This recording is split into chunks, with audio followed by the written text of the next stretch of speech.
any polling places. We also have not heard reports of long lines today. It is a good day to go vote. We have been addressing reports that the State Board's voter search tool on ncsbe.gov has been running a bit slow today. This is not unusual for election days when tens of thousands of people are accessing the search tool at the same time.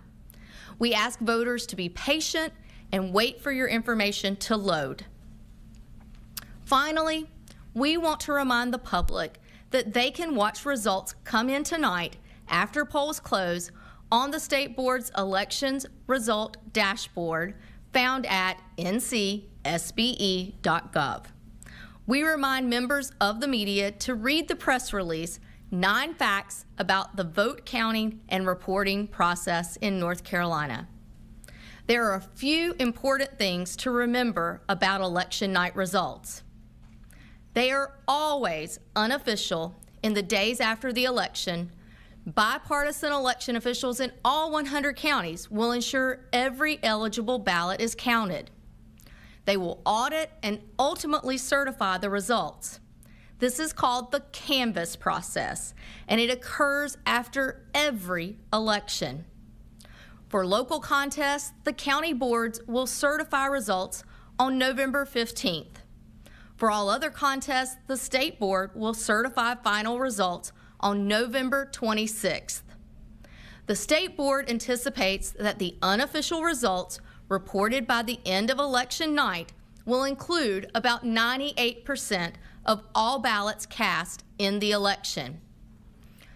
Over the 10-day canvass period, provisional ballots and some absentee ballots will be counted and uploaded to the results dashboard. These ballots are required to be counted after Election Day by law, and North Carolina's election officials will follow that law. Election officials do not call elections. Projections are made by media and/or the candidates using unofficial results, typically based on exit polls or the vote difference and the number of votes yet to be counted in a contest. Election officials will go through the post-election canvass processes as required by law, no matter how close the contest. Stay tuned to the State Board for additional press releases, and we will send out a notice for any additional press conferences in the coming days. With that, we will take your questions.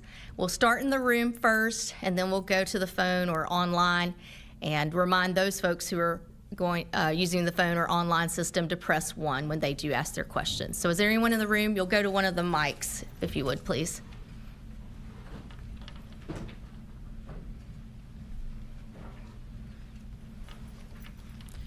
Hi, thank you for doing this and the other press conferences leading up to today.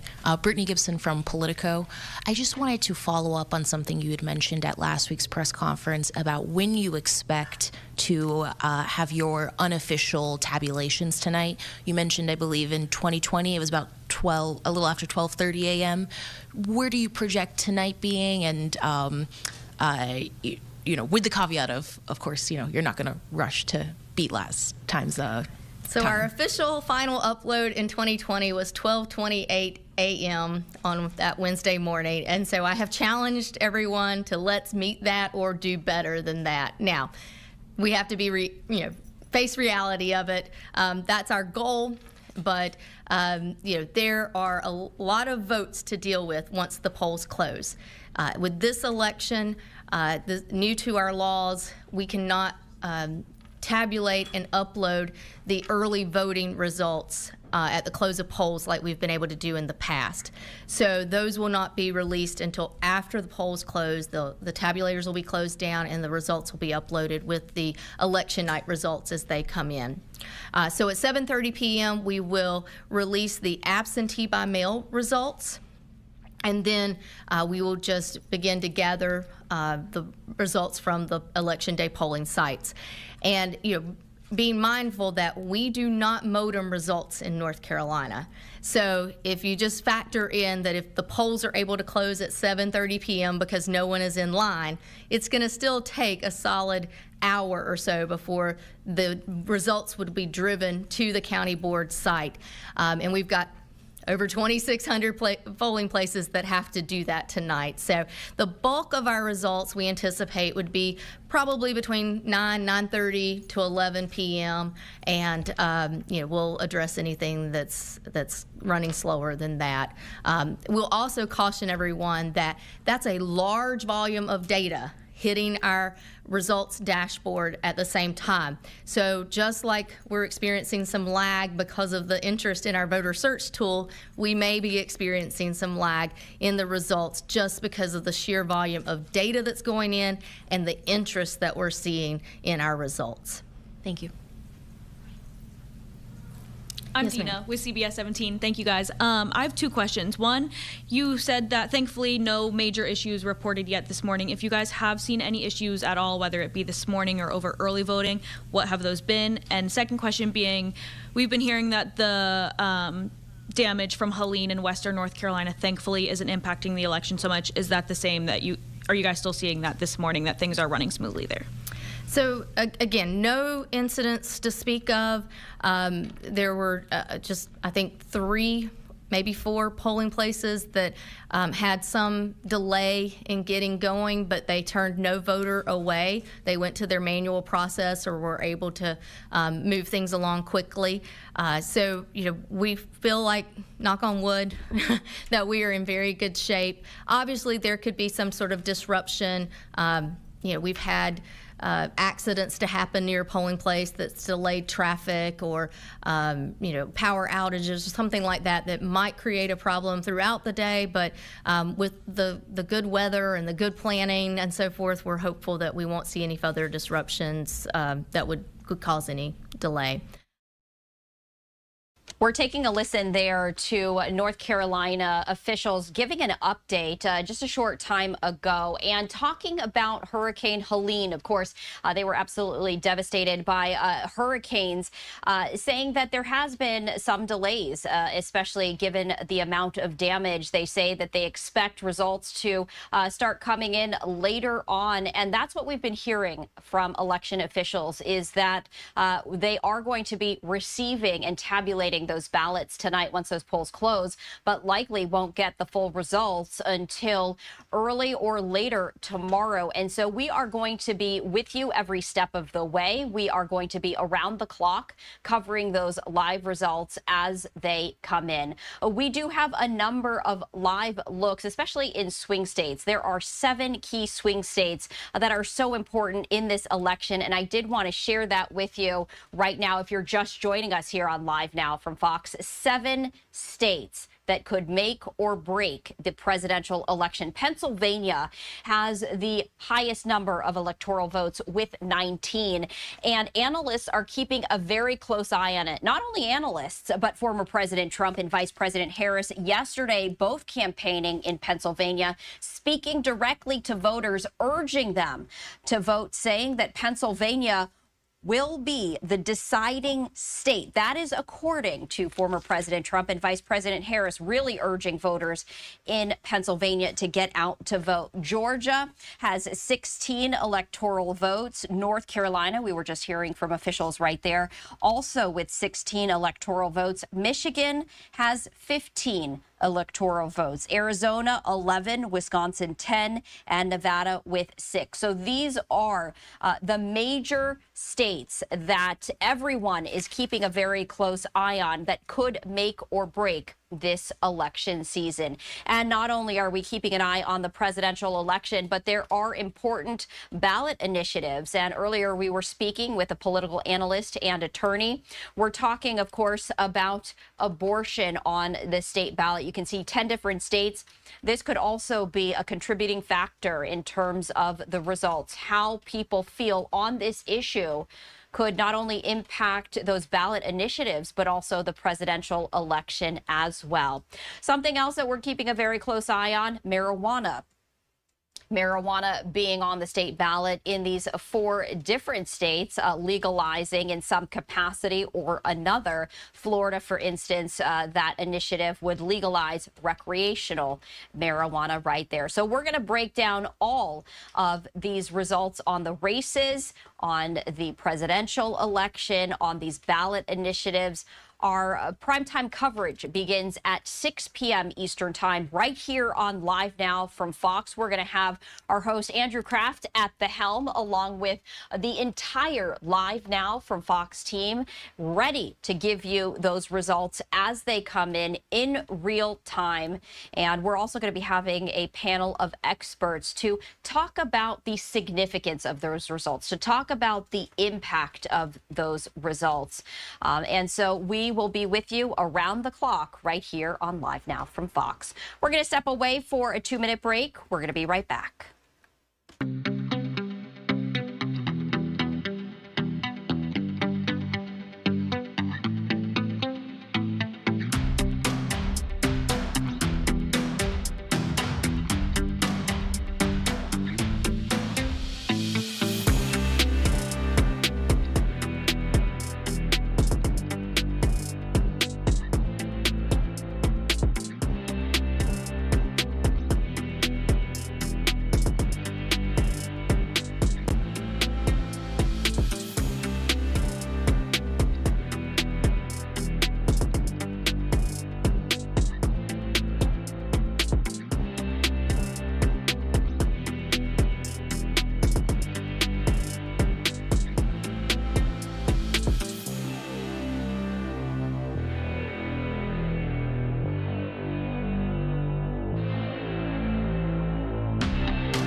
Welcome back to Live Now from Fox. I'm Stephanie Quinu. Time right now is 4:16 Eastern, 1:16 Pacific. I wanted to share this look with you as we are anticipating those very first polls to close on the East Coast in 2 hours, 43 minutes and 31 seconds. We were sharing a live look inside former President Trump's headquarters and where they are going to be tabulating and watching the results as they come in real time. That is at the Palm Beach Convention Center. They have turned that live look off. I did want to share that with you, but they just shared that with us for a brief moment. So we did want to take advantage of that live look. Vice President Harris, she is going to be watching those results come in at Howard University, her alma mater in Washington, D.C. Now, earlier, former President Trump cast his ballot along with his wife, Melania Trump, and sharing some thoughts. And I did want to play that out for you right now. Let's listen in.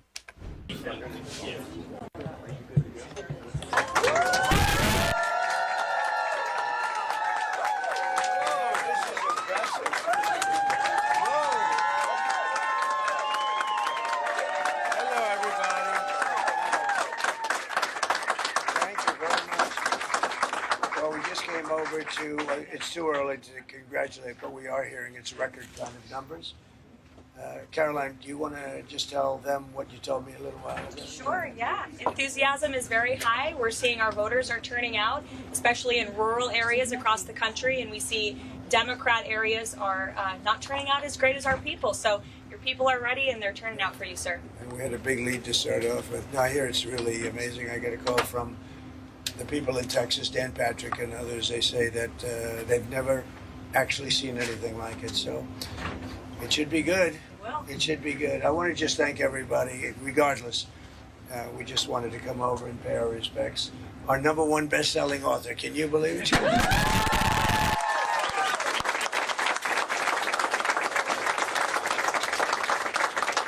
have a big day. We'll be watching, and it'll be very interesting. I hope they come up with a result tonight.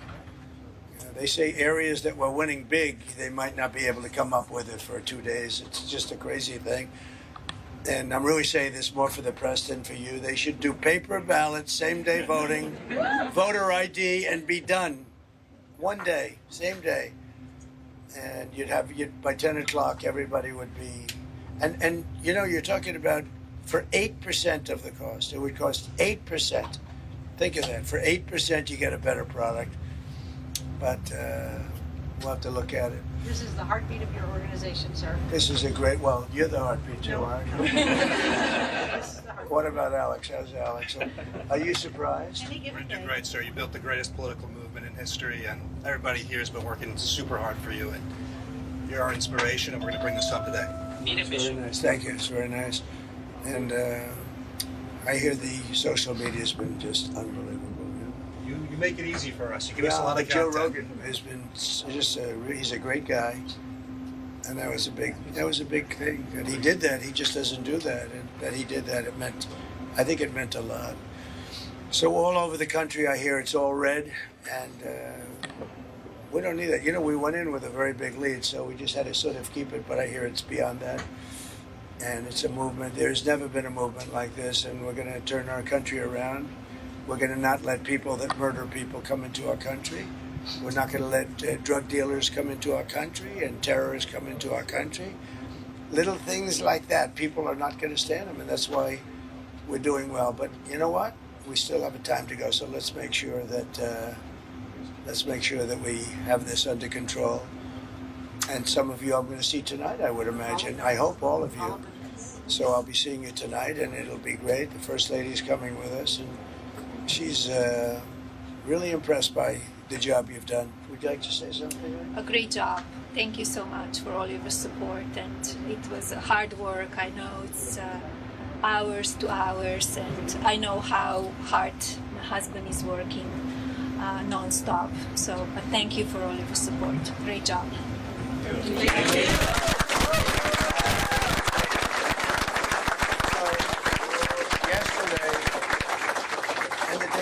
You actually reminds me, the day before too, we did a lot of rallies, and they're big ones. We did full rallies as opposed to, so we got in about 5 o'clock in the morning. We left Michigan. I think Michigan's going to be great, especially since we killed the biggest factory that auto factory that I think anywhere at any time, which would have, destroyed them. And we did that without being president. So that was a big thing, but I think Michigan's going to be good. They're all looking really good. Susie, I can't think of anything, hearing any weaknesses, right? Not What do you think of Susie? Would you say good?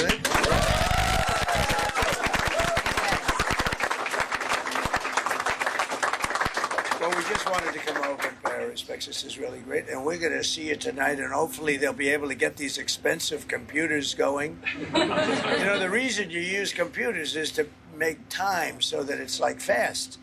You don't use them so that you have to come up with an answer 3 days later. And that's a little scary when they say, what are they doing?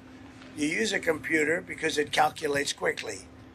And you use paper because you save cost. But the paper turns out to be much quicker than the computer. There's something wrong with that, so we don't like that. But there are a lot of things that are happening in our country that have to be changed, and we'll do it, and we'll do what's right for the country. And I think that's why we're doing well. But let's see if we can close it out. But it would be, I just asked about it, wouldn't it be nice if after spending billions of dollars that they could have a computer give an answer by like 10 o'clock in the evening? Doesn't make sense, does it? Doesn't really make sense. It's crazy. Thank you very much. We'll see you later. Have a good day. And you're going to be watching, and they're going to be watching. Make sure there's no cheating, right? There's going to be no cheating. Okay. Thank you, everybody. I like that.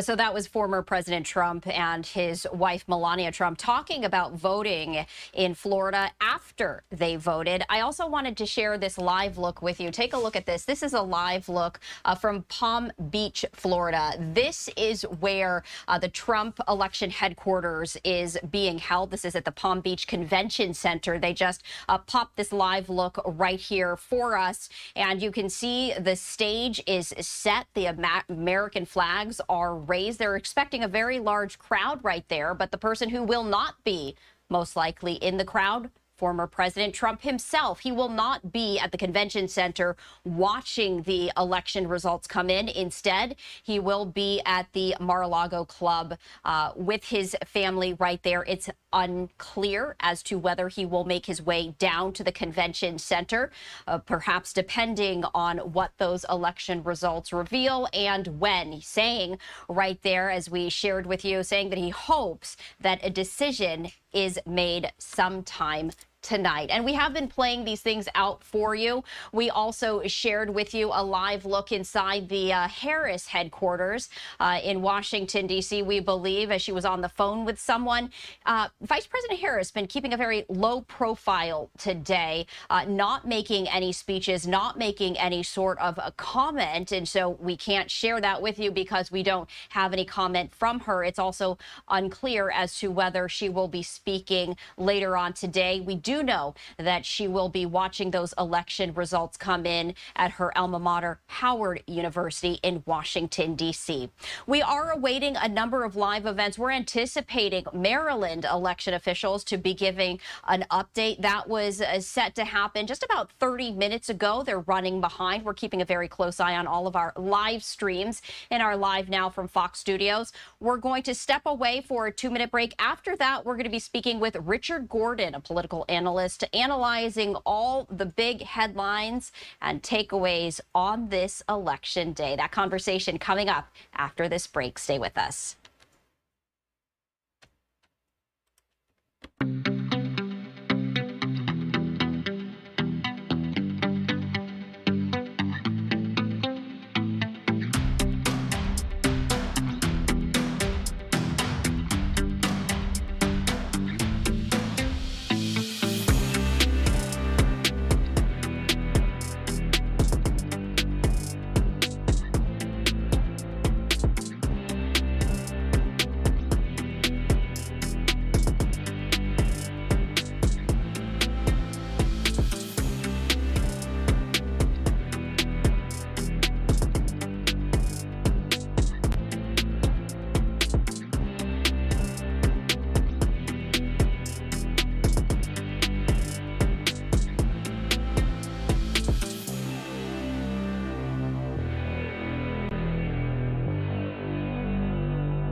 Welcome back to Live Now from Fox. I'm Stephanie Quinn. Time right now is 4:27 Eastern, 1:27 Pacific. We continue our Election Day coverage, and I do want to bring in Richard Gordon, who is a political analyst, to talk more about Election Day and really everything that has led up to it. Richard, we appreciate you hopping on.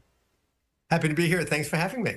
First off, I have to make a comment. I do enjoy and appreciate your I voted sticker. Yep. Well, I did go to vote this morning. And I live in a pretty small town. And in my many years of living here, I have walked in, voted, and walked out. But today, when I got there, there was a line out the door. And when you got inside, it wound around a little bit, and there were people all over the place. Everyone was in a very good mood, but it was pretty crowded. I mean, as crowded as I've ever seen it in where I live. And Stephanie, I don't know if this means anything, or we should look into this as something important and a some type of omen or whatnot. But I was number 1776. Well, there you So go. A very significant number in America's history. I think it's a comment about American democracy and that we were all voting and we were all together and everyone was in a good mood and it seemed like the right thing. So, well, I mean, yeah. and that's really important, Richard, because I wanted to ask you this. You know, this election season has been incredibly contentious. And, you know, in some areas, the mood is tense. But you mentioned that everyone was in a good mood on this election day, which is really interesting to note. You know, and you were also talking about on election day, the line being extremely long. I myself voted early, and the polling staff said they have never seen a line that long before. When it comes to early voting, when it comes to election day voting, and really the record number, at least we know as of yet, the early voters, what does that signify for this election? Well, I'll tell you, there is tremendous interest. There is tremendous excitement. And, you know, I have rarely seen something like this where both sides, I mean, look, both sides could say what they want about this and how they want to read into it. But I think both sides have turned out a lot of people. I mean, we have states that have turned out 50% of their voters already before we got to today. So it's a very different system now than we've had any time in our past. But it's sort of interesting, you know, in 2016, especially in 2020, you know, Donald Trump was railing against early voting and telling his people not to do it. Well, I think he realized that early voting is a great thing. And I don't think it's a political thing. I don't think it's a partisan thing anymore. I think both Democrats and Republicans understand that having one day to go vote, a Tuesday, doesn't always work for them. You know, they have work commitments, they have family commitments, they got to get the kids to school, you know, whatever they need to be doing, it just doesn't work for them. Maybe they're a newscaster who has to be at the studio, you know, at the station. So there are many reasons that early voting makes sense. But what's interesting about what's going on is the huge numbers of people who have voted early. It's historic. We've never seen this before. I think it's a harbinger of things to come. I think we're going to move more and more and more to making, and this is a great thing, by the way. I mean, you know, we could talk about American democracy, but it is a wonderful thing that people have the opportunity to vote. And let's just make it as easy as we can for people to vote. We need a voting system that's fair and open and transparent, and we understand who votes and who doesn't and who should and who shouldn't. But anyone who wants to vote should get the chance to vote, and making it a little easier on people, expanding the window to vote, I think is critical to keeping our democracy alive.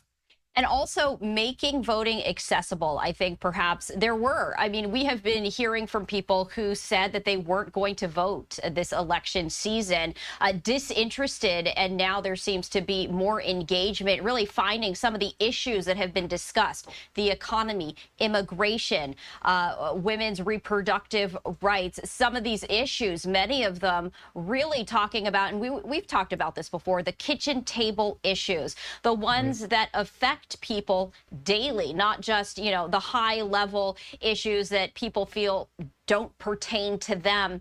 For this election season, have you seen that more than ever when it comes to issues and initiatives that really speak to the core of people's values and of people's priorities? Well, you know, it's sort of interesting because we have two things going on at the same time. In 1992, you know, it was all about the economy, stupid, with Bill Clinton when he was running against George Bush. So we've seen the dinner table type of things go on for a long time. You know, Ronald Reagan with, "Are you better off today than you were 4 years ago?" People are very concerned about prices. You can't go anywhere. I don't care if you're a Democrat or Republican. I don't care who you are. People talk about prices. Now, some people blame President Biden for it. Some people blame the pandemic. People blame different people for it. But fundamentally, people are concerned with everyday type of issues, the type of things that affect their families, their ability to get on with their lives. This is a really big issue. It's not going to be solved today, with this election, but the price of eggs, the price of cookies, the price of gas, which has gone down, fortunately, a lot, but people not being able to buy a house, people who are making really good livings who just can't buy a house, is really troubling. And the whole concept, the whole American dream concept that people can live a certain life and achieve in the United States is at risk. That's not a political comment. It doesn't matter what party you're at. People feel it and they hear it and they talk about it. And these are the type of issues I find that you, in a way, could get beyond politics because people can talk about it and they can share this. Look, I'm just as concerned about the price of food as someone who's not going to vote the way I did. So we could share that. Right. No, absolutely. I did want to bring this up, Richard, to share with our viewers a map that we've made of the 7 swing states. These are the make it or break it states, and many people are focusing on certain ones. For you, as we wait for these election results to come in, what states are you keeping a very close eye on? What are the difference makers, so to speak? Well, look, if President Trump sweeps the southern western states, the Sun Belt, he only gets to 268, right? He needs to break through. If he only wins the bottom 4 states on the map, he loses by 2 votes. So he needs a northern state. So by definition, if Harris holds Pennsylvania, Michigan, Wisconsin, she's the president of the United States. So, what am I looking at? I think she's going to carry Michigan. I think she's made a little distance there, and I think her campaign feels comfortable on Michigan. Wisconsin, I think, is a great concern to her because you can see how often she and the Walzes have been there. I mean, Governor Walz has been there many times. Mrs. Walz has been there many times. Former President Trump was there recently. There's a lot of attention being put on Wisconsin. But it's all about Pennsylvania. It is almost impossible to make a map that for Harris that doesn't include Pennsylvania. For Trump, sweep the bottom 4, win one of the 3, he wins. For her, if you take Pennsylvania and it's 19 votes away, she needs 2 states. And of the 4 states, boy, it's tough. Could she get Georgia and maybe? Can she get North Carolina plus 1 more? Maybe. I think most people think Arizona is out of reach for the Democrats. So now we're down to 3 states and she needs 2 of them. I think it's really tough. So for me, curious about Wisconsin, but tremendously focused on Pennsylvania. I think Pennsylvania will decide the presidency. And that is exactly what former President Trump and Vice President Harris told Pennsylvanians yesterday. They held their, final arguments, if it were, last night in Pennsylvania. And they told voters, you got to get out and vote because Pennsylvania will be the difference maker. So it appears as though both of their campaigns agree with that thought. Richard, I also wanted to ask you about polls. People love to talk about polls, right? People love those concrete numbers, but how concrete are they? How accurate are they? We are on election day, just hours away from the polls closing. How much weight should people take in those final polls? 0. People should go vote as if the polls don't exist. Polling in America is sort of an interesting thing. Years ago, they only polled people who had refrigerators, because they knew what was going on. Then they polled people who only had telephones. So polling has evolved over the years, and we've seen another massive change, and with a cell phone, with other ways of needing to communicate. The problem with polling today is so many people have come into the process. How do you measure them? How do you measure all these young people who registered to vote for this election? How do you measure Hispanics who have come in and other people? So the polling, I think, can be way off. If we look at polling historically over the last couple of elections, I mean, it's kind of a fascinating thing. They were wrong on, everyone talks about 2016, obviously, where they were dead wrong. Everyone thought Hillary Clinton was going to win. Obviously, she lost. She won the popular vote. And that's the other problem, by the way. I should just stop myself. Kamala Harris is going to win the popular vote. There is very, very, very, very little doubt about that. I think most people expect her to. That's not what we're talking about. So when you poll, first of all, these national polls that have her up 1 point are meaningless because she's going to run up massive numbers in New York, New Jersey, Illinois, California. So what? If she wins by 1, she wins. So I think that skews the numbers. So that's an issue. And then when we look at historically, they were wrong in 2020. They thought Biden was going to win easily. He won by, I think, 3%. So there was a bias in that year towards the Democrats that was wrong. And if you look, let's say, at the 2022 midterm elections, there was a bias towards the Republicans. The Democrats did much better. Polling is in trouble, and we have to come up with a system that works a lot more. But this is election day. And on election day, throw out the polls, go vote, do what you think is right. This thing will work its way out tonight or over the next couple of days, but I don't think we could put much credence in them right now. Well, the only poll that really matters, Richard, are the election results. I mean, that is the final poll of the American people, and we will definitely be keeping a close eye. We do need to step away for a 2-minute break, but Richard, I'd love to continue this conversation if you wanted to hang on for our viewers. Of course. Okay, wonderful. Well, we're going to step away for a 2-minute break. We're going to bring back Richard in as we continue on our election day coverage. Stay with us.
Welcome back to Live Now from Fox. I'm Stephanie Quinn. Time right now is 4:42 Eastern, 1:42 Pacific. We have at our fingertips so many live cameras right now, and I did want to just go through a few of them with you.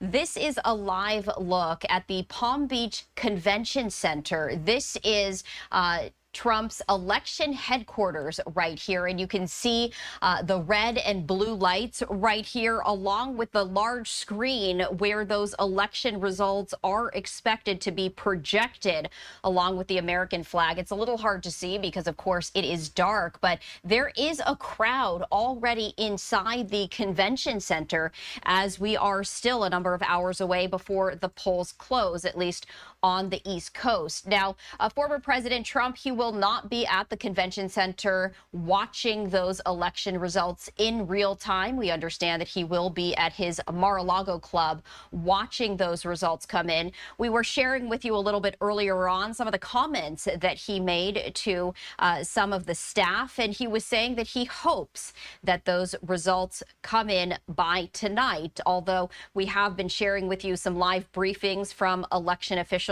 saying that that may not happen, that may spill over into tomorrow. Meanwhile, I did want to share a number of other live looks with you. This is a live look from Phoenix, Arizona, Arizona being one of the swing states. This is outside right here, and asking people to vote, and millions of Americans have already done so.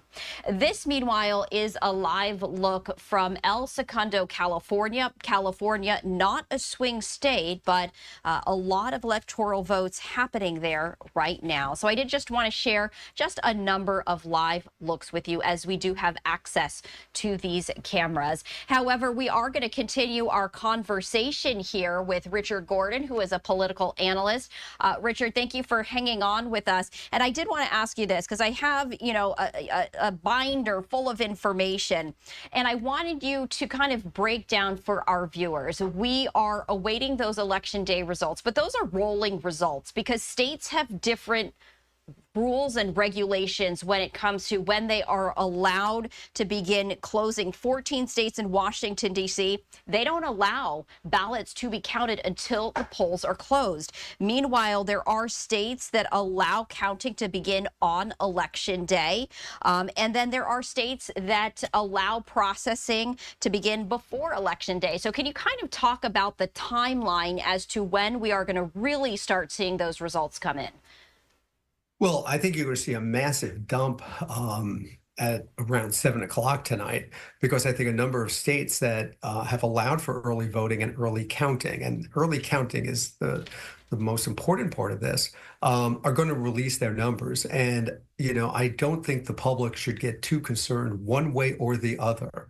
I mean, I think our job is to talk about what it means, to analyze it and whatnot, but to be really blunt with you, just like in 2020, people saw that Trump jumped out to a massive lead, only to realize that they hadn't counted all the Biden votes, and then, you know, that came down over a period of time. This time it's going to be a lot closer because of a number of the states, as we just said, allow for early counting, but also a lot of Republicans have voted early this time. So I think you're going to see a large dump each hour. More than normal. You know how normally you turn on the TV and it's like at 2% for the longest time. I think you're going to see those numbers jump very, very quickly. And then it'll taper off for quite a period of time before it gears up again. But a number of the early states, well, first of all, look, a state like Indiana closes, most of the state closes at 6. Most of the rest of the state closes at 7. It depends where you are in the state. They're going to release their numbers at 7:01. You're going to know very quickly. I predict either Kentucky or Indiana will be the first state declared. They'll both go for President Trump, obviously. But we're going to see a huge number of votes. So those are going to be actual returns at the moment, but other states will give us actual returns from early voting. Now, one thing we should comment about, and your viewers should understand, is Pennsylvania is one of the states that do not allow early counting. So, you know, the most important state is going to be perhaps the last state to come in. And I think that's going to get people rather tense and rather nervous if this election is that close. And we've been hearing from election officials all day long, in some of these telescope counties or states, the ones that are really being focused on. And election integrity is a conversation that has been had for a very long time now. And these officials are making sure that this is not about speed, that this is about accuracy, that this is about making sure that every single ballot, every valid ballot is counted and counted once. And, from your experience, especially with what happened 4 years ago, I have to imagine that it's about being right and accurate and not being first. Yeah, it doesn't matter when the votes are counted. I think everyone wants a fair representation of the voting. They want everyone's vote to count and to be included. I think as Americans, we all have the right to have our votes counted. But, you really have to give election officials a lot of credit. First of all, there is infinitesimal. I mean, it is a tiny number of amount of fraud in the United States when it comes to elections. Our elections are fair. Our elections are honest, and they always have been. And God willing, they always will be. But also, the states have put a fortune into making sure the system works even better. And when you look at the amount of money that a lot of states, a lot of cities have put into vote counting machines, it's really impressive. And so, you look at some of these places that put in plate glass windows so you could actually watch them count the vote. It's like going to the mint when I was a little kid watching the money be made. It's exciting to see how it's actually done, but it's honest. And I think the election officials deserve a lot of credit for what they have done, the investments they have done. There is nothing more important, I think nothing more important than the sanctity of the American elections. And they have always been fair. They've always been honest. I shouldn't say always. 1876 was a problem, but we didn't have the same system. But in recent history, they've been very fair and very honest, and it will be so tonight. And they're really taking pains to do that. I give them incredible credit. They don't get enough credit. A lot of people are complaining about them for some unknown reason. They are apolitical. They're just people who are really doing their job. And I expect that to take a couple days. It's not going to happen tonight, but we'll see what happens over a period of the next few days.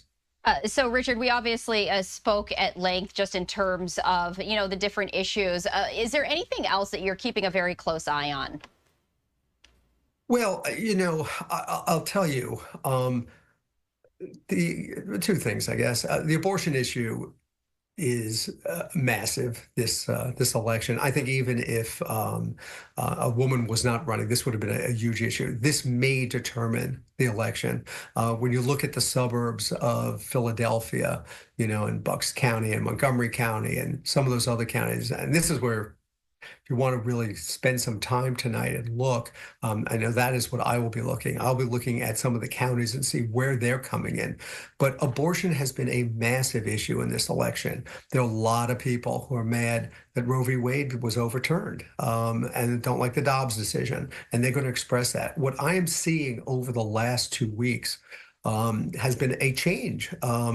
It's interesting when you compare this to 2016, and the only reason I'm making the comparison to 16 is because you had a female running both times. Hillary Clinton made a major point about breaking the glass ceiling. Well, Vice President Harris hasn't talked about it at all. I mean, I can't even think of a time that she really talks about it. I mean, it's kind of obvious who she is and what she is. But what I'm finding now is women who I would not have expected to have been as energized to go vote are now voting. And I'm seeing over the last couple of days so many things about that. So I think abortion is going to really drive a lot of this for women. I think the economic issues we discussed earlier are driving it for a lot of men. We're not talking about foreign affairs, which frequently has been historically more of a male type of issue, even though, Israel is on the front page. Support for Ukraine is a massive issue. We're not talking about those issues. So guys seem to be talking more about the economy. Women seem to be talking more about abortion. But I'll tell you the thing that I think is moving numbers and why I think this election is starting to turn the way it is turning. And that's tone. I mean, of all the things, tone and attitude. And I saw a massive change start to happen after the Madison Square Garden event that President Trump had. And, you know, everyone talks about the really awful and unfortunate joke about Puerto Rico, but it was bigger than that. And people who watched it saw it, and people who read it understood it. And the bigger issues were how every group got slammed. It wasn't just Puerto Ricans. It was gays. It was Palestinians. It was Arabs. It was Jews. I mean, everyone got criticized. And I think you've seen erosion or coalescing maybe on the other side around some of these things. Like, we don't want that type of country anymore. And I think Harris has been very adept at, when you look at her closing speech at the Ellipse, and I don't know how many of your listeners stayed up as I did last night to see both closings, but we're talking about two different Americas. I mean, we're literally talking about two different Americas, and the contrast between the candidates, you know, we're one's talking about hope in the future, and one's talking about gloom and doom, and one's talking, well, his inaugural speech about American carnage, you know, and the other's talking about, you know, making America, you know, fixing America and moving forward. There's a huge contrast. One's talking about himself and being a victim, and, you know, Joe Biden, I thought I was running against, and I mean, that's how he closed last night. And she's talking about, I'm going to fight for you. It's definitely two different tones, Richard. It is going to be very interesting to see, though. Ultimately, it doesn't matter, you know, what pundits think, what political analysts think. It's about the voter and what American voters think. We are going to be watching those election results in real time. It's going to be very interesting to see what happens. But as always, Richard, we appreciate you taking the time to join us here on Live Now from Fox. We do have to step away for a 2-minute break. Delight seeing you. I hope everyone goes to vote. Absolutely. And we are going to step away for that 2-minute break. I'm Stephanie Quinu. We'll be right back.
Welcome back to Live Now from Fox. I'm Stephanie Quinu. We have been talking about Election Day, but now we are inching closer to Election Night. So I did want to share this look with you, and I did want to bring in a live look of one of the polling sites that is happening right now. This is live right here. This is some live coverage as we're taking a look right here. You're taking a live look from El Segundo, California, as folks are still casting their ballots. But now that we are close to those polls closing. I did want to just share with you when polls actually close on Election Day. And on the left-hand side of your screen, you can see, of course, all eyes are on those battleground states, those 7 swing states. We're talking about Arizona, Nevada, Wisconsin, Michigan, Georgia, North Carolina, and Pennsylvania. Now, for the state of Georgia, polls are going to be closing at 7 p.m. Eastern Time. For North Carolina, those polls are closing at 7:30, so half an hour later. And in Pennsylvania, those polls are going to be closing at 8 p.m. Eastern Time. So we were talking with political analyst Richard Gordon, saying that he expects those first results to come from Kentucky and Indiana. That is because those polls close at 6 p.m. Eastern Time. So those are the states that we are going to likely hear from first. Florida and Georgia, South Carolina, Virginia, Vermont, those are going to be at 7 p.m. along with some of these others, right? And then 7:30, of course, North Carolina. 8 p.m., there is a massive number of states that those polls are going to be closing, but I'm going to focus in on some of those key swing states. Michigan, those Eastern Time counties, that is going to be happening, and Pennsylvania. So those are the swing states at 8 p.m. At 9 p.m. Eastern Time, the swing states of Arizona, the Central Time counties of Michigan and Wisconsin, those are when the polls are going to be closing there. 10 p.m. Nevada. That is when the polls are going to be closing in the swing state of Nevada. 11 p.m. No swing states there. We're talking mostly, Western California, Washington, Oregon. Midnight, Alaska and Hawaii. So I did want to go over those with you right now. And also, it's interesting to note because these states have different rules and regulations as to when they can actually start counting their votes. So states that do not allow counting to begin until polls close, 14 states plus Washington, D.C. There are states that allow counting to begin today on Election Day, but can also do so before polls close. Those are 24 states. And then there are states that allow processing and counting to begin before Election Day. Those are 12 states. So if you're curious, Pennsylvania, we keep talking about Pennsylvania, the critical swing state of Pennsylvania. That state allows counting to begin on Election Day and can do so before polls close. So I did want to just recap that with you. What we're going to continue to do is we do have access to our Fox O&Os, and I did want to head to the swing state of Atlanta, as all eyes are also on Georgia. They have their Fox 5 Atlanta coverage right now. We're going to pivot to that and listen in.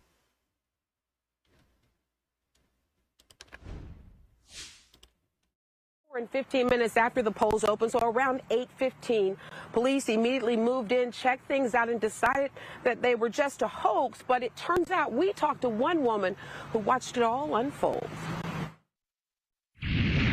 State Representative Lydia Glaze says she drove right into Union City Police evacuating C.H. Gallant Elementary School after the bomb threat was discovered Tuesday.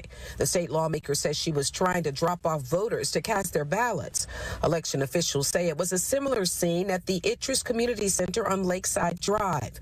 Both locations were temporarily closed, evacuated, and a security sweep done. This is shenanigans. The fact that we had 2 major voting precincts in one city with bomb threats is, for me, strongly concerning.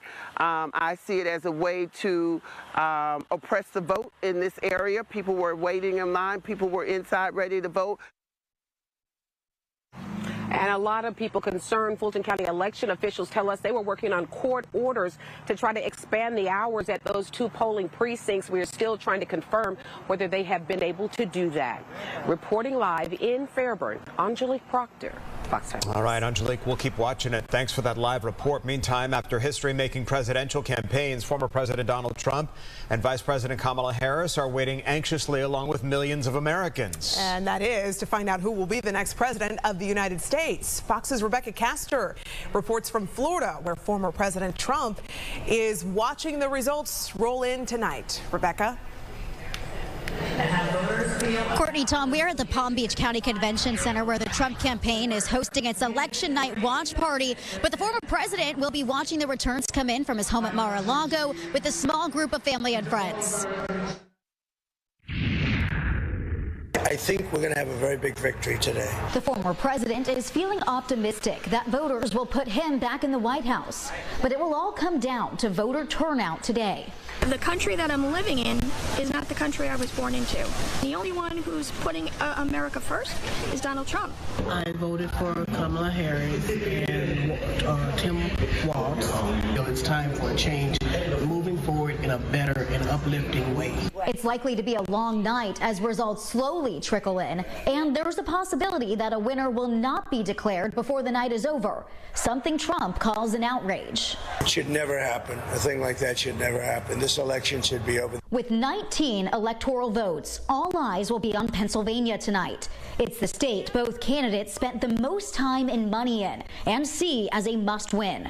The reality is whoever wins Pennsylvania is likely to be president. Vice President Harris keeping a low profile today, speaking with several radio stations in a last-minute effort to get out the vote.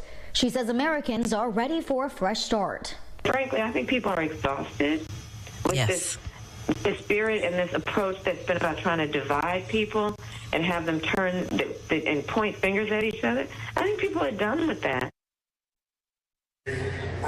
When asked if he would accept the results of the election if he lost, former President Trump said if it's a, quote, fair election, he'll be the first to acknowledge it. Tom, Courtney, back to you guys. Yeah, so many of us just anxiously awaiting some results that we will be starting to get soon.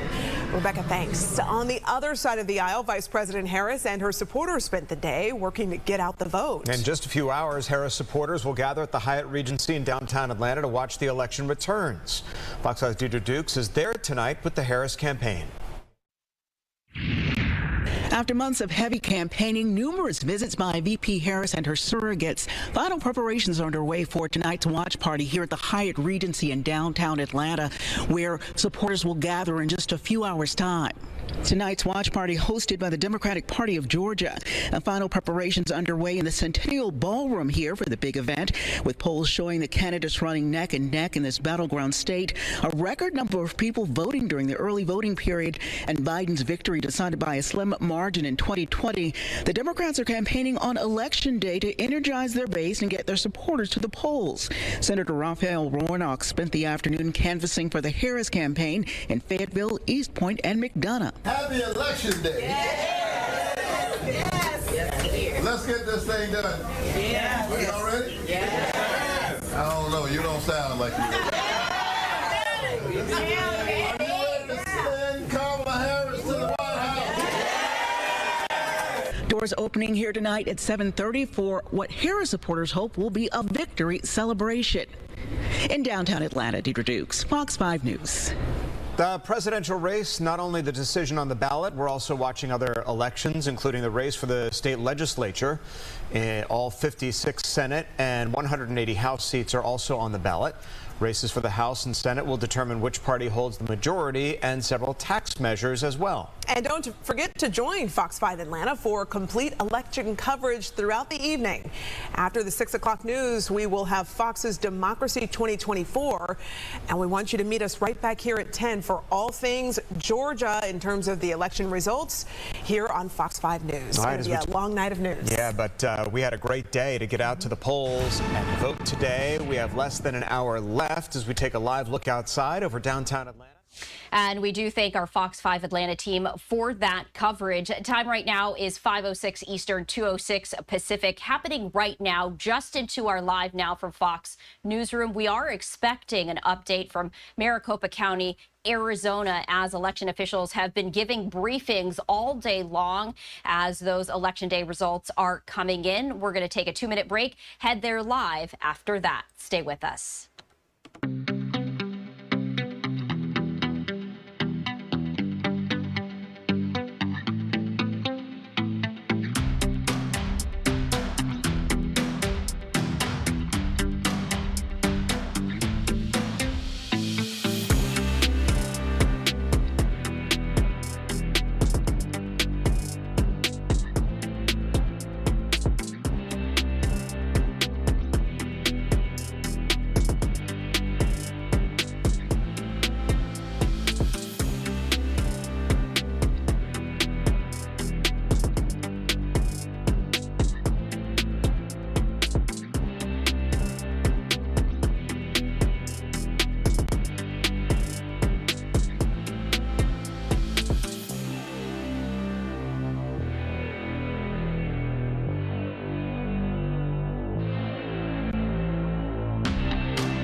Welcome back to Live Now from Fox. I'm Stephanie Quinu, and we continue our live Election Day coverage. Our next live event taking us out to Arizona, where the Secretary of State there is giving an Election Day update. We're going to head there now live and listen in.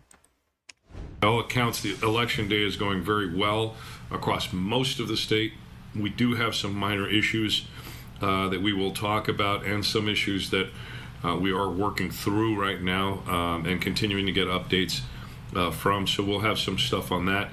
Also, please, if you are messaging to voters, please let them know that if they are in line by 7 p.m., they don't have to be in the polling station, but if they're in line by 7 p.m., they are still eligible to vote. That's an important part of the way we do things here in Arizona. And then also along those lines, if voters still have their early ballots in their ballot by mail envelopes, they can cut right through the line, get up to the front, and drop those off immediately. They don't have to wait in line to drop off those ballots. Another quick thing, for any other voter information, Arizona.vote is going to be the general source for trusted information, and that's one of the things we want to make sure to get out there. All right, so we've got a couple of really important updates. As we get closer to the rush hour, voting is going to start increasing. We're already seeing a little bit more turnout, and the lines are getting a little bit longer right now. Folks are working hard across the state to make sure we get everybody through, and that's really important. But folks should be aware that the only people who are authorized to be in the polling places, aside from the poll workers and voters, are going to be folks who are official party observers appointed by the county party chairs of the major county parties, and officials from the Department of Justice who also have their written clearance or permission to be in there. My office has not authorized any other groups or affiliates to enter any polling places. We've heard hints that that is a possibility. I haven't been briefed completely on that. Apparently the issues were very easily resolved by some of the polling place officials on the ground, and so it didn't rise to any sort of a level of any sort of alerts. It's just we'll see how that little piece develops. We've been monitoring a particular threat that has emerged. We have a statement that we've gotten information from the FBI. Do we need to make an adjustment there? Yes. Yeah, okay. From the FBI. Is that better? Yes. Okay. We are aware that there have been threats made not just here in Arizona, but Georgia, Minnesota, Michigan, and Wisconsin as to bomb threats in Arizona.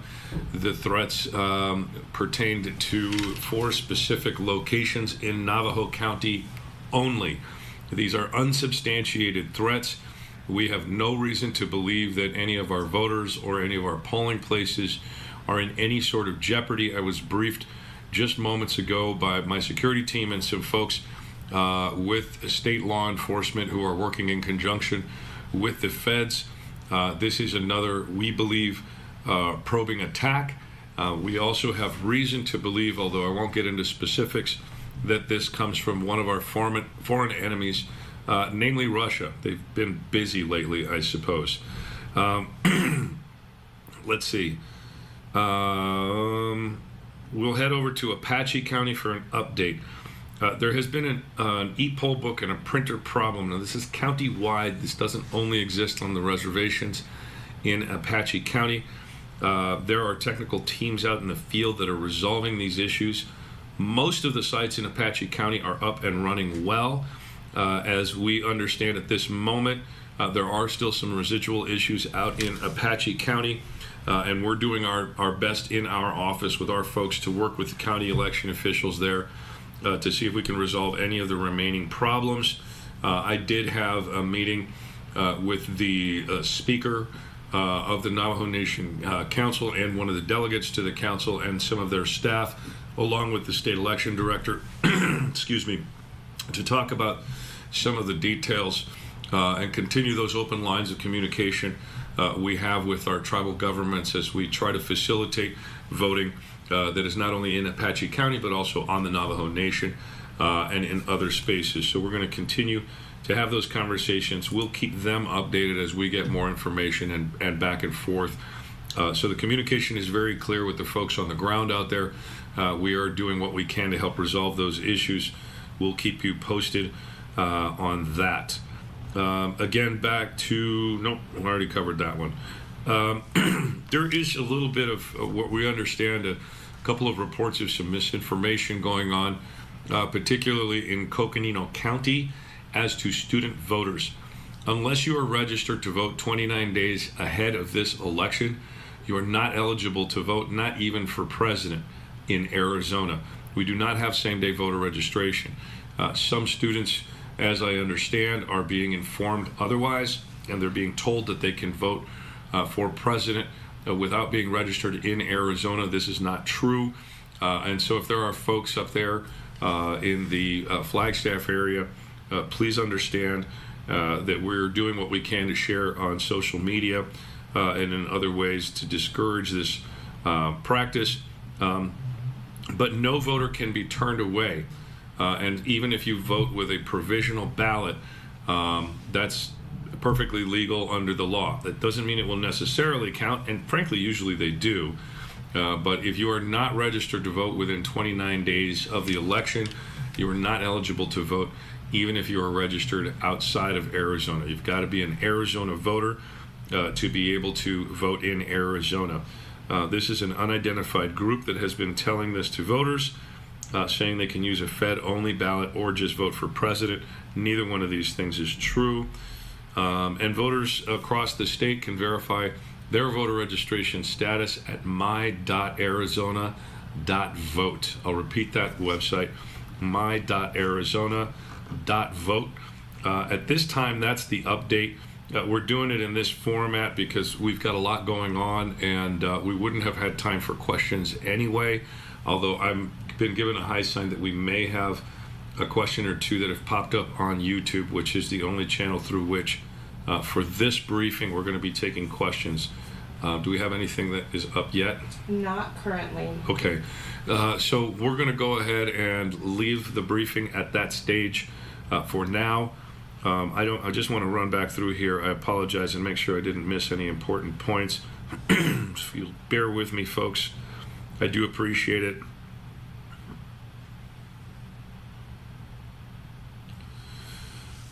All right, looks like we're good. I just want to close on this point, and again to explain very quickly how our results come in Arizona. Just imagine 3 buckets. The first bucket is your 8 p.m. bucket. These are our early ballots. Everything that has been processed up to the point when the counties are ready to report at 8 p.m. That's bucket number 1. Bucket number 2 is election day voters, not the voters who bring their ballot on election day, but the folks who actually vote on election day, filling out their ballot in person. That number, that set of numbers will be revealed through the evening tonight, starting sometime well after 8 p.m. Now, as a caveat there, most of our counties in Arizona are central tabulation, so the ballots have to be transported to a central tabulation location to be tabulated, and then those numbers will come out. Even our counties, however, where tabulation happens on site, those data cards or the USB sticks or whatever the technology is they use have to be transported back to the disconnected server physically so we can get those numbers up. That's bucket number 2, election day voters. And of course, the third bucket is all of the early ballots that are either handed in on election day or which have not been processed yet. Bucket number 3 will go on for several days.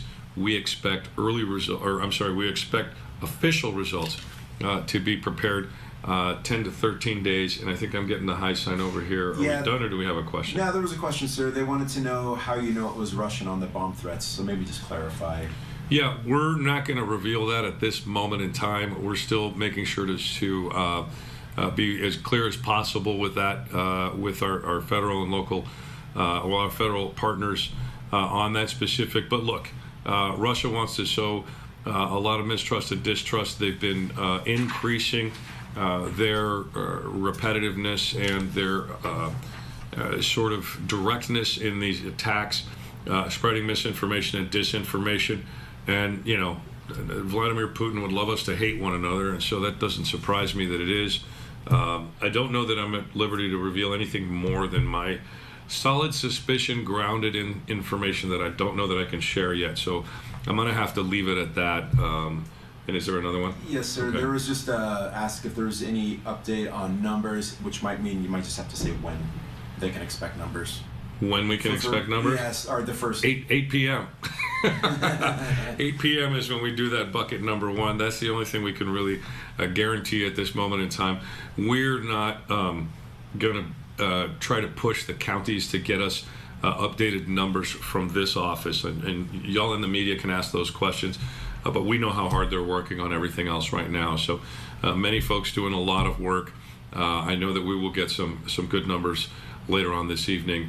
But if we do get anything solid that we're ready to report, we could push it out there. Anything else? Yeah, Jen wants to know if Jen Fifield? There's only one Jen, sir. Blue Pen Jen? Can you say if the threats to Navajo sites are credible, and if so, what is being done to protect those locations, and are they still open? The federal and state and local law enforcement agencies are doing everything they need to do within the protocols, including, as I understand, folks have been deployed to the locations. We don't have any reason to believe that anyone is in jeopardy or any of these locations are in jeopardy. That comes from the folks who are analyzing these threats, not from me. That's not my gut. That's not my hunch. And so I got briefed right before I came on this call, so we can say with some confidence, as informed by those folks who take care of that stuff, that no one is under any threat as we understand it right now. But I think they are sending folks out to these locations just to verify that. But these threats aren't credible at this time. Anything else? Did the polling places in Navajo Nation have to close down at any time? No polling places have closed on Navajo because of these bomb threats at any point in time. This is my understanding, and I'm pretty sure, I can't confirm that, but I'm pretty sure none of them actually closed. And that's pretty much it, sir. Okay, well, thanks everybody. We're going to go ahead and sign off here. I don't know if we're going to do another briefing, but I'm sure there's plenty of stuff here that many of you will want follow-up on, and so we will continue to retrieve and process more information. And if we get another pile of data that we want to make sure you all are informed about, we'll make that happen sometime later this afternoon or throughout the evening at some point. All right, let's go ahead and kill the train. All right, so that was Arizona Secretary of State giving a briefing live, just sharing some updated information, saying that they will not be expecting to get any of those election results until 8 p.m. And of course, that is when the polls will be closing. I'm just taking a quick look at this when it comes to Arizona right here. And again, polls close at different times depending on the state. And so Arizona is going to be closing at 9 p.m. Eastern time. Arizona, of course,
top story live from Paris, live in Tel Aviv. We are here in Butler, Pennsylvania. Every weeknight, it's your news playlist.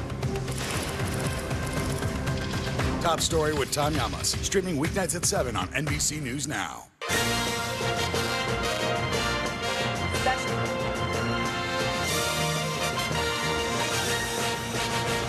We are back now with our special election coverage, Decision 2024, right here on NBC News. We are just over an hour now from the first battleground polls closing, and we've got that exit poll data coming in showing what is driving voters on some of these key issues. We asked this question: which one of these 5 issues matter most in deciding how you voted for president? You can see it there. State of democracy at 35%, the economy following, abortion access after that, followed by immigration and foreign policy. Yeah, and an interesting note that Chuck Todd just brought up, that in the state of democracy, when you dig a little deeper into that exit poll, it actually splits almost 50-50. So essentially, whether you're a Republican or you're a Democrat, the way you look at this issue is different. And that doesn't tell us too much, but it's interesting that it's more important than the economy at this point. Yeah, and again, these numbers are early. They could shift a little bit, but there's some other pieces to this as well, including on abortion. Yeah, so let's take a look at abortion, which comes closest to your position on the issue of abortion. This is what we asked. Should it be legal in all cases, legal in most cases, legal in some cases? The first question was, who do you trust more to handle abortion? 50% for Kamala Harris, 44% for Trump. That's not a huge surprise. She was closing with abortion, traveling those battleground states with women, talking about the access to Showed abortion. up in Texas, a state that has a very controversial abortion restriction law, not because Texas is necessarily a battleground they think they're going to flip, but to be able to have that stage for that issue. Of course, former President Trump closed largely on immigration. Okay, let's go to Pennsylvania right now. It is the key maybe to all the battleground states, the Keystone State. Jacob Soboroff on the ground for us in Pennsylvania. Jacob, tell us exactly where you are and what you're seeing tonight. We're at Temple University, Tom, at a polling place that's got a 2-hour-long line. These folks have been waiting for 2 hours. I'm just going to make this short and sweet. 1, 2, 3, 4, 5, 6, 7, 8, 9, 10 different election machines over here. Let me split this line and tell you a little bit about what happened here. Earlier today, we reported how long the lines were. Well, the city of Philadelphia has showed up with 2 new election machines right now. These are going to get set up. The voters are going to be able to vote on them here. And hopefully those lines over there are going to go a little faster, guys. Jacob Soboroff live for us there in Pennsylvania. Are we going to be saying the word Pennsylvania 150 times tonight? I think we're going to be saying it all night, maybe into tomorrow. That is for sure. So the first battleground polls close in about 90 minutes. We're going to take you there live as the key states start voting and we get the results in. Then we're going to see 7:30, of course, polls closing in North Carolina, Ohio, and many more throughout the evening. Stay with us. We've got special live coverage right here. Decision 2024 on NBC News.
Do you pledge not to hold a vote on any legislation that would ban abortion? Do you still have faith and confidence in the Supreme Court? Is this plan to ban price gouging anything more than a gimmick? If it's Sunday, it's Meet the Press. Welcome to Election Night on NBC News. Decision 2024 starts right now. The race, a dead heat. Make America great again. We are not going back. An unprecedented campaign. I'm no stranger to unlikely journeys. It all comes down to tonight. The key contests. Pennsylvania will be key. If we win Michigan, we win the whole thing. The biggest issues. I will protect our jobs. I will protect our borders. The government should not be telling her what to do with her body. Now, America decides. From NBC News, this is Decision 2024. Here are Hallie Jackson and Tom Yamas. Hey everyone, welcome to an NBC News special report. We are less than 90 minutes away from the polls closing in that first key battleground state of Georgia. And we've got breaking news right now. New exit poll data just coming into us. I'm Tom Yamas. And I'm Hallie Jackson. And listen, this is our first look at some of the numbers on who is voting and what matters to the people who are voting, even with some folks, maybe somebody you know, still out there in polling lines in every state across the country. And this is really significant because this is the data we're just getting from actual voters as they leave those polling places. So it tells us a lot, more than any of the opinion polling we've seen in the last few weeks. So let's talk about the issues, right? What's taking voters to the polls? Here, voters were asked about the most important issue to them: the economy, abortion, foreign policy, immigration. And look at that, Hallie, 35% saying the state of democracy, 31% on the economy, and 14% on abortion. Again, we want to say this is the first wave of exit poll data. We want to be real careful about this. This was in 10 battleground states, but this is huge. 600 polling places across the country, early, in-person, mail-in, and election day of. That grain of salt is well noted, Tom, because these numbers could shift a little bit. But here's why this is so surprising and why we're pausing on that 35% on state of democracy. Because all along, and you know this for months, the economy has been the top issue that voters said would be driving them to the polls. And usually immigration was right up there in the top two, followed by abortion access. You can see here abortion there, 14% of voters say it was the most important issue to them, with immigration trailing. Now, again, these numbers could shift a little bit, but one other note on state of democracy, Tom, that can cut both ways. There are Republicans who are concerned about state of democracy. There are Democrats who say they're concerned about state of democracy. Let's talk about this other exit poll. Who do you trust more to handle the economy? And remember, the president, he closed on immigration and the economy. Former President Trump, 51% saying Trump, 47% for Harris. We thought this divide might be bigger, and this may change as the night goes on, but that's not terrible news for Democrats right now. No, the other piece of this is the issue that Vice President Harris largely closed on, and that is abortion access. Who do you trust more to handle abortion? It is no surprise here to see that she is leading on trust on this issue over former President Trump. Yeah, it was a big issue. She was traveling with women all throughout states like Michigan, Pennsylvania, to make sure she got that message out as well. Again, not a huge surprise here. And again, this could change, but this one right here likely will stand. Donald Trump, of course, closing on immigration. This is a message that he has hammered now for months with his rhetoric on migrants in this country and on trust on immigration. Here he leads, again, consistent with the public polling that we've seen. But I want to bring in NBC's Chuck Todd now because, Chuck, there's some interesting stuff here with all of the noted caveats, with all of the warnings. We don't want to overread into it. Like, let's be super clear on that. But talk me through your takeaway. Well, look, I think the biggest thing is the fact that when you take economy and immigration, which are the two strongest issues for President Trump, and the fact that neither one of them's the top issue. If you're in Mar-a-Lago right now, that makes you a little bit nervous. And look, state of democracy. Although I bet Mar-a-Lago would tell you we're not too super worried about it. Of course, because that's you always have to be projecting confidence on there. I get it. But when you look at the fact that obviously abortion rights ahead of immigration. Yeah. That had not, by the way, that has been going back and forth in all of our polling. A lot of times it's how do you ask that question? And of course, when we had been asking voters if there's a single issue you would vote on more than any other in polling, that has been abortion rights. We didn't ask a question like that. But the state of democracy question is interesting to me because, look, I'm going to confess here. I don't think we're asking the right. I don't think we're giving the right punch to voters. You're saying broadly for correct, a while because now. if you think about it, we've offered them 5 specific issues, 4 specific issues: foreign policy, immigration, abortion, the economy, and then we say state of the democracy. Yeah. So if you're who doesn't want democracy? Correct. So if you're a voter that says, I'm really motivated by sort of the current climate. Right, whatever that is. Well, there's so many different ways you could describe it, but that tells you it's not a single issue that's getting you to the polls. You're reacting to the climate. There's a group of voters on both sides here that believe their way of life is on the ballot, right? Who are we as Americans? It's fundamental. Correct. This is not to be dismissive of the single issues, but there's a micro campaign specific on those issues, and then there's the macro. Who are we as Americans, right? And I think what we're finding out here is that maybe we need a better punch for people, but that's the way I view it. And when you look at the splits on this, not to give away too much, but when you look on the splits and you realize that it's a 50-50 essentially on which side of the aisle you're on, it tells me that's who those voters are. These are my way of life is on the ballot. We've been talking about the gender divide since we've been talking about early voting and how voters may break for either candidate. Here we have it right here, Chuck. State of democracy, 36% for men, 33% for women. The economy, 34, 28. Abortion, 8, 19, and then immigration, 12, 10. Again, this is early. This might seem a little odd to viewers at home watching and looking at this thinking this is the most important issue, but this is the data we have right now. It is, and early data, I've been hearing, there's a running joke on Twitter already. This is the 20th anniversary of John Kerry's inauguration, right? Early exit polls, were so sunny for him. So any of us that have experienced that, you take it all with a grain of salt here. But if this is how voters were thinking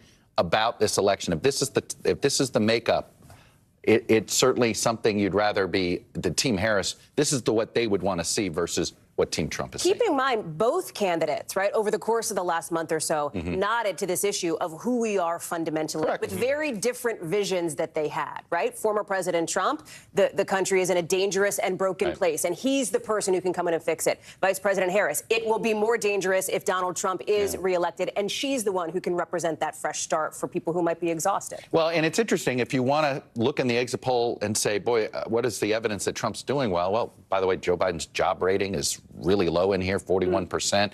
That's very low. People are dissatisfied with the direction of the country. But just like with state of democracy, you can view the direction of the country negatively because of Donald Trump's existence, in the political scene. And that may be why you pick that number. And I think we're seeing some evidence of that, too. So, look, I do think what this exit poll is saying, and what I really believe this is a macro election. This is an election about who we are. This is not about the economy and inflation. Certainly, they've been the mood music of the conversation, but the voters are what this is telling me is they went in there with a much bigger concern about the direction of the country. Yeah, and it's still very early. It's actually just getting started. But we do have some interesting data on the economy. Christine Romans has been digging into that, which sort of gives us a better idea of what voters are thinking. That's right. And it is early. Think of these as breadcrumbs. And way down the line, we're going to know how this election is going to turn out. But these are the little signals that we're getting here early. And they could change and we could get more of them. But the bottom line at the very early hour here is that people feel pretty lousy about the economy. Not so good, 35%, poor, 34%. That is a big number on the condition of the U.S. economy. When you ask people about their family finances compared to 4 years ago, I mean, that's the question you ask every 4 years, right? Also, think about 4 years ago. 4 years ago, there was a pandemic. 4 years ago, people were wearing masks to vote. People were changing how they voted and how they lived their lives because of a public health crisis, right? So a very different scenario this time around. Only 30% say it's about the same today. 24% say better. 45% say it's worse today in terms of their family finances. So we know there's been this negative mood music, Chuck, for months now about inflation, about the overall feeling of the economy, even as all the top line numbers Hallie and Tom have remained really strong. Christine, but before you go, do we know if Harris was able sort of to detach herself from President Biden on the issue of the economy yet? Do we have that data yet? Do we know anything about that? I don't know that yet, but I'll tell you something. When I see such a big spread between the good and bad for how people feel about the economy, and then you see who's better to handle the economy, Harris or Trump with only a 4-point spread, that's interesting. That's tight in terms of what voters are saying about who can handle it best. Otherwise, look at a moderate hardship to a severe hardship. That is remarkable. 74% saying that's a that big number. Inflation Combined, was a big number for them. So we've been hearing people complain about inflation. Voters told us inflation was a hardship for their family. But you look at who's better to handle the economy, only a 4-point spread. It's early. Things can change. We're going to get more data, but these little breadcrumbs are awful interesting to watch, aren't they? Christine Romans, we thank you for that. Hallie, I'm going to send it over to you. Thanks, Tom, because we've got Peter Alexander and Garrett Haake as our campaign correspondents covering both Team Harris and Team Trump out in the field as we're just getting that exit poll data showing the favorability for each candidate. And I want to start with Vice President Harris. 48% see her favorably, 50% unfavorable. Peter, let me ask you, what's the sense you're getting from the campaign as they've been watching not just the exits come in, but also some of that data from precincts, folks reporting, et cetera? Yeah, well, certainly the favorable number is a number they feel good about, that they perform better than former President Trump and Joe Biden right now. Obviously, there was some concern that Joe Biden could be sort of a weight, an albatross around the neck of Vice President Harris, but she's outperforming him by 7 points in terms of favorability right now. That's something that the folks in Wilmington or the folks who will be here at Howard University tonight alongside the Vice President feel good about. I'll tell you what else we're hearing from a senior campaign official within the course of the last several minutes. They're saying one thing they view as encouraging right now is extremely high turnout among college voters. Particularly, they give us the example of what they're seeing in the state of Pennsylvania, pointing to the campuses of Lehigh and Lafayette. They say at least at one of those campuses, there are lines that extend for up to 7 hours right now. They say the campaign is sending support and surrogates to keep students in line. A separate senior campaign advisor telling me just moments ago that support comes in the form of some of the stars of the films from the Avengers series. Paul Rudd, Mark Ruffalo, and Don Cheadle, among others, will be heading to campus to try to energize those students, to keep them in line and to make sure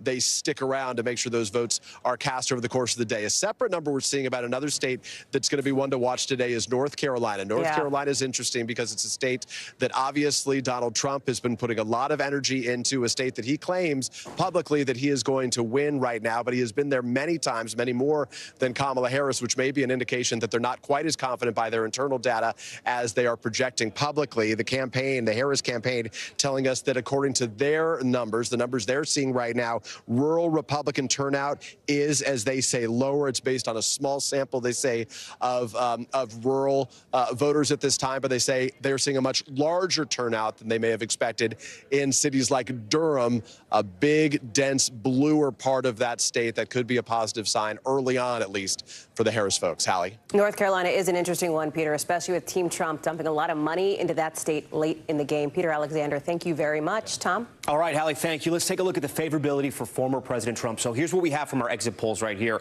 Unfavorable, 54%. This is the opinion of the former president. Favorable, 44%. His unfavorable, slightly higher than Vice President Harris. I want to go over to Garrett Haake at Trump headquarters in Palm. Okay, we had Garrett Haake. It's his live broadcast. Some things happen fast. Sometimes we have people, sometimes we don't. Things are changing on election night. But I will say goodbye to Garrett Haake and I'll say hello to Hallie Jackson. Hey, friend, I'm here. I've always got your back. So listen, it's hard to kind of parse those numbers. Yeah. 54% unfavorable for Trump, about 50 for Kamala Harris for the vice president. Still early in the night, but a little bit better for Democrats in that poll. Keeping in mind that both of these candidates are trying to say that they would be the better one for the country over the course of the next 4 years. Can I ask you, Tom, since you're here at the big board, which is going to be your sort of dancing partner throughout the night, to pull up the road to 270? Because remember, that's what this is all about. The Electoral College, first one to 270, has it in the bag. Talk us through the dynamics here. Yeah, so we're going to start election night where we left off in 2020, right? This is the way the map ended up. The 7 battleground states aren't penciled in. A reminder, President Biden, he won 6 of those 7 battleground states. The only one he didn't win was North Carolina. So let's talk about Kamala Harris's path tonight. Her easiest path to 270, she wins Pennsylvania, wins Michigan, wins Wisconsin. She holds that blue wall. Hallie, you see the number right there? She gets to 270. But if she were to have a terrible night and she were to lose the blue wall, say it were to collapse and Trump were to win all those states, she has one more path, but this is going to give Democrats heart attacks. Nevada, Arizona, holds Georgia and flips North Carolina. She gets there at 275. What about former President Trump's cleanest and clearest path, Tom? You know, for former President Trump, just think about this when you're watching tonight. Remember the East Side, right, where Trump is from New York. He's now living in Florida. If he flips Pennsylvania, holds North Carolina, and flips Georgia, he gets to 270 right there. But if something were to happen and he were to lose Pennsylvania, he has to win somewhere else in the blue wall. He doesn't have a Sun Belt strategy. He has to either win Michigan or Wisconsin if he's holding those 2 southern states. If he wins Michigan, Either Nevada or Arizona do it for him. Nevada, even with just 6, gives it to him. But if he can't win Michigan, if it's only Wisconsin, he has to win in Arizona. This is where the GOP really has to fight hard to get those votes. 272, he gets there. And depending on the spread, Tom, in other words, depending on how close or not this race is, if we're waiting on Arizona or Nevada, everybody wants to know when might we know the results. That could be the scenario in which you and I are sitting for the next 4 days. Well, 4 days, maybe even the weekend. You'll remember 2020, we were waiting a long time for certain states. Arizona, look, everyone is telling us this time around, and again, take this with a grain of salt, that the states have improved, that the reporting has improved. We should get things sooner. We're hearing about states that took a long time in 2020. We may get them earlier tonight, which is going to make for a very exciting election night. It might make for an earlier election night, but you never know what can happen. Something else that would potentially be exciting and rare would be if this was a 269 to 269 tie. If nobody got to 270. People's political minds, if they're political fans, their minds would explode. So here's how it happens, the easiest way. She wins the blue wall, Wisconsin, Michigan, Pennsylvania. You'll say, Tom, 270. She goes to the White House. And I say, hold on, Hallie Jackson, hold on. And I give Trump the Sun Belt, Nevada, Arizona, Georgia, North Carolina. He's at 268, and you're like, Tom, did you go to school? Still not there, dude. Yeah, did you get that? No. Okay, so Nebraska, it's got that Where's Waldo status. And the reason why it has that Where's Waldo status is because it gives away electoral votes through popular vote, the whole state. If you win it, you get 2. Each congressional district, though, you each get 1. If Trump were to win that,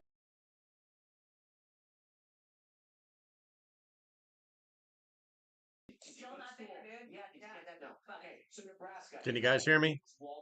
Hey, I don't think everybody caught that. If you love your country, type a number 1 in the chat. I'm playing with the sound. Going to switch channels. Okay.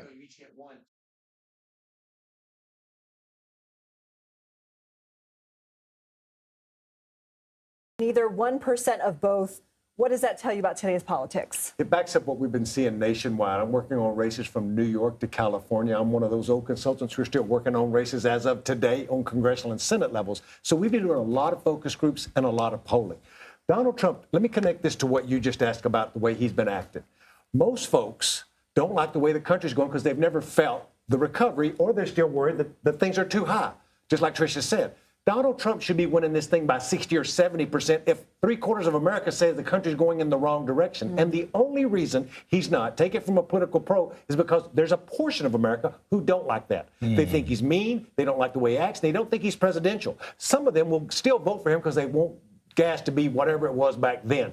If he was more likable and could stay on message, this thing would have been over yesterday. So another exit poll that we want to show here to our viewers has to do with the question of which candidate has views that are too extreme for mainstream Americans.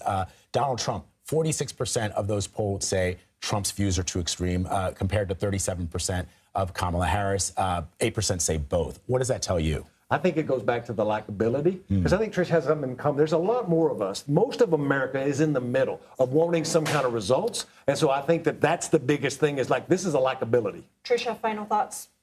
You know, I think tonight's going to be very interesting with the gender gap. We're hearing a lot. That's a silver lining for Democrats, really. Right now, though, in the early vote, we're not seeing that American women are really getting out in these early states as they were in 2020. Yes, is COVID a factor? Maybe. But I also think that we'll see. We'll see if the polls are being quiet for Republican women, because I think that there might be a shy Trump voter in the women. Interesting. All right, Chuck Rocha and Tricia McLaughlin, thank you both so much. Thanks we so really much, guys. appreciate your help. All right, one more time from Allie. Are we going to Finn? All right, let's go to Finn. CBS News political director Finn Gomez hanging out in Times Square. Finn, good to see you. What are you watching for as we're getting some of this data coming back? What are your thoughts right now? You know, I've been talking to both campaigns today about just in terms of turnout of like what they're seeing, what they're expecting, and how they basically how they're feeling about the turnout. You know, the Harris campaign has told me that in Philadelphia specifically, like that critical city, of course, in the key crucial state, battleground state of Pennsylvania, that they're seeing a high Puerto Rican voter turnout. You know, I spoke to Malcolm Kenyatta, who's a state representative there, and also on the Harris campaign's advisory committee there. in Pennsylvania who says that they're seeing this very big turnout amongst that specific group, and also just overall in Philadelphia. This is according to him. And also, I did speak to someone close to the Trump campaign who tells me that they feel very good about Arizona right now. It's earlier, obviously, in Arizona, the time difference, but they're looking not only just at the early voting that occurred, but also that they felt that they made some inroads with Latinos, especially with Latino males. Of course, it's early. There's a long way to go here, Lindsay and Vlad, but it's going to be a tight race. Finn Gomez, thanks. All right, CBS News has spent the past year talking to voters across the country and specifically across the political spectrum. So for more on what we found as we prepare for election results, we're going to share that with you. You're watching America Decides.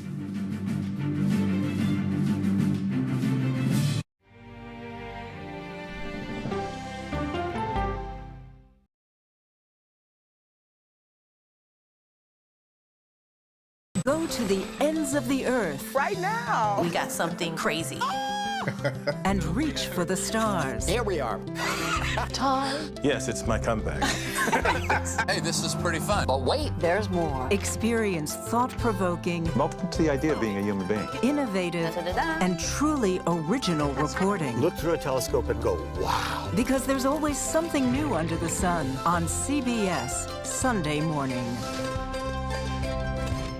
At this moment, terrorists could be plotting another attack. 9/11 triggered a counter-terrorist system that included a secret database. This person needs a closer look. A growing list of nearly 2 million people, including some Americans who say they're innocent. For 1 hour flight, I have to spend 6 hours to go and come back. CBS Reports explores the system, the people responsible for it, and those pushing for change. I'm not fighting against them. I'm fighting for them to do the right thing.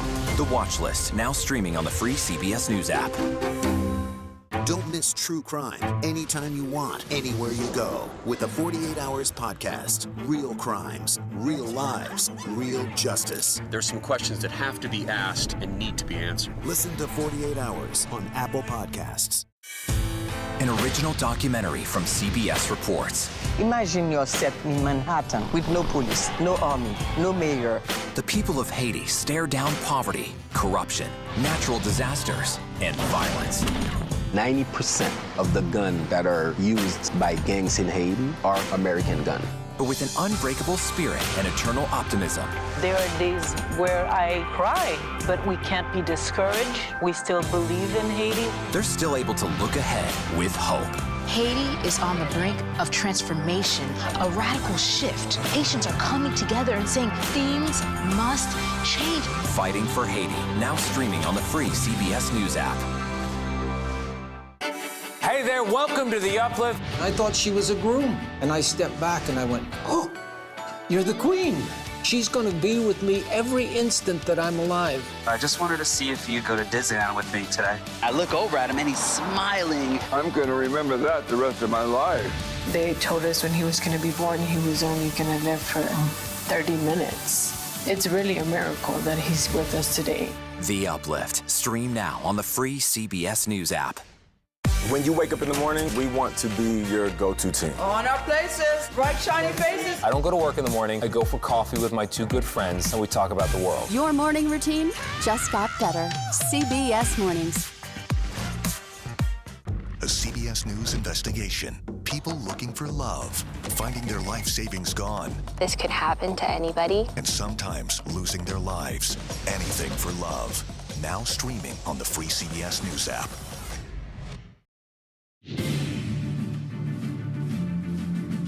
Welcome back. Looks like some busy streets there in Times Square, along with some of our favorite yellow cabs. We love to see it. For months, our Major Garrett has been meeting with voters across the country for our Eye on America series.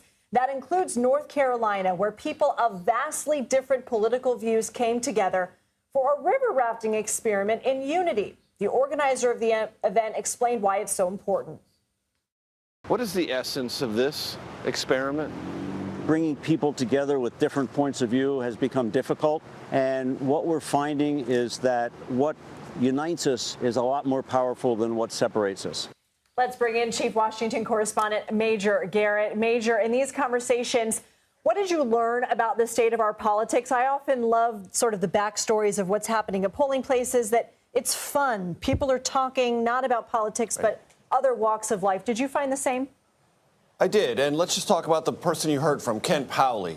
He watched January 6th and decided to do something about it. He'd been a rafting instructor most of his professional life, but he decided to put people from different political perspectives in the same boat, metaphorically and literally saying, in America, though we differ on politics, we're all in the same boat.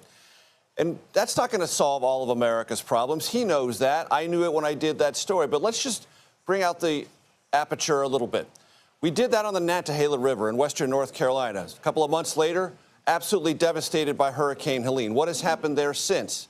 Republicans and Democrats, storm-tossed both, have come together to try to rebuild their communities and, most importantly, Lindsay, prepare each other to participate in this election. All in western North Carolina, ravaged by Hurricane Helene.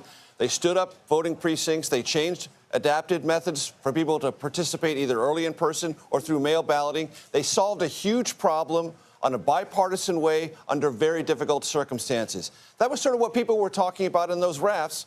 That little thing I discovered on the Nantahala River actually played itself out in western North Carolina a couple of months later. Major Garrett, thank you for giving us that storytelling. Appreciate it. Polls are closing in several states, including Georgia. And while voting continues across the country, we're going to have much more on what we're hearing from that exit polling data. Plus, we have reporters stationed at both presidential candidates' election night headquarters. We're going to hear how they are feeling as our special America Decides election night coverage continues right here on CBS.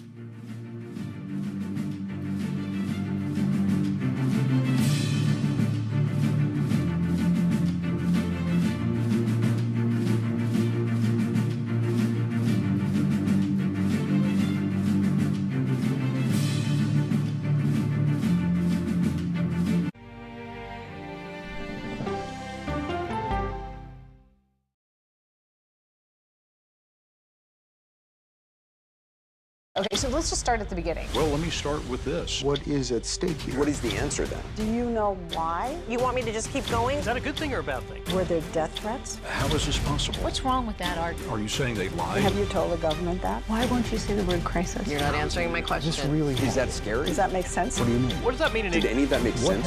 What's your response? What happened? Why? It's time for the CBS News Original 60 Minutes, Sunday on CBS and streaming on Paramount+. There is no more room in our city. New York City is receiving record numbers of migrants. Today, we're going to have more than 500 adults and children come through that door. Tensions rise as shelters reach max capacity. We don't have to take care of them. CBS Reports goes inside a crisis cities and families are facing as they fight to survive. The United States still has that glimmer of hope for people to come here. Fighting for a future. Now streaming on the free CBS News app. An original documentary from CBS Reports. Since you started La Soup in 2014, do you have any sense as to how much food you've rescued from the landfill? We've rescued 4.5 million pounds. I can't even fathom how much food that is. And that's one little person in one little city in America. We're going to call this chicken piccata. We did 450 of these meals today. This is the exact dish that you and I are going to have. Yep. Oh, really good. Is it good? Mm-hmm. Having a plan of how to keep people fed should be in every single city. So if we eliminated food waste, could we eliminate hunger? Yes. Eating Trash, now streaming on the free CBS News app.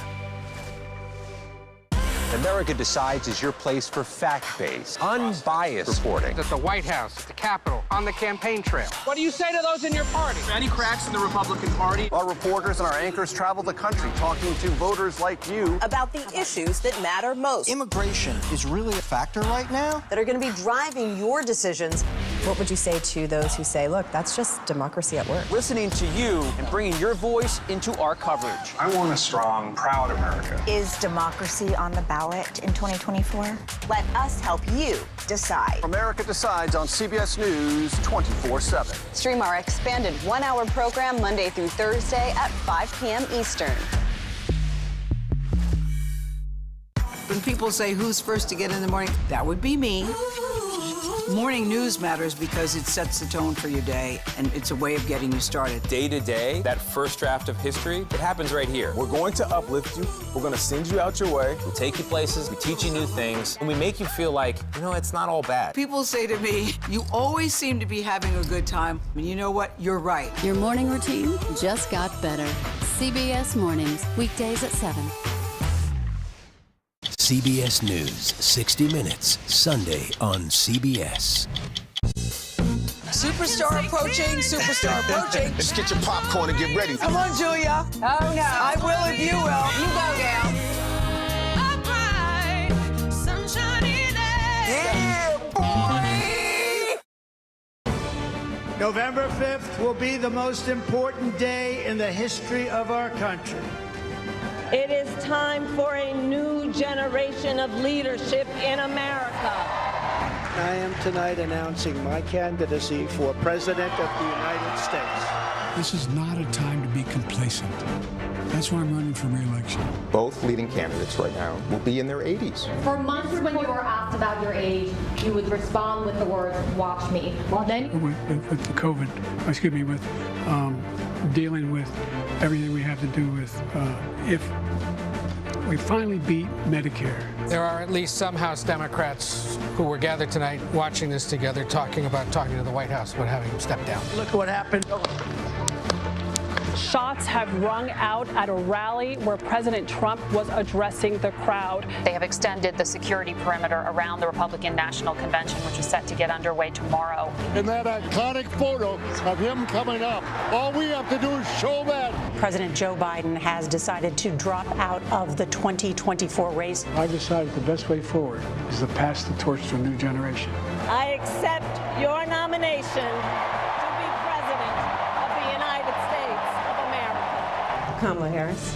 It's up to debate. I created one of the greatest economies in the history of our country. It is important that we move forward, that we turn the page. Both candidates presenting vastly different closing arguments. We're running out of ways to say close, tight, even, right? Either candidate can win. We're going to unleash a golden age of prosperity. These guys are creepy and, yes, just weird as hell. And we will make America great again. And when we fight, we win!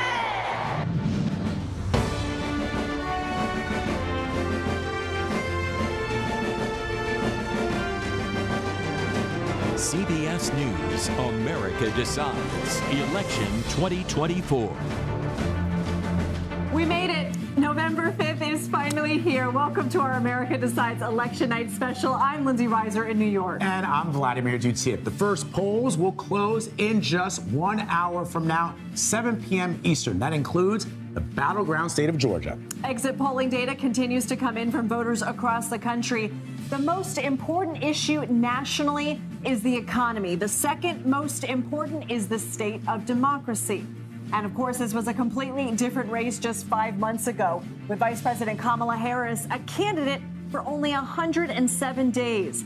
In that same time span, former President Donald Trump survived 2 assassination attempts. Our CBS News reporters and correspondents are here all evening long with us to bring you the results, the analysis, and the reporting from every critical state and races down the ballot. We begin tonight at the campaign headquarters with CBS News Chief White House correspondent Nancy Cordes at Harris campaign headquarters at Howard University in Washington. And CBS Mornings co-host Tony Dokoupil is at Trump headquarters in West Palm Beach, Florida. We're going to kick things off with Nancy. Nancy, what are you seeing? Good evening. I'm in the quad at Howard University in downtown D.C., which tonight is going to be serving as the watch party location for Kamala Harris, who, of course, attended Howard University, feels very strongly about her alma mater. When will she come out and speak? We don't know. It all depends on the returns, I'm told by top aides. Also depends on what Donald Trump does tonight. Does he preemptively declare victory before all the votes are in or before all the votes are counted? What do they do then? I'm told that they are prepared for a number of eventualities. She has stayed largely out of sight today. She did a slew of drive time radio interviews this morning across the battleground states. Other than that, I'm told that she has been spending time with family. That's a tradition for her to have dinner with her family members on election nights. She also made a quick visit to Democratic Party headquarters here in D.C. to thank the staffers, thank the volunteers there who have been behind her during this 108-day sprint to the finish line after she became the nominee by surprise after President Biden dropped out under pressure from his party. She also did a little bit of phone banking at Democratic headquarters, surprising a couple of voters in battleground states who picked up the phone to hear the vice president on the other end. Back to you guys. I'm sure it was an incredibly surreal moment. Nancy Cordes, thank you very much. Let's now go to Tony DeCopel, who's joining us from Trump headquarters in West Palm Beach, Florida. Tony, my brother, you look rested for the very long night ahead. What's the mood like right now at Trump HQ? Hey, Vlad, good evening. Well, they just cut the music and put the cable news shows back on. The feeling until that moment changed was kind of like a wedding reception here. The convention center is giant. It's beginning to fill up. The greatest hits are playing from your uncle's best wedding, maybe the second time around. There are about a dozen cash bars that are setting up, preparing to open. And there's a feeling of reunion, maybe a feeling of goodbye among the invited Trump guests. It's all invite only here, and many of them have already begun to gather at the foot of the podium there, where they expect Donald Trump to speak later tonight in front of, and we counted, 43 American flags. Gone are the days when one or two would be enough. One way or another, as one supporter told me, this is a night that they anticipate will end in tears. They're hoping for victory, though, obviously, and just a short time ago, we talked to a senior Trump aide who said they like where they sit, they like their shoes. They are bullish on North Carolina, they are bullish on the senior vote, and they feel like the gender gap is more about Kamala Harris collapsing among men than Donald Trump collapsing among women. Of course, as Nancy touched on, one of the questions is whether we're going to have a rerun here of 2020, where Donald Trump comes out after talking as though victory were going to be inevitable, and then accusing the American public and the 10,000 jurisdictions that run elections of a giant fraud, claiming victory while votes were still being counted. If that were to happen, all bets are off. But like I said at the top, and as a supporter put it to me, the one thing that's certain is, in this room tonight, there will be tears by the end of the evening. Tony DeCopel, thank you so much. We have reporters on the ground covering election night all across the U.S., including the so-called blue wall states. So let's go to Pennsylvania and Michigan. I'm Weijia Zhang in Philadelphia, Pennsylvania, the biggest city in the biggest battleground state, where voters say they understand the assignment. They feel excited, they feel anxious, and anecdotally, election officials say it appears that they are ready to go because there's been a steady stream of voters here all day long, and it looks like the turnout will be high, which is, of course, as to, what it means for America once we actually know who the hell won. But the fact that it is a competitive election says something about the state of the country, because obviously Kamala Harris is a big nothing burger. She is a fresh coat of paint slapped on a beat up jalopy. There is nobody who can make an actual affirmative case for Kamala Harris. I've heard cases against Donald Trump. I've heard a lot of cases for Donald Trump. I obviously agree with the case for Donald Trump, which is why I voted for him, which is why I campaigned for him, which is why I gave him money, all that's true. But I've yet to hear anybody make an affirmative case for Kamala Harris as a human, as a politician. It just doesn't exist. And this is going to be the big question for her in the election tonight as the results come in. Were there enough people who hated Trump to push her over the finish line? Or were there enough people who just didn't know who she was, didn't see anything from her, that they decided either to stay home or to vote Trump? That's really the big question in this election tonight. And, you're going to see a lot of exit polling data. A lot of it's coming out right now. A lot of it is confused and conflictual. If you're still in line, whatever you don't believe, anything that you're hearing from the exit polls, stay in line all night long if you have to in order to vote, because you have a right to vote in this country, and these states are all incredibly close by all the available data at this point. With that said, I don't think that we all prepped our own maps, but I did reveal my electoral map earlier today. My electoral map, I think that the polls are getting Trump wrong again. I think that the polls have an incapacity to find the Trump voter, because Trump voters, number one, don't like talking to pollsters. And number two, the Trump voter is a low propensity voter who shows up basically only for Trump, very often has a blue collar job, and is very, like, Kamala Harris voters aren't just picking up the phone for the pollsters. They're seeking out the homes of the pollsters, knocking on their door and explaining why they are virtuous for not voting for Donald Trump. I don't think the same is true for Trump. Because everything's within margin of error, if there is a systemic polling error in Trump's favor, he doesn't just win, he wins overwhelmingly. And so my map looks like he wins North Carolina, Georgia, Arizona, Nevada.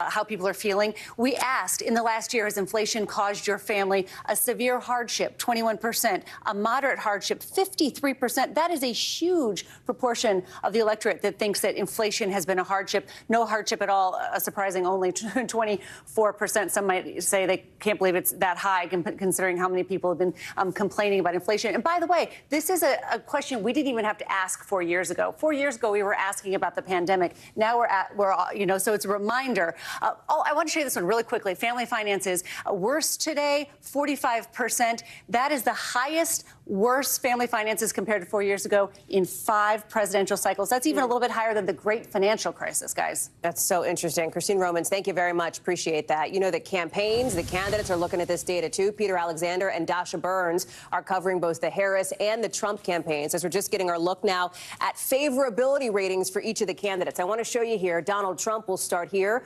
54% of voters view him unfavorably, 44% favorably. But Dasha, as you well know, part of the strategy here for the Trump campaign is to take that 44% and make sure that they get to the polls, that they turn out and vote. It's about supercharging the people who already back him, Dasha.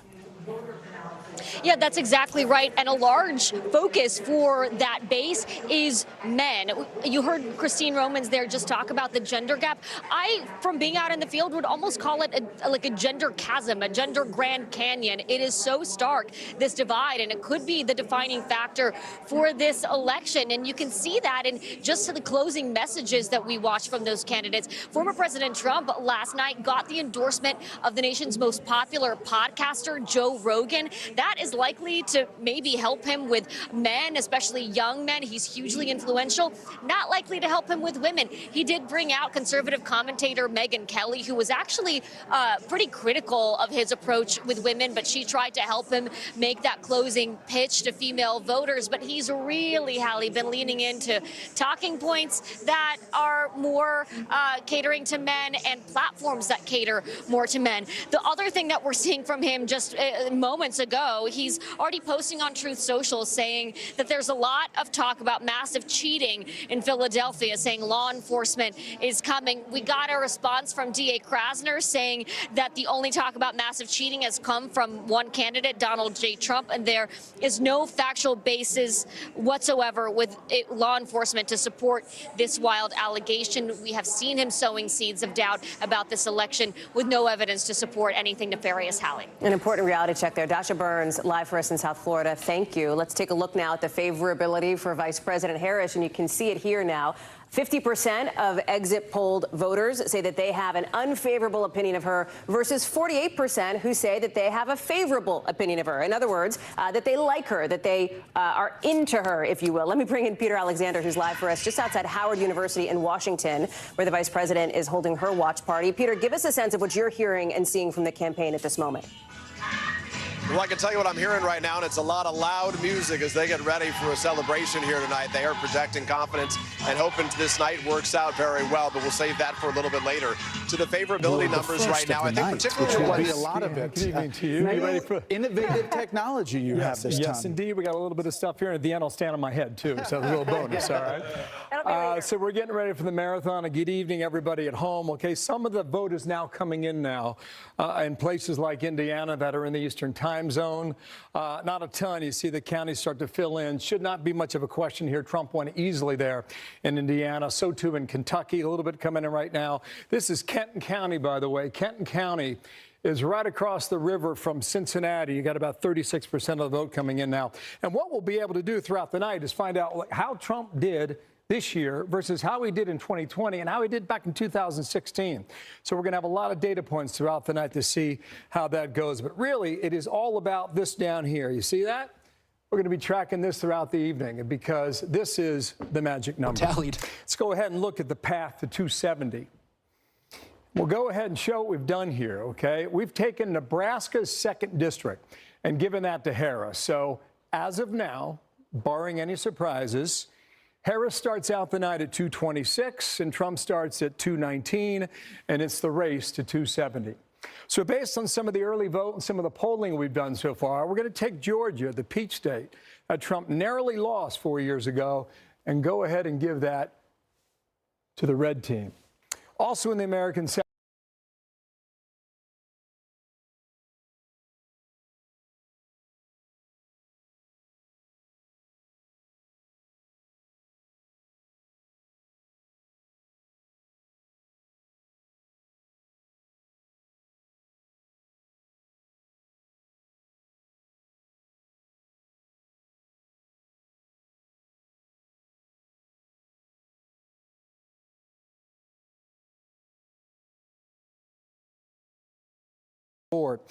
Late tonight, we're going to be in the American Southwest, and we'll see how fast Arizona counts, okay?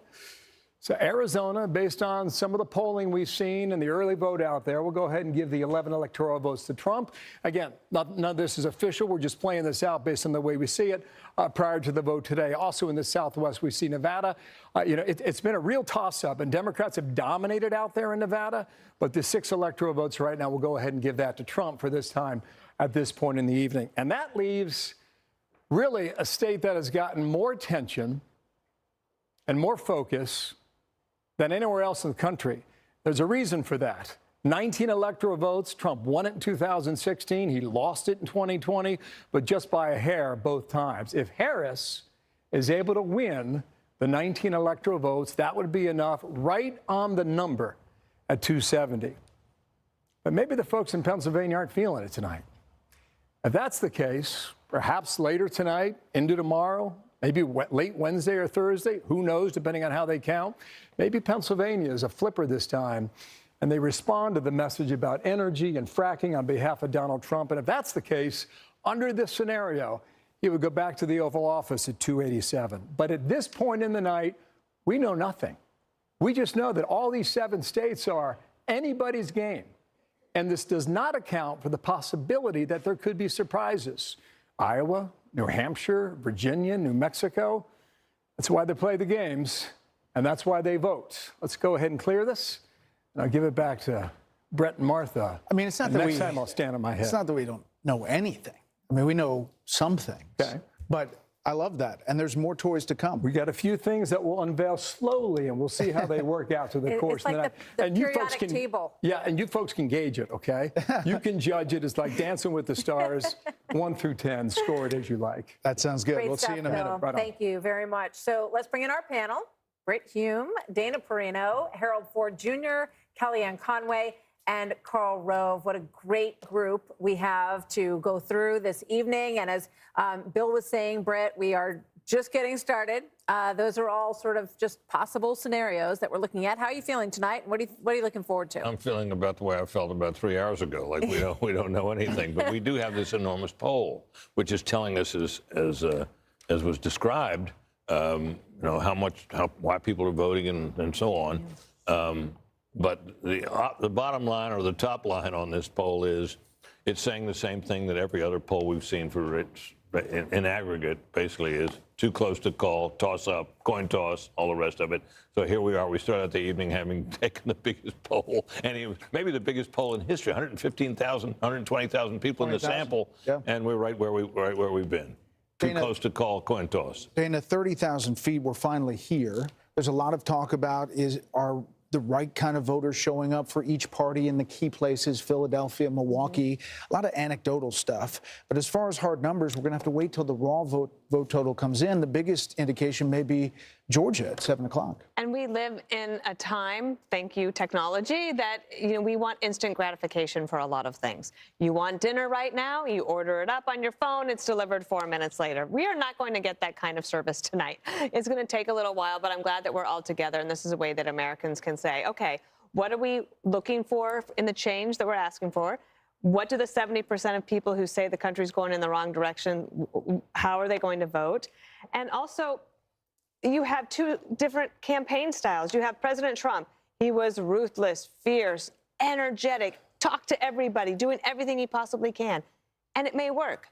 And then her campaign was very cautious. It was truncated, short.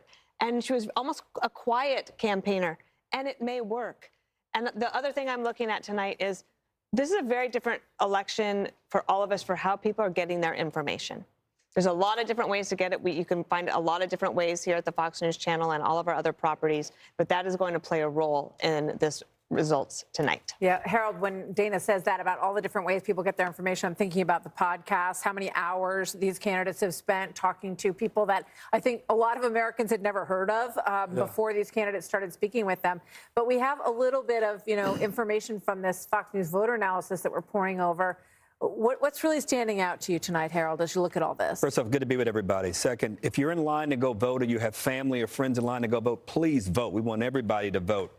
3, Georgia and North Carolina, what I'm going to be most focused on here over the next hour or two. We will get early numbers there. All of the demographics we're looking at, older, younger voters, the gender gap, male and female, how many black voters might be voting for Donald Trump versus for Kamala Harris. I think it will give us some telltale as to how the rest of the night could go. And then Michigan. That's the first of the blue wall states we're likely to get something from. So I got a lot of notes here, and I'm ready. Kellyanne, one of the things, the Fox News voter analysis is a poll. It's a massive poll. But when we get raw vote totals, that is going to kind of verify or check where we are in those numbers and those answers. No doubt. But Brett and Martha, nice to be with everyone. What I love about the Fox News voter analysis is we're not obsessed with the horse race numbers because the voters will have the final say on that tonight. You're asking questions of that Americans are asking each other and themselves when they go into that ballot box. And that's what I appreciate. 60% are saying their top issues are economy, inflation, immigration, border security. 70% are saying we're off on the wrong track. Very few are saying they're not worried at all about gas and grocery prices, about the cost of living. They feel like they're not getting ahead. Now, we've known that last data point for years. What's unique about this survey is people are projecting forward. They don't think it's going to improve much. And so, look, voters ask themselves a very simple question. Do I like the way things are going? Should I stay with the course, maybe go for 4 more, in this case with Kamala, or do I want to change? She tried to be the change agent, distancing herself from Biden. One big thing I'm watching tonight, folks, is she going to do as well as Biden did in Erie, in Northampton County, in Bucks County? Right now, she's behind him in Jewish Americans. She's behind him in Hispanic. She's behind him in some of these key counties of these 7 swing states. She has to at least put the Biden-Harris coalition back together to make it tonight. Yeah, and Carl, when we were sitting here, or I guess we were over there in 2020, Biden was ahead at this point, just in terms of the polling, not in terms of raw data yet, but she's not. I mean, everything has been completely neck and neck. So she is not in the situation he was in. No, not at all. First of all, a little whiteboard. I mean, are you competing with Hemmer? I mean, this is your deal? He's high tech, I'm low tech. Just remember, it is a tight contest, but it could yield, if it breaks the right way, a big electoral college victory for one side or the other. Because if they sweep 5 or 6 of the battleground states, it's going to give them a big chunk and make it easier for them to govern. Second thing is, we're going to watch tonight 3 different battles. There's going to be a battle over the issues like Kellyanne talked about, like the economy and the border. But we're also going to see a battle over characteristics, because if it was a battle about the issues only, this race would necessarily be over. And we're also talking about change. How people interpret what change is going to have a big impact on this tonight. And then finally, we're going to have the impact of third parties. Watch it tonight. This could be 2016 all over again, where a third-party candidate, Jill Stein, got more votes in Wisconsin, Michigan, and Pennsylvania than Hillary Clinton lost by, or 2020, where Joe Jurgensen, the Libertarian candidate, got more votes in Arizona, Georgia, and North Carolina. And in testimony to the founder of and the godfather of the whiteboard, our man, Tim Russert, it's going to be Pennsylvania, Pennsylvania, Pennsylvania tonight. 2 boards. He's got lots of Sharpies. It's going to be a long night. To your point, Robert F. Kennedy Jr. is on the ballot in Michigan and Wisconsin. And if that comes down to the wire, we may be talking about that later on. Yeah, I mean, what a ride that has been. He tried to get on the ballot, then tried to get off the ballot. Then he supported President Trump, and he could potentially be a spoiler in Michigan and Wisconsin. We don't know that yet, but we're going to wait and see. We're going to be watching that for sure. So we are waiting for our first round of poll closings. That includes key battleground states. Harold just mentioned Georgia is one of the first ones we're going to be watching. We have reporters literally everywhere as our special coverage continues.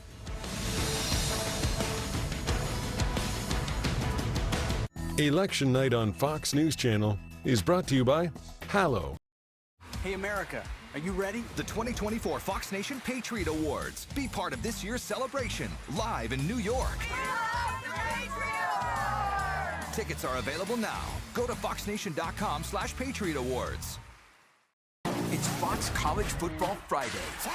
Breakout star and Big Ten rushing leader, Caleb Johnson leads Iowa. My goodness! Against UCLA. Wow! It all kicks off at 9 Eastern on Fox. You believe you were sent by God? Yes.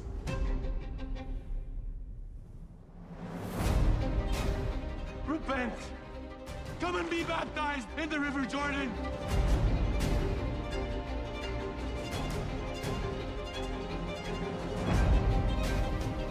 I speak in the name of the one true God!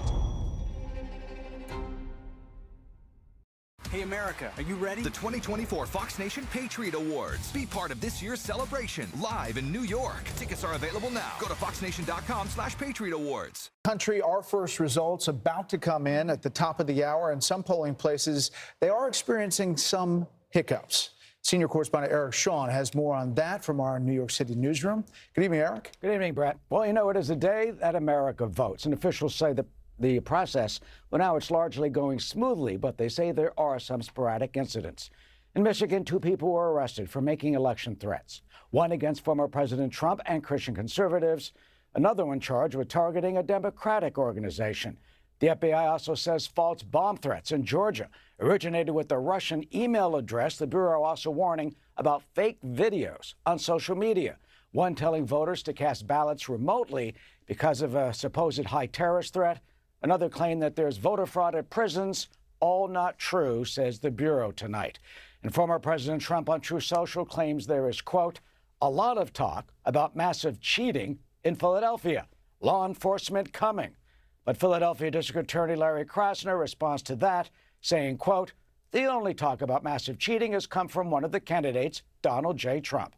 There is no factual basis whatsoever within law enforcement to support this wild allegation. If Donald J. Trump has any facts to support his wild allegations, we want them now. Right now.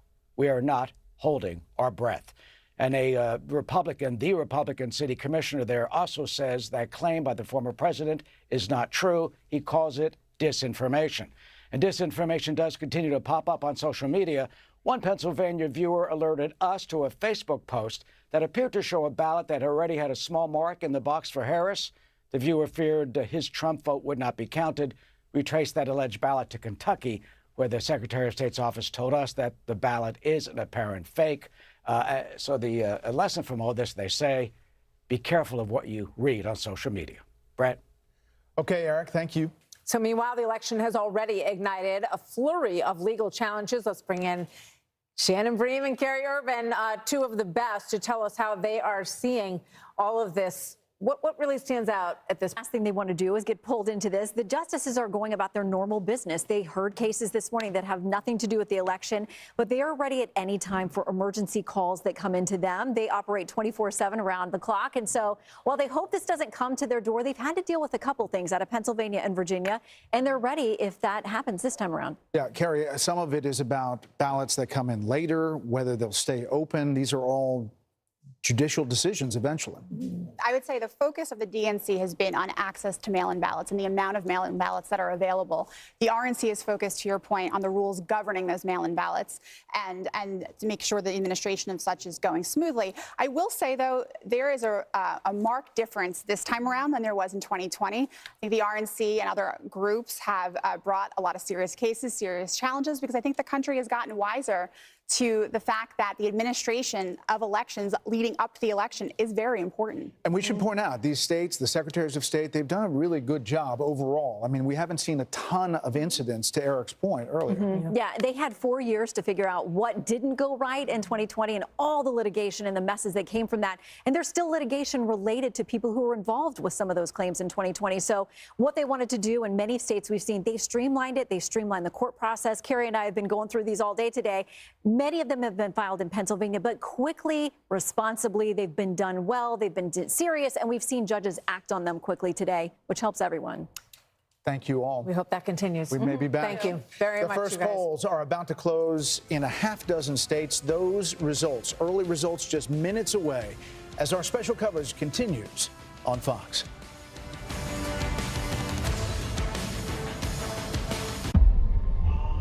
The oil business affects everything in a town like this. Hey, America, are you ready? The 2024 Fox Nation Patriot Awards. Be part of this year's celebration, live in New York. Tickets are available now. Go to foxnation.com/Patriot Awards. It's Fox College Football Friday. Breakout star and Big Ten rushing leader, Caleb Johnson leads Iowa. My goodness! Against UCLA. Wow! It all kicks off at 9 Eastern on Fox. You want to be a lifeguard? This is the real deal. Rescue High Surf is the hottest drama on TV. This is a job you have to put your heart into. You fight and never give up. And you can watch it anytime. Welcome to the North Shore. And every Monday, Watch and learn, Junior. it's all new action. You gotta work hard and you gotta play hard. All new adventure. Too dangerous. We're going in. All new episodes. It's all in a day's work. Rescue High Surf. All new Mondays on Fox and anytime on Hulu. As a head football coach, my job is to teach these boys to worship is what it means to win. My little brother was diagnosed with leukemia. It just pushes me to be stronger. He's so sweet. Gone on a couple of dates. You don't know how to kiss. Come on. Show us. I always do trust in God. You can beat a team, but it's hard to beat a family. Give it up to Jesus. God, family, football. Streaming now. Part of Fox Faith on Fox Nation. Sign up at foxnation.com. You believe you were sent by God? Yes.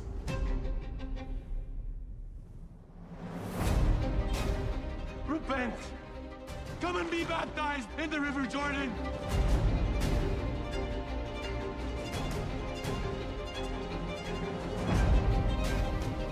I speak in the name of the one true God.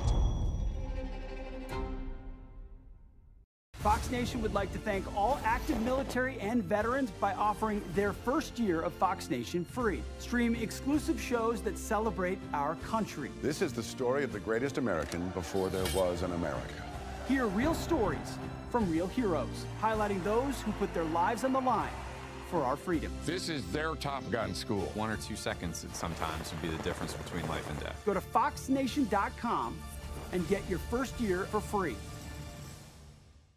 The border isn't just broken, it's shattered. Sex trafficking, human smuggling, fentanyl trafficking. And the cost isn't just in dollars. My daughter was murdered in her own room and left on the floor like trash.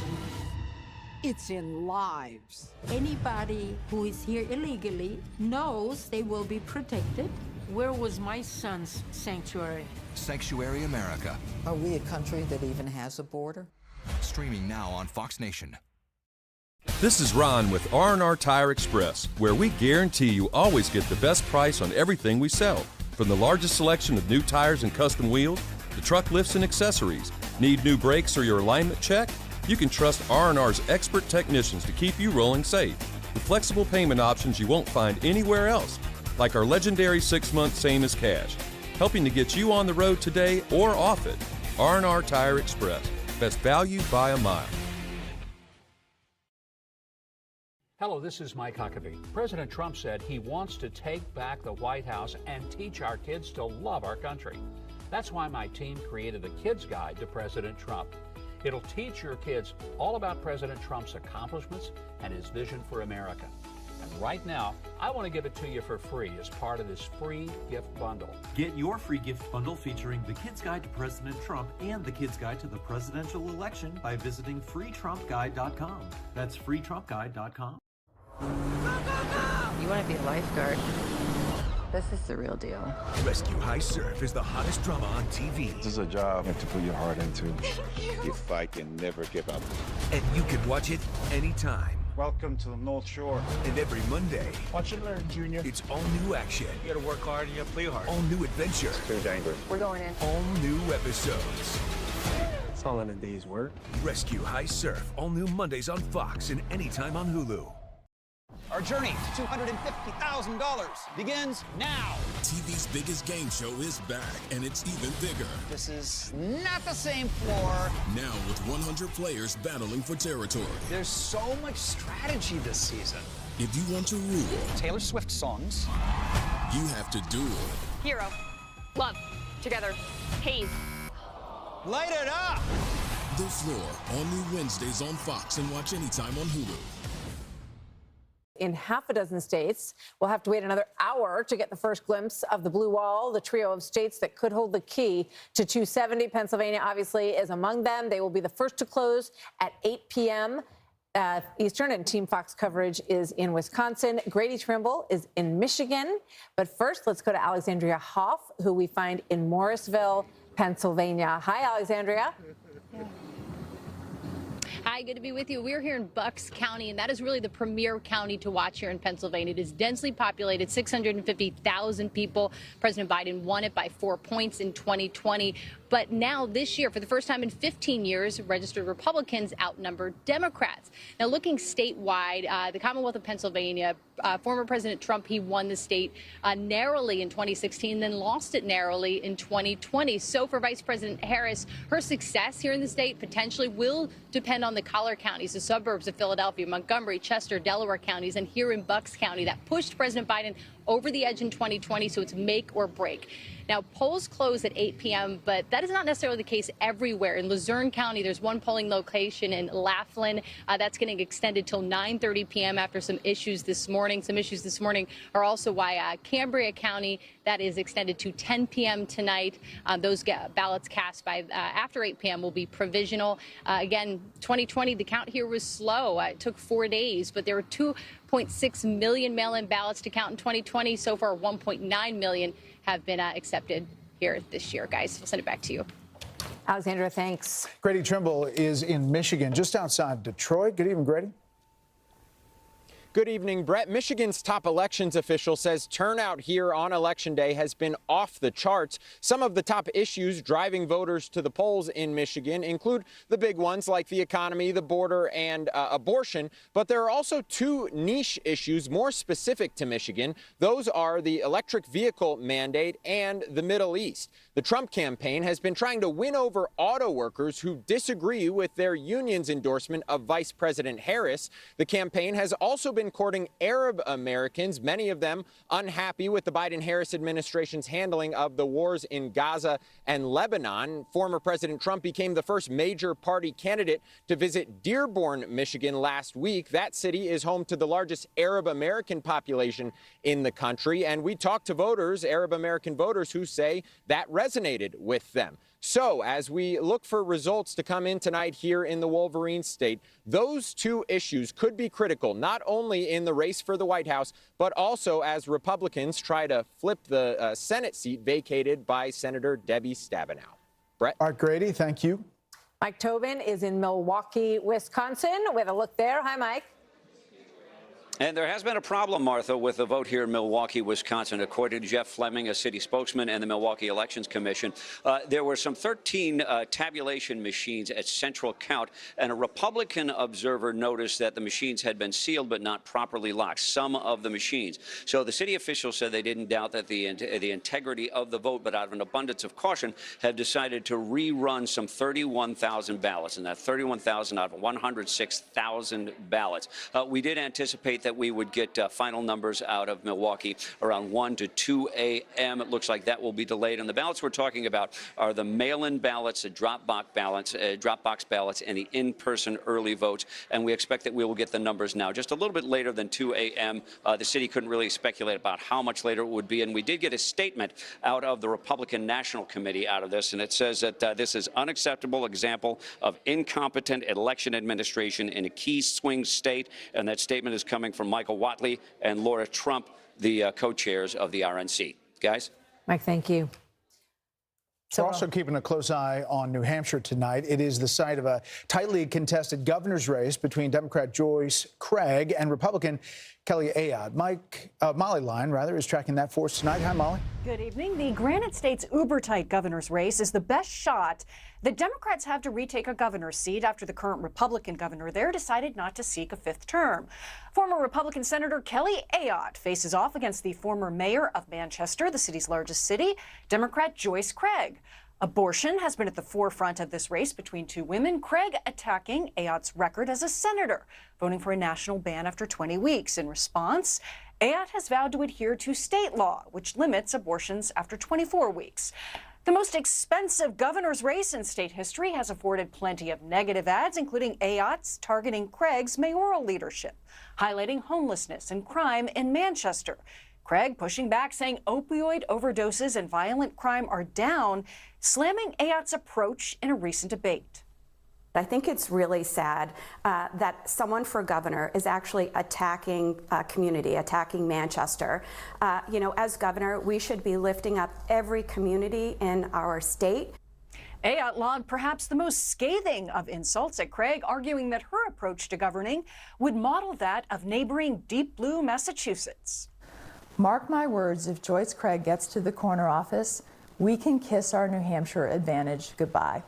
And when it comes to casting and counting the votes, New Hampshire is old school. Voters fill out paper ballots. The majority of communities do use counting machines, but 122 towns still hand count their ballots. Back to you.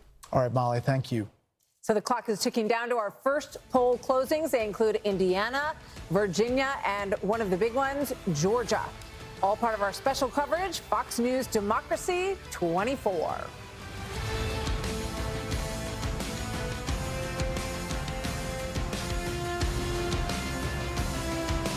I didn't have to spend my life trying to find my calling.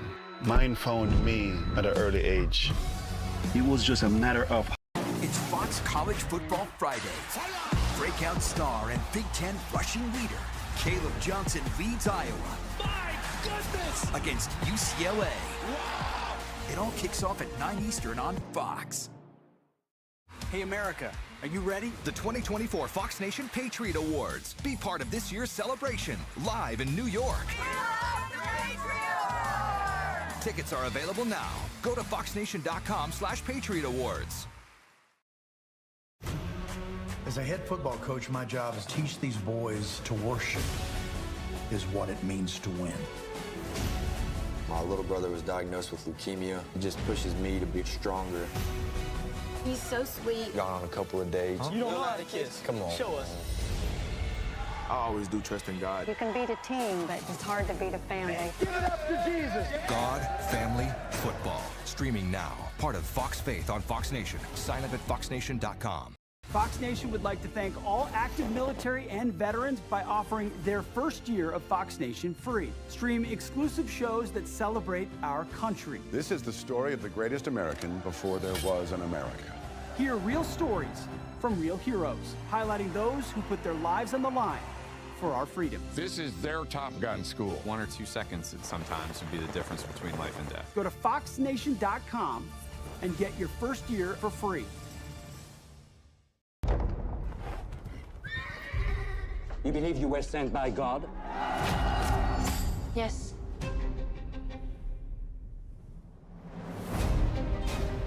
Repent! Come and be baptized in the River Jordan!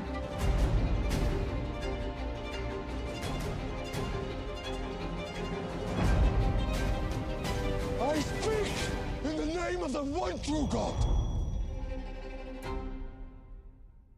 The border isn't just broken, it's shattered. Sex trafficking, human smuggling, fentanyl trafficking. And the cost isn't just in dollars. My daughter was murdered in her own room and left on the floor like trash. It's in lives. Anybody who is here illegally knows they will be protected. Where was my son's sanctuary? Sanctuary America. Are we a country that even has a border? Streaming now on Fox Nation. You want to be a lifeguard? This is the real deal. Rescue High Surf is the hottest drama on TV. This is a job you have to put your heart into. You fight and never give up. And you can watch it anytime. Welcome to the North Shore. And every Monday, Watch and learn, Junior. it's all new action. You gotta work hard and you gotta play hard. All new adventure. Too dangerous. We're going in. All new episodes. It's all in a day's work. Rescue High Surf, all new Mondays on Fox and anytime on Hulu. Hey, America, are you ready? The 2024 Fox Nation Patriot Awards. Be part of this year's celebration, live in New York. Tickets are available now. Go to foxnation.com/Patriot Awards. It is official. First Things First is a hit. The reviews are in. First Things First is a mix of analysis, tremendous chemistry, and total ridiculousness. First Things First, weekdays at 3 Eastern on FS1. Fox Nation would like to thank all active military and veterans by offering their first year of Fox Nation free. Stream exclusive shows that celebrate our country. This is the story of the greatest American before there was an America.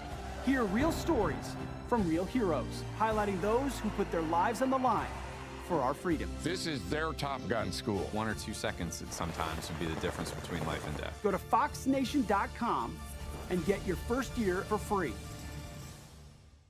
Our God calls us.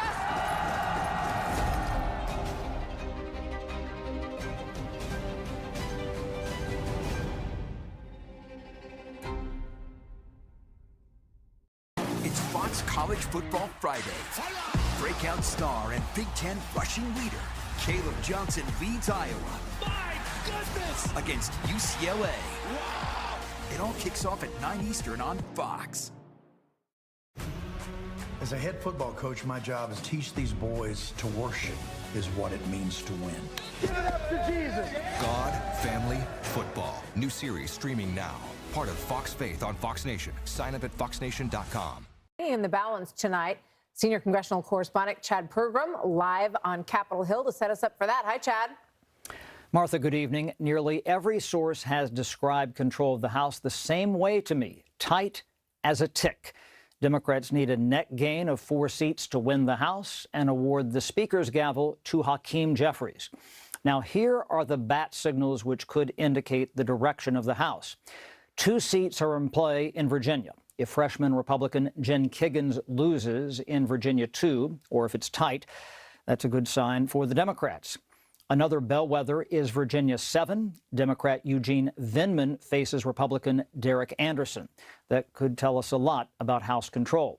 Now, another canary in the coal mine, North Carolina 1.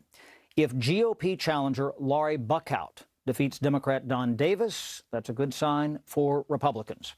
Now, control of the Senate. The GOP needs a net gain of 2 seats. The first big indicator may come in Ohio. Polls close at 7:30 Eastern Time. Democrat Sherrod Brown faces challenger Bernie Moreno. Moreno appears to be running behind former President Trump in the Buckeye State. Now, Fox is told that Mr. Trump must carry Ohio by about 10 points in order for Moreno to win, and Brown has only won in Democratic years, 2006, 2012, and 2018. The wild card is this year. Martha? Chad, thanks. One of the races that could swing control of the U.S. Senate playing out in Montana. Correspondent Dan Springer is in Bozeman tonight. Good evening, Dan. Yeah, good evening, Brett. And I don't want to go on the record as saying I'm jealous of all my colleagues and their nice, warm watch parties already. We're in Bozeman. It was snowing sideways. I don't think it's going to have a lot of impact on voter turnout today because most people in Montana voted prior to today. The polls close at 8 o'clock, and that's when we can go inside to the GOP watch party in the hotel behind me. It's expected to be a good night for Republicans here. President Trump is expected to win by a landslide. The big question, of course, is what happens in the Tim Sheehy John Tester race. John Tester has been said to be the most vulnerable Democratic senator in the country this year. As he has in past years, he always seems to manage to slip away and win his elections. And he could do it again this time, but Republicans are confident that Tim Sheehy, a newcomer to politics, will end up winning this seat and taking the Senate for the Republicans. Brett? Dan Springer in Montana. Dan, thanks. Joining us now here on set, former House Speaker Kevin McCarthy. Speaker, good to have you with us. I know you obviously are watching these House races very closely. You know them probably better than anyone. Tell us what we should be watching for and whether or not you think there's an opening here for your party to take over the House or to build on the House. Can we hold it and can we extend it? A lot happens to do with the presidential race. A lot of our candidates are underperforming Trump. The next two states you're going to watch is Ohio and North Carolina. And that'll be a big play, not only just for the House, for the Senate. Moreno has been closing stronger. We have 2 congressional seats there that could be a pickup. And if we pick up 4 to 5 seats from Democrats, we will keep the House. And you look at North Carolina 1, book out, it will tell you 2 different things. If we win that seat, the Republicans are going to have a big night. But it also tells you the percentage of the black vote, which could give a problem to the Democrats. If it stays where it is right now at 36%, that could be good for President Trump and also good for Republicans. So as you look at the map, there are these canaries in the coal mine in different races. But how much does the presidential race and the coattails there affect those races? I think it affects whether the House is able to keep Republican is going to be a lot on President Trump. If we keep the House, Trump has brought us over, because before a lot of our candidates overperformed Trump, they're all underperforming. I was just talking to one member in California that Trump had lost his district by 13. Trump was tied today in his district. Trump is performing in California better than he has before, because you really got to look to California and New York is where we won our majorities. That's where a lot of money is being spent. We've always picked up seats in those states the last 2 cycles. We've got to pick up some more and hold them. So when you look at the presidential race, in light of all that, because so much will depend on it, it has been tossed up all across the board for, these polls have been tied for weeks. What's your take? My take is what I'm looking at early is suburban areas. I don't want to see a bleed from President Trump's vote in the suburban areas where he had... You mean from 2020? From 2020 to 2024. And the rural areas, I want those to turn out bigger. Now, Republicans have really improved with President Trump on early vote. Instead of being down 1 million votes in Pennsylvania, we're only down 400,000. You look at North Carolina, Arizona, we're actually ahead. That's like going into a football game in the 4th quarter and you're leading. Can you keep the lead? That's where we're at right now. It's exciting. America is voting in great numbers. You've been a candidate so many times. On these nights, what is the candidate? Is it nerve-wracking? Is it exciting? What is the deal? You know what? These hours right here are the most nerve-wracking because everybody's calling you to ask what's going on. You have no idea. And you want to know what's happening. And you've put all this effort for probably 1.5 years. All your effort can be your family, and all you want are the returns. And you come to a state like California, you still got to wait a month. That's right. We hope not. We hope not. Mr. Speaker, thank you very much. Great to see you. Now let's take a look at another battleground. Arizona, the Sun Belt state, is also home to a high-stakes Senate race out there. Senior correspondent Alicia Acuna is live in Scottsdale. Alicia. Hi, Brett. We are in the peak hours of voting here in Maricopa County. Polls close in little more than 2 hours, and we want to give you a vantage point from our Fox News drone team. And Brett, you mentioned that Senate race here. Actually, earlier today, GOP Senate candidate Kari Lake stopped by this location to thank voters and encourage them to stay in line. She is in a pitched battle to fill that seat being vacated by independent Senator Kyrsten Sinema against Democratic Congressman Ruben Gallego. Gallego has managed to outpace Lake in both money and also the polls. However, Lake tells me she feels like she has the momentum.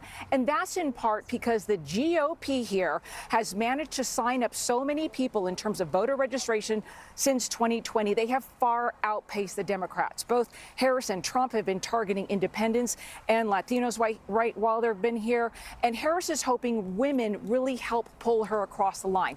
Now, let's talk about the Maricopa County ballot. It's the longest it's been since 2006. 2 pages, double-sided. And, Brett, right now it is slowing down the lines, and it's expected to slow down the count. Brett. Alicia, thank you. First poll closings coming up right around the corner. That includes our first glimpse at the battleground state of Georgia. Laura Ingram, Jesse Waters, Sean Hannity as our election night coverage continues right here on Fox. Look out, 'cause here I come. Have you always had trouble with your weight? Same. Discover It's Fox College Football Friday.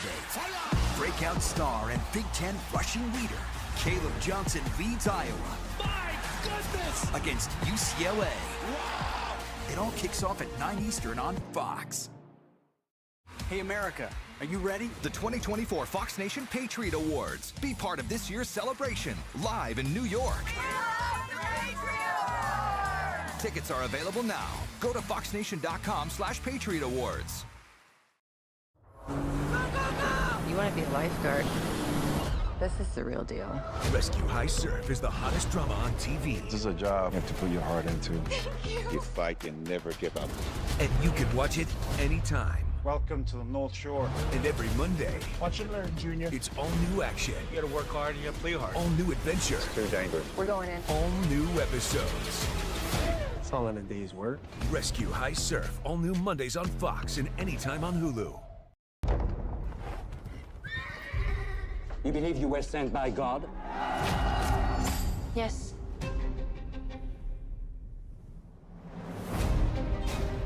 Repent! Come and be baptized in the River Jordan!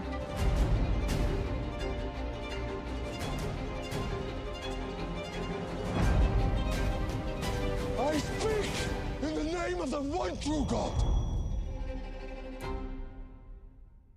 Fox Nation would like to thank all active military and veterans by offering their first year of Fox Nation free. Stream exclusive shows that celebrate our country. This is the story of the greatest American before there was an America. Hear real stories from real heroes, highlighting those who put their lives on the line for our freedom. This is their Top Gun school. 1 or 2 seconds sometimes would be the difference between life and death. Go to foxnation.com and get your first year for free. As a head football coach, my job is to teach these boys to worship is what it means to win. My little brother was diagnosed with leukemia. It just pushes me to be stronger. He's so sweet. Gone on a couple of dates. You don't know how to kiss. Come on. Show us. I always do trust in God. You can beat a team, but it's hard to beat a family. Give it up to Jesus. God, family, football. Streaming now. Part of Fox Faith on Fox Nation. Sign up at foxnation.com. The border isn't just broken, it's shattered. Sex trafficking, human smuggling, fentanyl trafficking. And the cost isn't just in dollars. My daughter was murdered in her own room and left on the floor like trash. It's in lives. Anybody who is here illegally knows they will be protected. Where was my son's sanctuary? Sanctuary America. Are we a country that even has a border? Streaming now on Fox Nation. The stage is set. Here we go. Season 12! You can sing! The Masked Singer, all new Wednesdays on Fox or watch anytime on Hulu. All right, I'm gonna change your world. That's gonna be interesting. Let's go. I love to root for great. Yeah. I want to watch history. Ooh. You want to root for the underdog. Good luck with that. In sports, people hate what they fear. They hate the Cowboys. They hate LeBron. I've got a lot of haters. Truth hurts sometimes. I'm controversial when I don't even mean to be. It doesn't matter how many times I'm right. You'll still argue with me. This is The Herd. Hell yeah. They're dudes. Golf socks, I'm done. Being dudes. Whoa, they got a freaking bathroom just for pooping. Doing dude stuff. Oh, that is not whipped cream. Universal Basic Guys. Sundays on Fox and anytime on Hulu. Hey, America, are you ready? The 2024 Fox Nation Patriot Awards. Be part of this year's celebration, live in New York. Tickets are available now. Go to foxnation.com/Patriot Awards. It is official. First Things First is a hit. The reviews are in. First Things First is a mix of analysis, tremendous chemistry, And total ridiculousness. You're out. First Things First. Weekdays at 3 Eastern on FS1. Those early returns as well. This in a race that was obviously turned upside down just a few months ago. It's hard to believe, back to that debate June 27th, when President Biden ended his bid for re-election soon after that. Senior White House correspondent Peter Ducey has more live from the North Lawn. Good evening, Peter. Good evening, Brett and Martha. The biggest Democratic party of the decade is here in Washington, D.C. tonight, and President Biden will not be there at Howard headquarters, and rather at Howard for Harris headquarters. And if you're keeping score at home, President Biden is the one who got Harris elected the first time and raised millions of dollars for the re-election effort. And tonight, White House officials are telling us he's going to be watching the returns on TV in the residence with longtime aides. He'll be getting regular updates. We did see them wheeling some big screens into the first floor a little while ago. Harris for president would still be Biden for president if he did not decide late summer that he thought it was time for new voices, fresh voices, yes, younger voices, and for that he is going to have a quiet night in this house that she has spent $1 billion to try to move into. Brett? What a sequence of events this has been, Peter, between that really disastrous debate and then the dropping out in the middle of July for this president. Give me a sense of what the security is like around there. There are a lot more local police, but it's not like something where they have called in the National Guard. And there is extra fencing up tonight, but there has been for the last couple of weeks. Also worth pointing out, they've been building the inaugural viewing stand right outside. That is why the fencing has been up. And that is something else that during the commercials, President Biden can look out and see for the next president. Back to you. That is something. Peter Ducey live on the North Lawn. Peter, thanks. You know, Britt, we should just take a moment and think about all that has transpired from that debate, from 2 assassination attempts on one of the candidates, the former president, from a new candidate campaigning in about 100 days, and here we are essentially tied. And it gives us an idea of the acceleration of the news cycle, that all of that, which was really so very recent and so extraordinary, it sort of passed and disappeared. I mean, Biden seems like Biden's been gone forever. She's been the candidate forever. The assassination attempts, which we thought would leave such a big mark on President Trump's standing, former President Trump's standing, it's vanished from sight. It's not even it's not even talked about. But why is that? Well, I think part of it's, as I say, the acceleration of the news cycle, that we move on very quickly from one thing, no matter how major, to another. And the only things that kind of stay in the news are things like the wars in Ukraine and in the Middle East. But even today, we had a major development in the Middle East with the firing of the Israeli defense minister, and that'll pass without notice tonight, almost completely. Barely gets remarkable. It is stunning, and when Biden dropped out, it knocked the assassination attempts off the top of the news list. But we are going to speak with our panel because we're getting raw vote total in, right? We're seconds away from 9 states, including Ohio, Virginia, Kentucky, Indiana, plus critical battlegrounds. We're going to do a great job for North Carolina. Georgia, this election right here is a fight for the future. With 97 electoral votes on the line, we have the results as they come in. The moment is here. America is watching.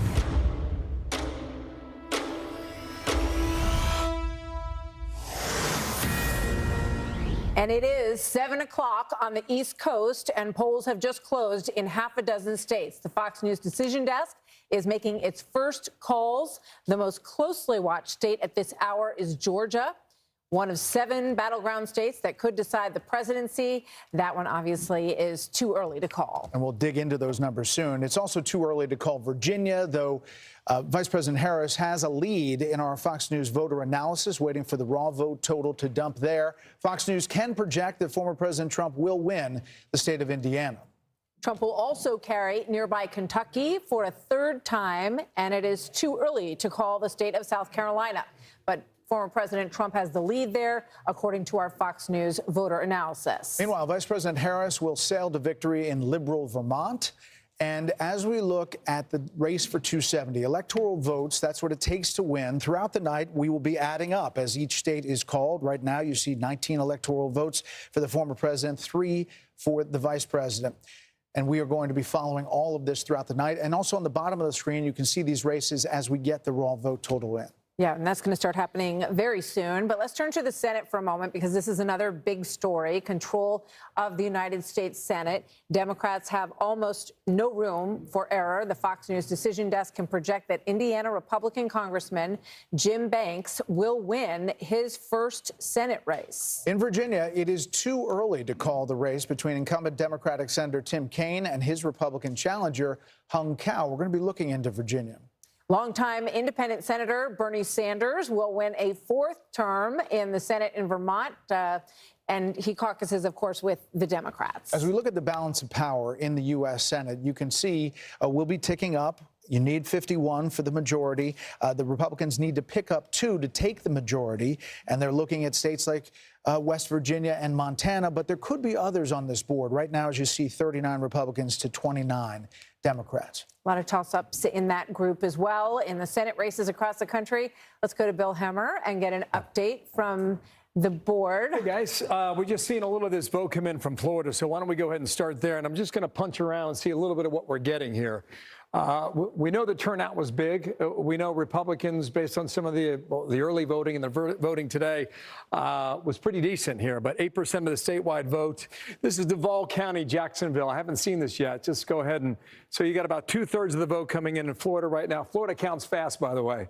Like the early vote, they rack it up. And so right here in Duval County, you got Kamala Harris leading by a point. I tell you what we do. Why don't we do this? It's very interesting because for one of the first times in a long time, in anybody's memory, I guess going back to FDR, the late 1800s, we've got a candidate on the ballot where you can compare the number from 4 years ago and compare the number from 8 years ago. So we're going to do this a lot throughout the night. We'll get a measure about how Trump is performing versus Hillary Clinton and versus Joe Biden. So let's go back 8 years now. Just watch his number here with 2/3 of the vote reporting in Florida. This is one county in Jacksonville. So all right, here we go. Trump was just shy of 50 against Hillary Clinton in that county. And then 4 years ago, he was a little less than that, about 2.5 shy of the midway mark in overall Duval. So he's doing right about the same number he did with Joe Biden 4 years ago. So let's look at Volusia County. Okay, you got a little more of the vote in here. Trump easily at nearly 60% of the vote. 77% reporting. Flagler, 86% reporting as well. So we expect him to do quite well in Florida. Let me move away from this because what I wanted to show you in a moment here is we're just getting a flavor right now of perhaps what the suburban vote is doing for Trump versus Harris, and then what the rural vote's doing. And what I did was I want to pick out two places here because there's a county just north of Indianapolis. This is Hamilton County. Population about 350, 360,000. About 2/3 of the vote coming in right now. What I want to show you here is Trump's at 48.8 now. There's more vote out there. Indiana counts the mail-in ballots first. So let's do the same exercise, okay? This time, watch the slide come out here. And now it gives us a direct comparison for 8 years ago against Hillary Clinton. This is the weakness in the Trump campaign, right? 8 years ago, he was just shy of 57% in the same county. And then 4 years ago, got slightly weaker, okay? Down about 2 points. And then current day today, okay, so there's more vote out there, so we'll see how it goes. But right now, a little weaker there in that suburb just north of Indianapolis. Conversely, right, Trump's been working the rurals, right? Well, this is Kentucky. You got a lot of the votes still out there, even though we called the race, okay? This is Taylor County. It is rural. It is small. There's about 10 to 12,000 raw votes there. Trump's percentage of the vote is big at 77%. So let's do the same exercise again. Go back to 2016, the percentage of the vote, okay, it was lower. 4 years ago in 2020, same county now, right around 75%. And as of tonight, okay, by the way, raw vote, 93.76, hold on to that number, okay? It's important because he's doing better on a percentage basis, but the raw vote doesn't help him a ton. That may suggest, as we pop around the map throughout the night, that the turnout for this vote could be lower than 2020. That's a COVID year, a pandemic year, a lot of people voting by mail, et cetera, and we'll see whether or not we're able to top that number from 2020, but it's questionable and debatable at the moment. If I've got time, I'll just show you Florida. Just one more time here, 30% in. Miami is missing. You know, we're waiting for the Hispanic vote down there in Miami, the Cuban vote as well. Broward County, 70% in. Heavily Democratic there, but about 60% of the vote right now going for Kamala Harris. The Trump team is saying that they're getting on the radio right now. They're cautiously optimistic. They're doing radio in Pennsylvania, Wisconsin, and Michigan, all the way at the top. That means the former president telling people there's still time and finish strong. That's the message from Mar-a-Lago, right around down here in Palm Beach. Back to you, Brett and Martha. You have time, Bill. We're going to have a lot of time. Roger that. Okay, yeah. We have a lot of waiting to do you still. know, Georgia is really crucial as we look at this raw vote total. And they're also getting a lot that we expect to come in very fast. Madison Allworth is actually in Norcross, Georgia, with the view from the ground. Hey, Madison. Hey, Brett. Hey, Martha. So, yeah, polls have closed at a majority of locations here in Georgia, including the location that I'm at. I can actually see from my vantage point that at least one person has tried to come in past 7 p.m. and they are turning them away because this poll location, like most, closed at 7. But there are a few, because of issues, that will be open past 7 p.m. So 5 locations in Fulton County, 1 here in Gwinnett County.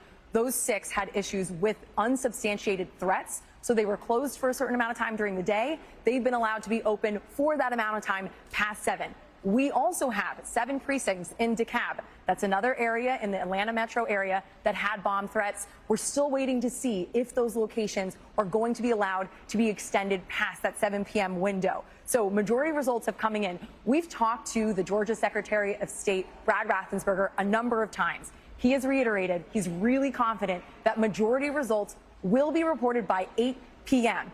And now when it comes to how close it is here, recounts are not necessary, but if it's within 0.5%, a candidate can request it. We're going to start to get those results really any minute now. Guys, I'll send it back to you. Okay, Madison, thank you.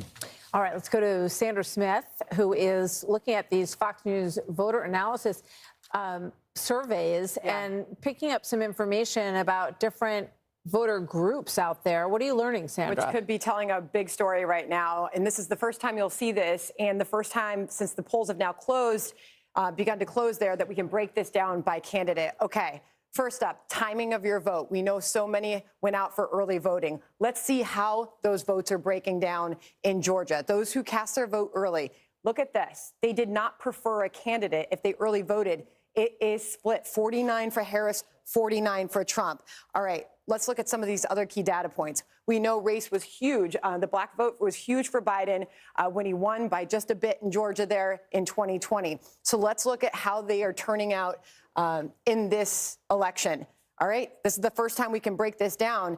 Among black voters and their support for Kamala Harris, while strong, she is below where Biden was in 2020, 4 years ago.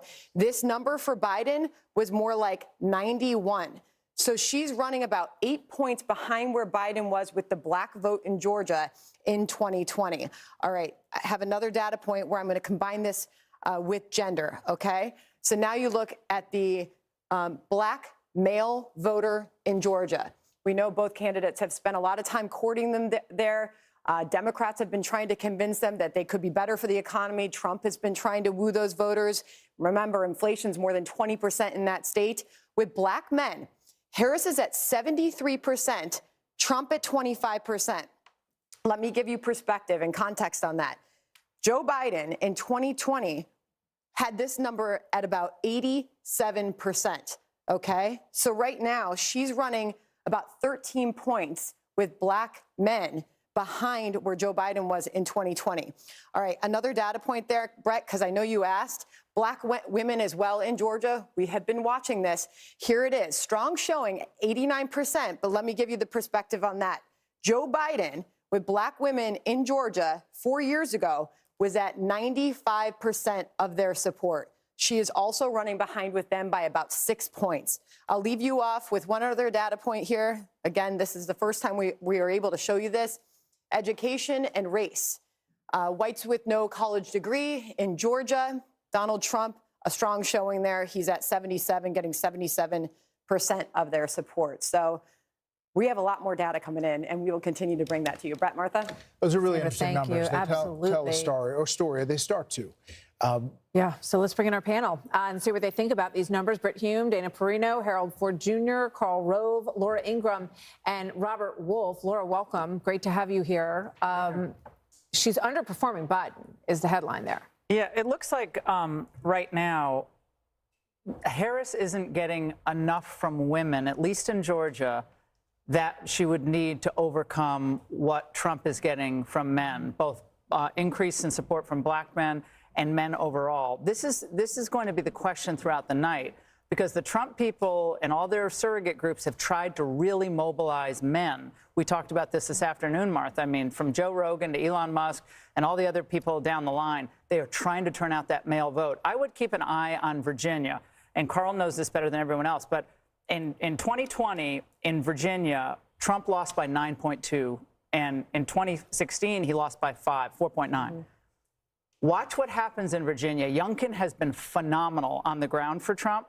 And even if that lead is cut by half, let's say it's 4 points, that could be a bellwether of something to come. Also in New Hampshire, where I spent 4 long winters. Yes. See what happens in New Hampshire. That was very tight in 2016 and Robert, 2020. welcome to you as well. You know, the state of Georgia, Biden flipped Georgia for the first time since 1992, largely because of the black electorate. Looking at those numbers right now, it doesn't seem like she's delivering that same kind of power. Yeah, those numbers seem soft, although I would tell you I was predicting North Carolina over Georgia for the vice president because I think Stein will be like plus 15 versus Robinson. And The governors. Think the governors, and I think that may help the vice president. But these are soft numbers, and I thought with Warnock and Ossoff, 2 senators that are popular, we would have maybe seen, you know, a better turnout. So I'm hoping this is just the early voting. Yeah, not all the data obviously is in yet. Carl, what's your read on it? Well, first of all, we're looking at half of the problem. The problem is that we're looking at is what's the division of the black vote by men and women, Trump versus Harris. The other thing we need to look at is turnout. A 1% decline in black turnout in Georgia over the last election would wipe out the 10,000 vote margin that Joe Biden had. So we're seeing part of the picture. Let's see if it's compensated or offset a little bit by how much the black turnout is. Is it bigger than last time or smaller than last time?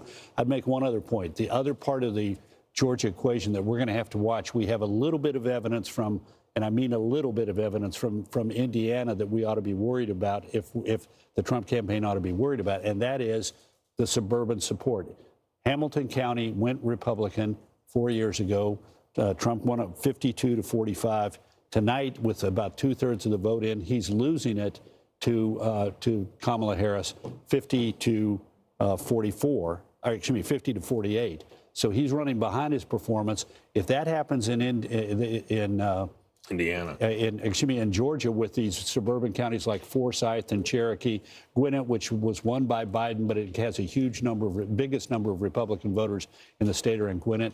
You remember, Hamilton County, 34% of the Republican primary voters in May voted for Nikki Haley when she had no chance of winning. We're seeing that effect tonight with the county being blue, at least at this point. Harold, it's just worth pointing out that the Fox News voter analysis is this rolling poll over several days, 120,000 voters asked a series of questions. When we look at that data that Sandra talked about, with the raw vote total coming in, we have a sense of how accurate or not accurate it is. So far, it's lining up. Your thoughts where you are?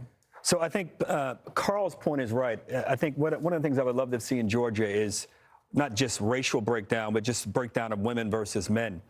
Because if indeed he's underperforming the suburban areas in Indiana, you could extrapolate perhaps that happens in Georgia. But I would agree, if these numbers hold up, if he's polling, he being President Trump, 25% amongst black men, that's a challenge.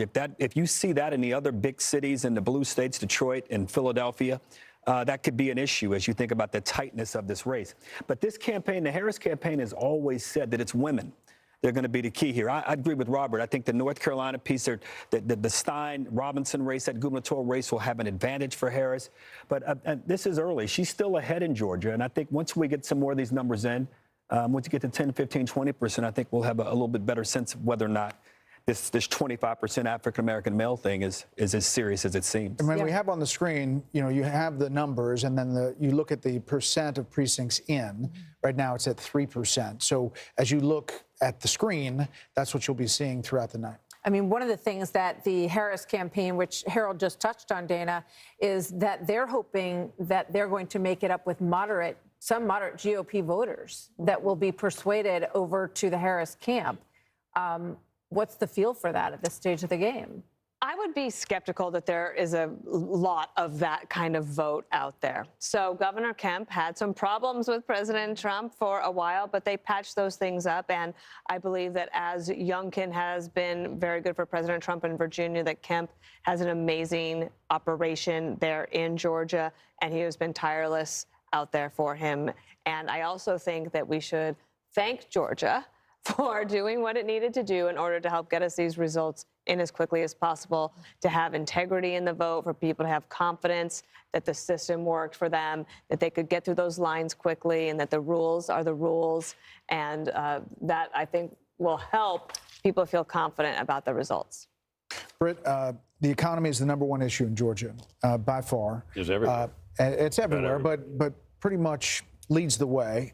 In our Fox News voter analysis, they break Trump's way significantly on the issue of the economy. Right, that's important. And the other thing we have to keep an eye on throughout the night, it seems to me, are what, to use a piece of newly minted jargon we have, is just the low propensity voters. You hate that word. I think it's awful jargon, but can't think of a quickly better way to say it. But people who don't the Trump vote very campaign often has really set a great deal of store by the fact that they believe that they have reached these people and will turn them out in significant numbers. But explain who they are. They're people who didn't vote in 2020, or maybe even didn't vote in 2016 and 2020. Never voted. And they're the kind of people they think are largely for Trump, if you asked them, right? And that if they can turn them out, they think they could be the decisive factor in this election. We don't know enough now, I don't think, to assess how that's going, but that's something to keep an eye on. We might have an indication of it if you look at some of these Georgia rural counties. I've been watching Bill work on his wall. And if you take a look at some of these rural counties, small counties, there are 150 or 180, 159 counties in Georgia, you'll see that Trump is getting a bigger number of votes in these smaller counties and a bigger percentage. This is, again, goes back to the episodic or low propensity voter. All right, we're going to dig into these numbers, and we'll head back to Bill momentarily. Election night just getting started. Some of the first polls are about to close in hotly contested state of North Carolina. So we're going to have some data there to show you coming up right after this break as our special coverage continues.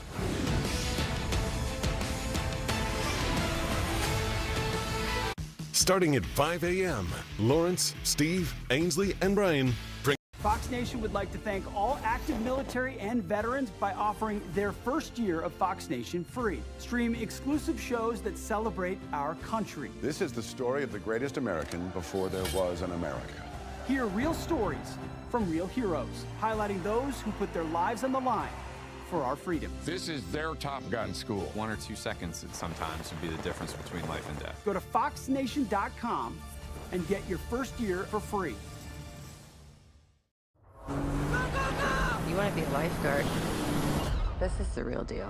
Rescue High Surf is the hottest drama on TV. This is a job you have to put your heart into. You fight and never give up. And you can watch it anytime. Welcome to the North Shore. And every Monday, Watch and learn, Junior. it's all new action. You gotta work hard and you gotta play hard. All new adventure. It's too dangerous. We're going in. All new episodes. It's all in a day's work. Rescue High Surf. All new Mondays on Fox and anytime on Hulu. The border isn't just broken, it's shattered. Sex trafficking, human smuggling, fentanyl trafficking. And the cost isn't just in dollars. My daughter was murdered in her own room and left on the floor like trash. It's in lives. Anybody who is here illegally knows they will be protected. Where was my son's sanctuary? Sanctuary America. Are we a country that even has a border? Streaming now on Fox Nation. As a head football coach, my job is to teach these boys to worship is what it means to win. My little brother was diagnosed with leukemia. It just pushes me to be stronger.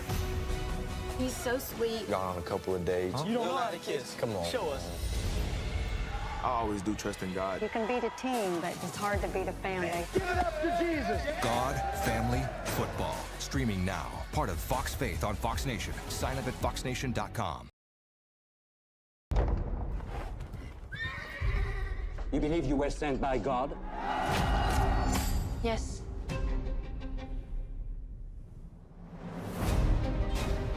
Repent. Come and be baptized in the River Jordan.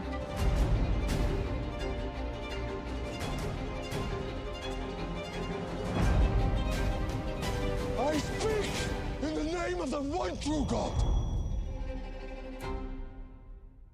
Only $39.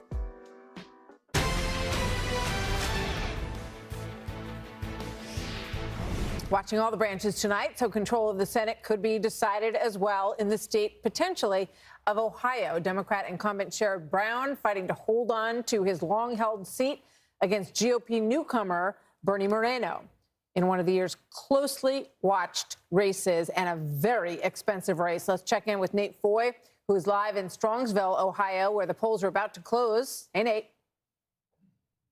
Hey guys, so yeah, more than $400 million in ad spending in this Senate race, and a few people still coming in here to vote just minutes before the polls close at 7:30. And voter turnout has been strong. More than 2.5 million Ohioans voted early. This morning at 5 a.m., there was a line stretching around this entire building with people ready to vote, and it really reflects what's at stake. 17 electoral votes. Former President Donald Trump is expected to carry the state for a third time, but as you mentioned, the race that everybody is watching is between the incumbent Democratic Senator Sherrod Brown and GOP challenger Bernie Moreno. Now, Senator Brown has campaigned seeking a fourth term, trying to make this about reproductive rights, which are enshrined in Ohio's Constitution. And for that reason, Moreno told us last night it should be a non-issue in this race. And he says that Senator Brown is turning abortion into a political weapon.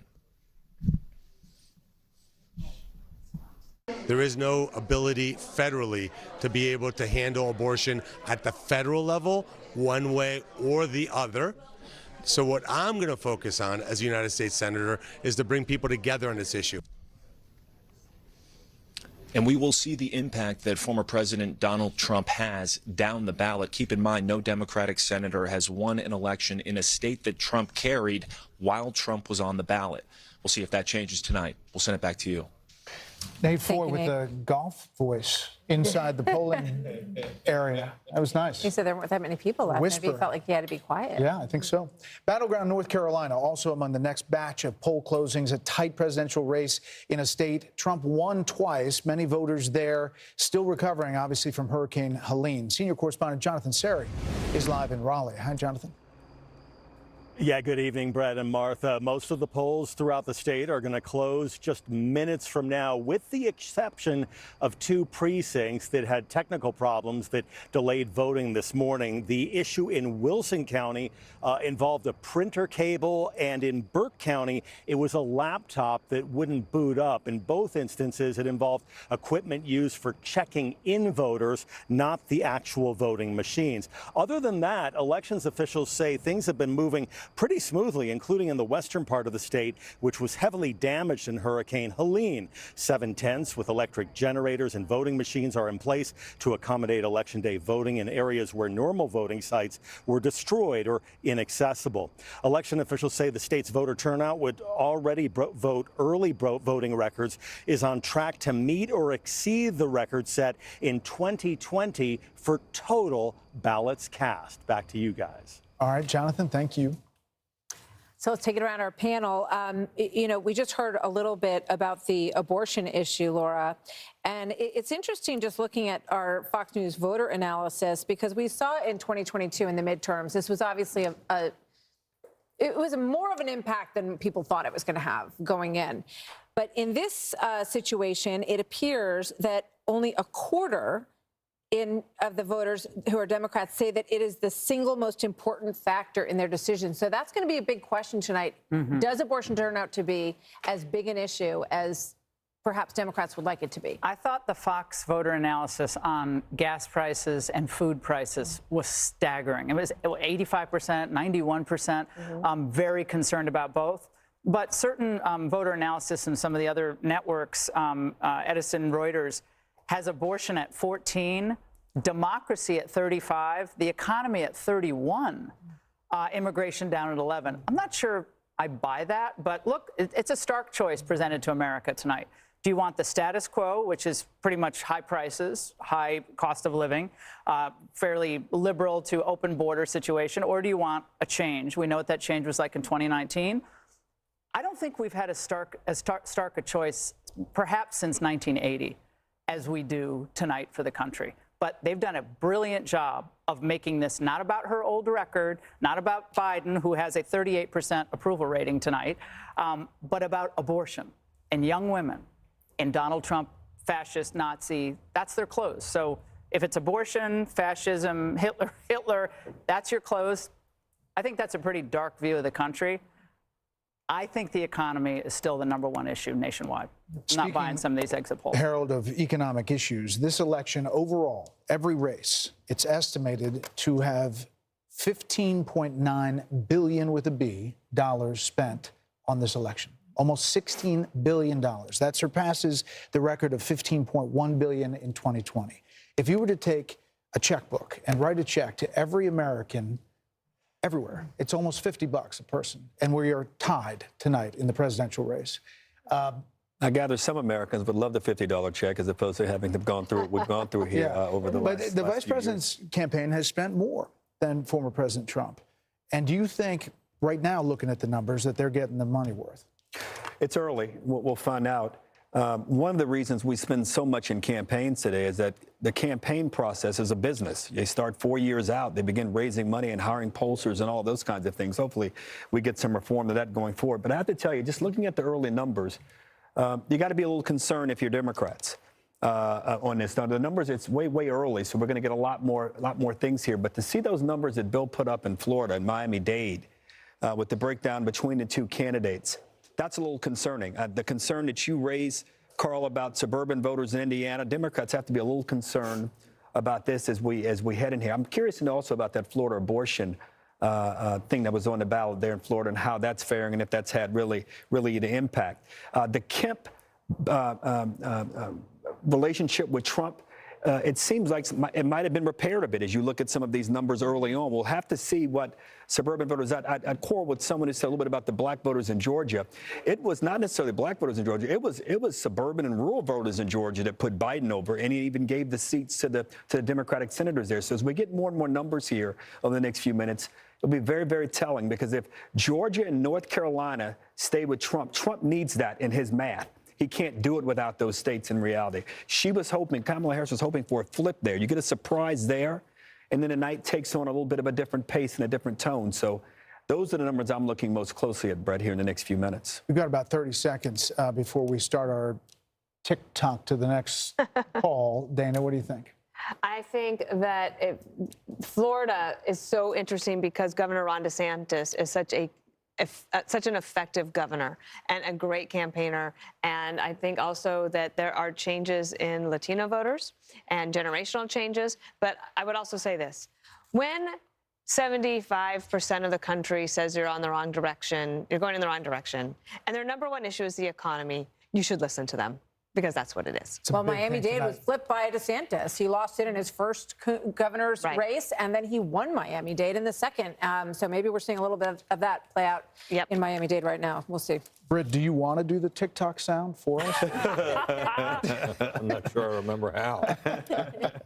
We are coming up on the next poll closing, and it's a big one because North Carolina, we should start getting raw vote totals right away. North Carolina is one of the fastest states, even despite Hurricane Helene. They're doing a really great job, the Secretary of State's office there, as we wait for the poll closing right now.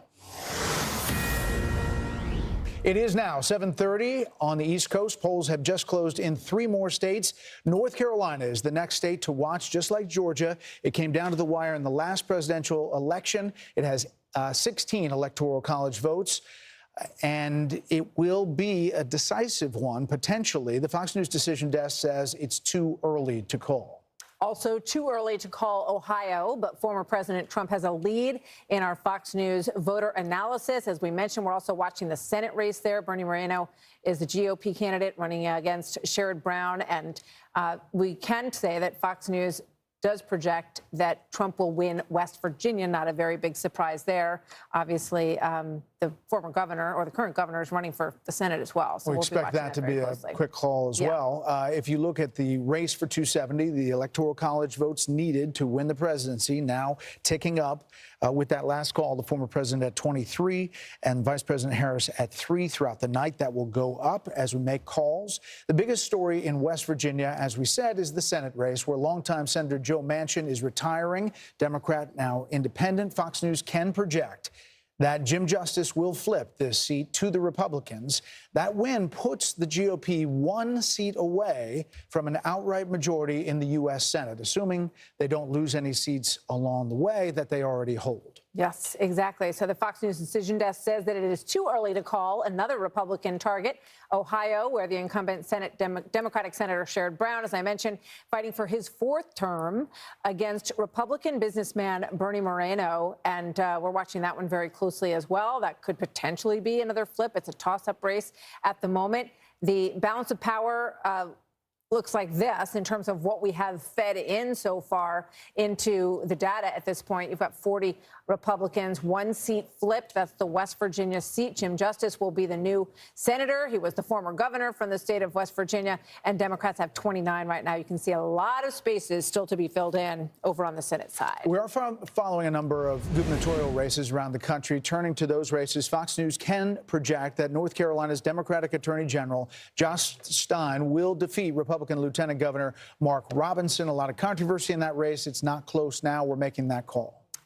And in West Virginia, Republican Attorney General Patrick Morrisey will succeed Jim Justice as the state's 37th governor. He has wanted that spot for a long time. He's run before, and now Patrick Morrisey will be the governor in West Virginia. Let's go over to Bill Hemmer and get a sense of how all of this stacks up that on the Florida board. Story is really interesting, Bill. Yeah, it is. Why don't we start there this time? And good evening again, just past 7:30 here on the East Coast.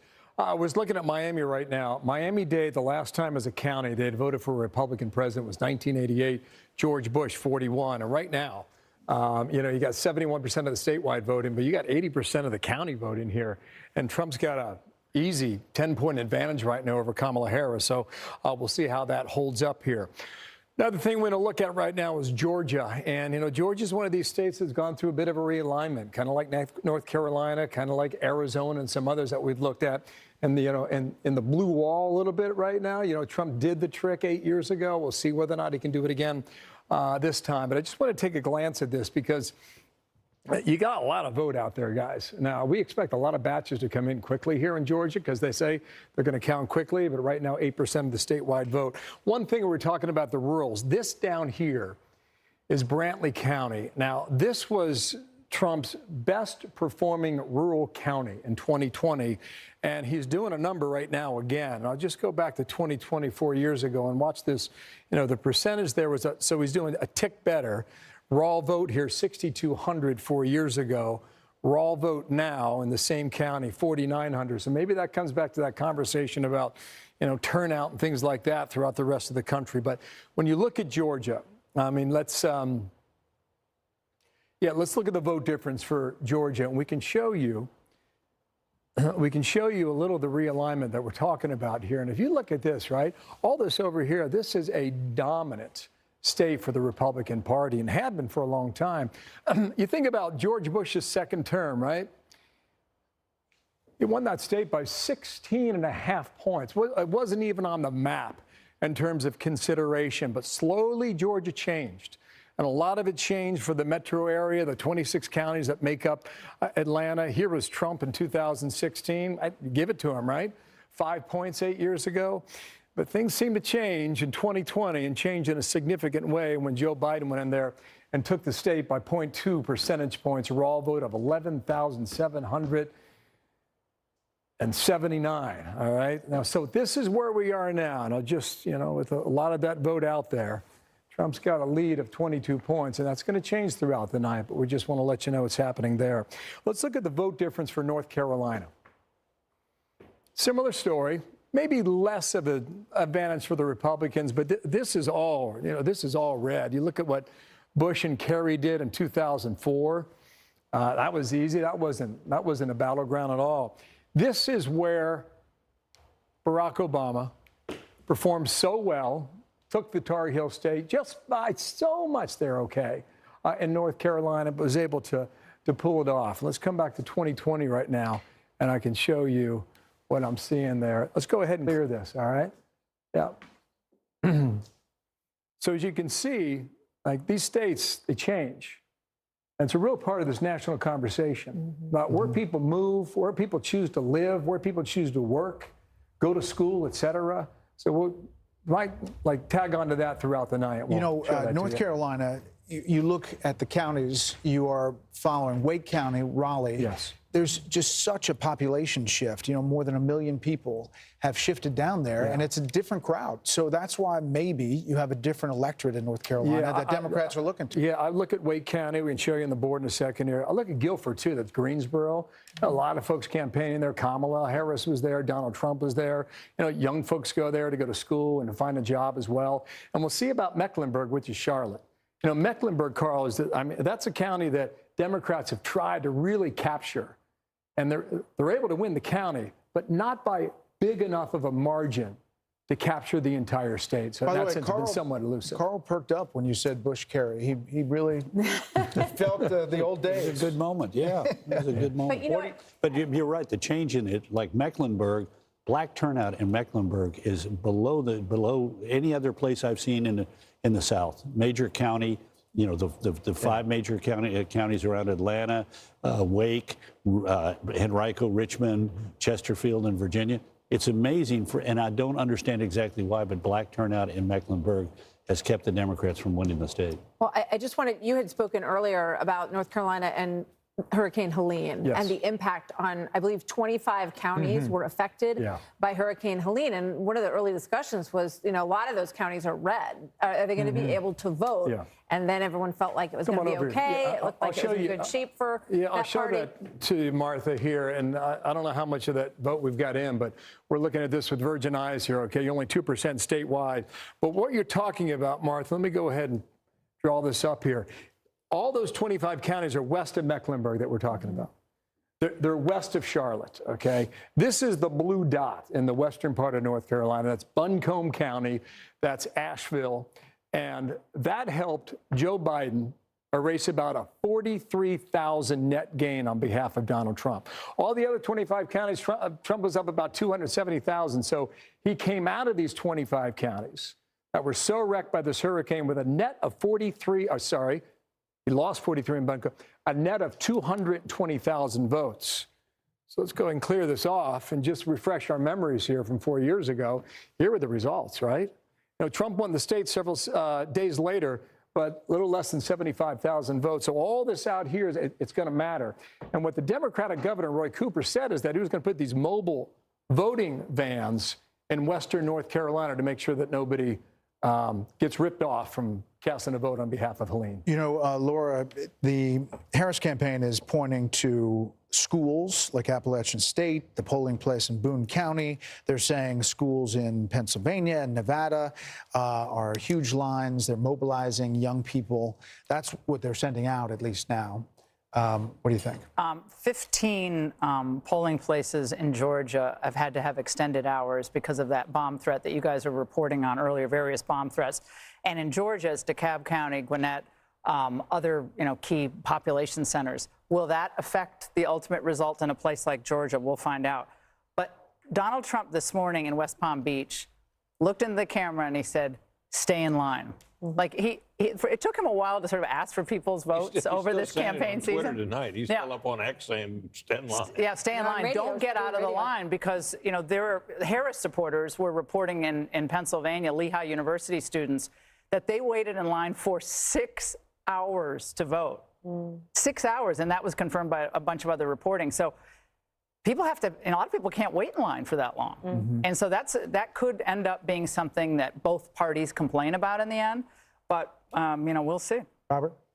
So, as you know, when we were all at the convention together, I said that Kamala Harris was the underdog and that Trump would win. And I didn't shift until maybe with Martha like 2 weeks ago. And the reason was the following. One, on the economy, yes, it's number one, but it went from Trump plus 15 to Trump plus 8.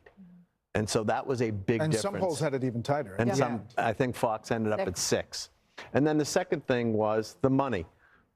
Harris campaign raised $1 to $2 billion. All of a sudden, it wasn't just the blue wall. Arizona, Nevada, Georgia, North Carolina come into play. And Martha and I have spoken about it, not to make this a gender issue, but Arizona and Nevada do have reproductive rights on the line. So that makes a big difference on the gender vote. So listen, I'm not going to say I went from optimistic to nauseously optimistic. I'm going to stay at optimistic, but we're going to have to see what happens in Atlanta and Charlotte and some of the big cities that, we're depending huge votes for Harris. But it doesn't feel as good yet. But we have a lot of vote that is still outstanding, right, Carl? Oh, absolutely. I mean, some of these smaller counties in Georgia and North Carolina will come in quickly, but the bigger counties where this will be settled will take a little while to get compiled. But you'll be looking not only at how she's doing versus Biden, but how he's doing against himself, 2020 and 2016. Right. And my suspicion is that we will see a pattern of He's doing better in rural areas, and he's doing slightly worse in urban and suburban areas. And the key will end up being, the decider will be, if he continues to get 25% of the black male vote, this will be the best Republican performance in that group since at least 1960, and it will be powerful. Okay, that's one to watch. Thank you, panel. The countdown is on to a slew of poll closings across the country, including the Big Kahuna. Pennsylvania, one of the biggest battleground prizes of the night. Our special coverage continues here on Fox next.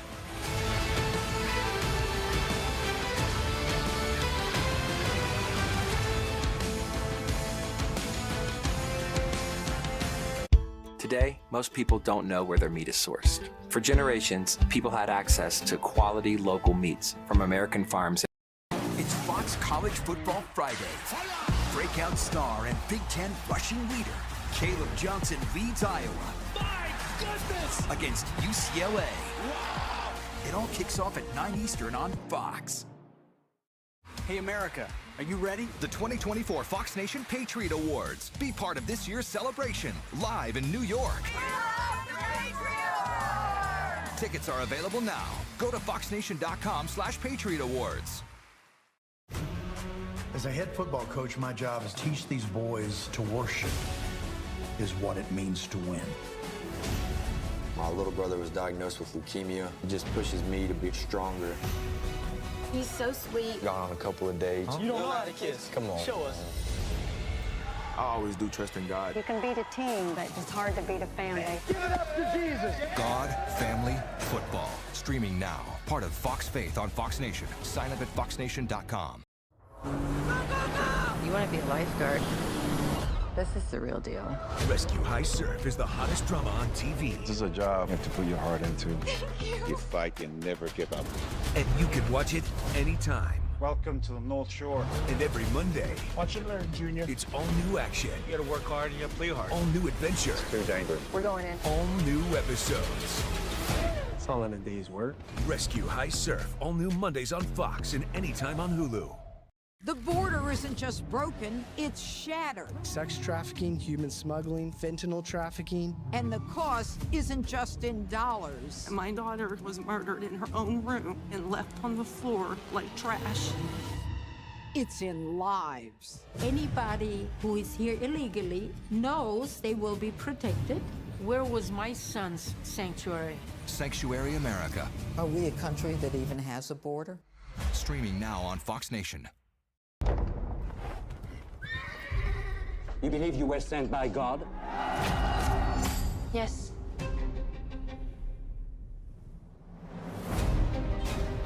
Repent! Come and be baptized in the River Jordan!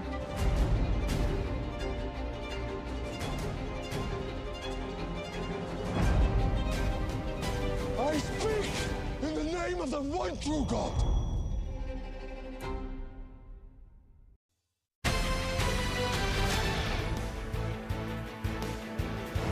Still waiting for some key battlegrounds where polls have closed. We're trying to get the latest raw vote total in. There you see Georgia, again, too soon to call, only 12% in, but you see a big lead for former President Trump. If we go to the other battleground state of North Carolina, also too soon to call. It flips there, only 2% in, and obviously waiting on the raw vote total to fill in some of the picture as we look at our Fox News voter analysis and what the raw vote total is coming in. By the way, on your screen, you'll see everything we have coming in, every race that you may be following on the bottom of your screen and sometimes on the side. And also it depends on whether they're starting to count with vote that came in early and then what sequence they start to, then it will shift as they start to do the day of vote in these states as well. So you're going to see a lot of very big shifts, no doubt, as we continue through the evening. Some states do it differently. Every state has their own unique way of doing it, which makes it really interesting to cover.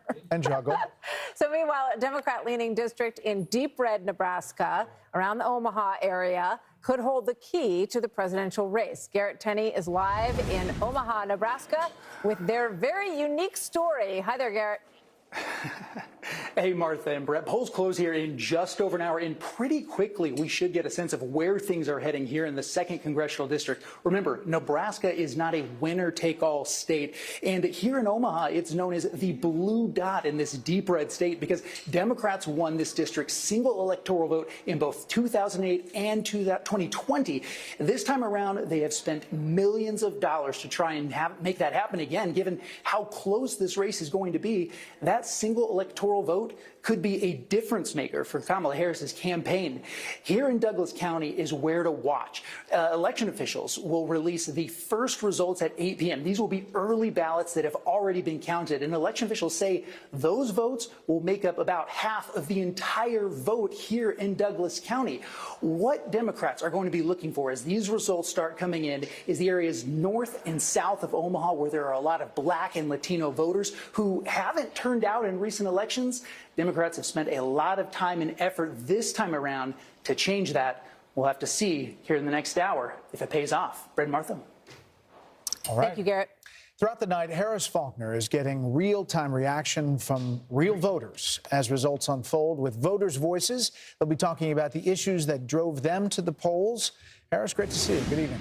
Great to see you too, Brett. It is so exciting to finally be here this night. Welcome to Voters' Voices. We have a live audience of Americans making their voices heard throughout the night. And I'm your host, Harris Faulkner. We are witnessing a race for the White House like no other. We know that. Former President Donald Trump and Vice President Kamala Harris put 7 particular states in focus. And in those battleground states, if you live there, you know it has been intense. Voters are telling me all about the tidal wave of campaign ads and polling experts trying to dig in and learn how they voted and why. Well, that's because in recent years, those states have been key in determining the next president. But voters all across America know their power. And with me for the evening, the linchpin of our great republic, the Voters' Voices. You guys, it's good to see you. Welcome. They fall all along the full political spectrum, and over the next several hours, we will hear their take on the race for president and what the issues were that swayed them one way or the other. And the other person who's with us tonight is a friend I've invited, polling expert Lee Carter, president of Maslansky and Partners. Warm welcome to you, Lee. You got a big night. Thank you. Big night. Yeah, so excited to be here. Yeah, we've been talking to voters and so on and so forth. And let's just start off with a show of hands real quickly. Because the numbers for early vote, 84 million just now. And still counting all those mail-in ballots. So it's huge, incredibly large, setting records this year. How many of you voted early? Wow. It's a lot, right? It's a lot. Yeah, and how many of you voted today? Yeah, well, we would expect not as many, right? So how does that compare with what you find in your analysis? Well, what we're looking at right now, they're saying that about half people have early voted. And I think that's and so we could be looking at record turnout. Now, there's some people who say it's going to be more than half have already voted early, but I think we're going to be looking at, the numbers are showing that we're looking for a big night. Yeah, that would be huge if that were the case, because 2020 really was the burst on that. Okay. A quick rundown of what we'll be showing you tonight before we hear from the audience.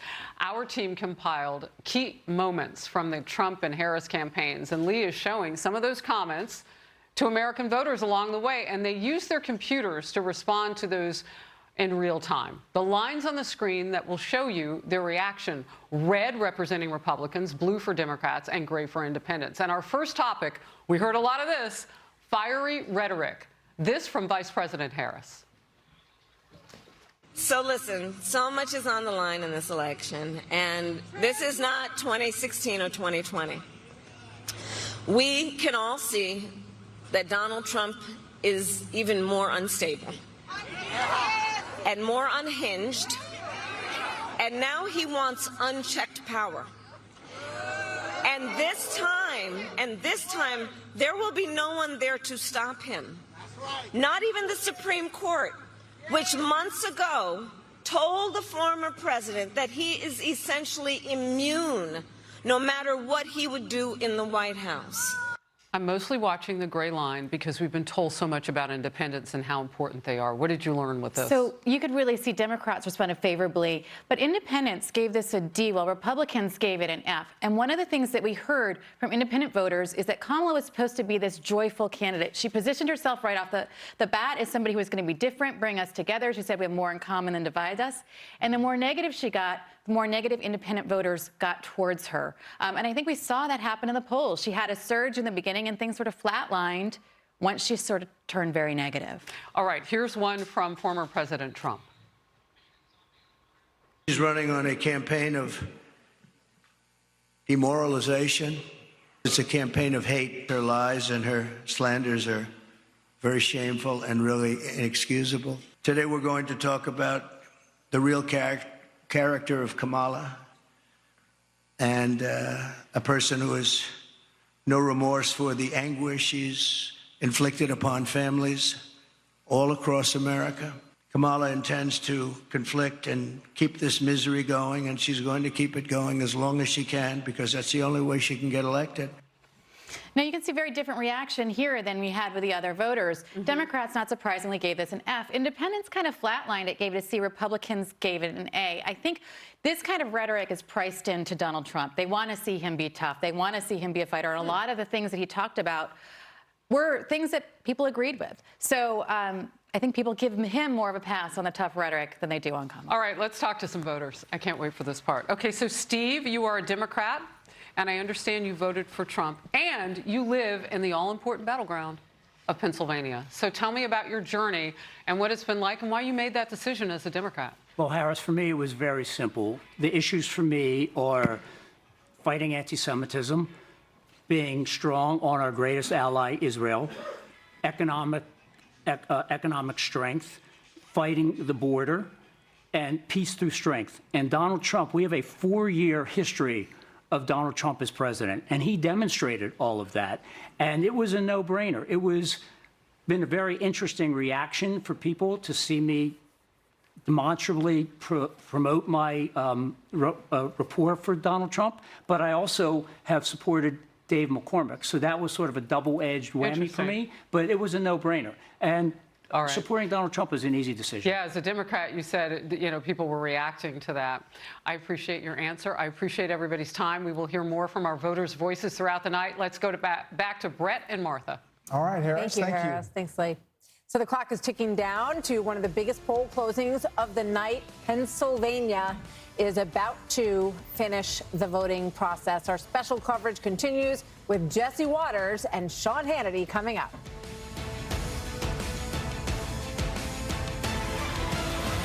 At SimpliSafe, we build advanced security sensors and cameras for your whole home, powered by The border isn't just broken, it's shattered. Sex trafficking, human smuggling, fentanyl trafficking. And the cost isn't just in dollars. My daughter was murdered in her own room and left on the floor like trash. It's in lives. Anybody who is here illegally knows they will be protected. Where was my son's sanctuary? Sanctuary America. Are we a country that even has a border? Streaming now on Fox Nation. Fox Nation would like to thank all active military and veterans by offering their first year of Fox Nation free. Stream exclusive shows that celebrate our country. This is the story of the greatest American before there was an America. Hear real stories from real heroes, highlighting those who put their lives on the line for our freedom. This is their Top Gun school. 1 or 2 seconds sometimes would be the difference between life and death. Go to foxnation.com and get your first year for free. You want to be a lifeguard? This is the real deal. Rescue High Surf is the hottest drama on TV. This is a job you have to put your heart into. You fight and never give up. And you can watch it anytime. Welcome to the North Shore. And every Monday, Watch and learn, Junior. it's all new action. You gotta work hard and you gotta play hard. All new adventure. It's too dangerous. We're going in. All new episodes. It's all in a day's work. Rescue High Surf. All new Mondays on Fox and anytime on Hulu. You believe you were sent by God? Yes.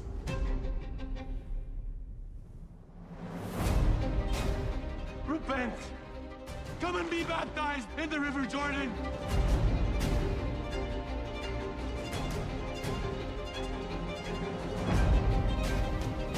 I speak in the name of the one true God. As a head football coach, my job is to teach these boys to worship is what it means to win. My little brother was diagnosed with leukemia. It just pushes me to be stronger. He's so sweet. Gone on a couple of dates. You don't know how to kiss. Come on. Show us. I always do trust in God. You can beat a team, but it's hard to beat a family. Give it up to Jesus. God, Family, Football. Streaming now. Part of Fox Faith on Fox Nation. Sign up at foxnation.com. Fact that former President Trump will win the state of South Carolina. So we are counting down the minutes to the next poll closing. And there you see the race to 270 ticking up on the former president's side at 32, 3 for Vice President Harris as the states are called. We will continue to see that, and obviously 270 is the magic number. We got a long way to go. A lot of filling in of this board and these states, but some places are getting very interesting as we get closer to our next round of poll closings, which are coming up in just a little while. And that will include Florida, where the Trump campaign is watching the results tonight. Let's go to Steve Harrigan. He is at Senator Rick Scott's campaign headquarters in Bonita Springs, Florida, which has tightened up a little bit. That race has gotten interesting. Steve? Martha, they're starting to cheer here. It's a pretty relaxed, confident mood. Rick Scott told us earlier this was the first time he's ever run for state office where he's actually been predicted to win. He said that's largely because of a strong performance in early voting. More than 8 million Floridians did vote early. That's about 50% of registered voters. And we were out there today at one ballot station, and there were people lined up, hundreds of people who stood 2 hours in the rain to cast their ballots. Some people expect counties could go as high as 90% voter turnout. A couple of items could complicate things throughout the night. One is an abortion initiative on the ballot that would extend Florida's strict abortion law. The other would be to legalize recreational marijuana. Both of those items will need 60% to win. Martha, back to you. All right, Steve Harrigan, thank you very much. The delay on the TV, they just got it. They just saw it. We're back with our panel, and we add Kellyanne Conway, Jesse Waters, and Jessica Tarloff. Kellyanne, you see some other things that you're watching? Look at some suburban bellwethers coming in. Hamilton, Indiana, 70% of the vote is flipped back to President Trump. Loudoun County, Virginia, we know has really been trending toward the left. It's been a swing to the right by 8 points compared to 2020. So you look at something like that, you understand why Karl Rove today said it could be tight in Virginia.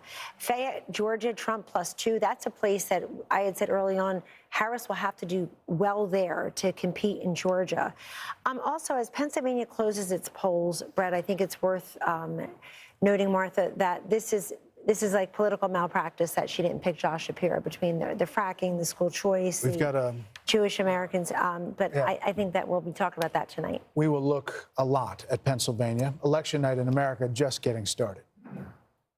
We are seconds away from 17 states plus Washington, D.C., including New Hampshire, Illinois, Tennessee, Florida, plus the critical battleground. If we win Pennsylvania, we win the whole thing. It's very simple. Pennsylvania, it all comes down to this. With 177 electoral votes on the line, we have the results as they come in. The moment is here. America is watching.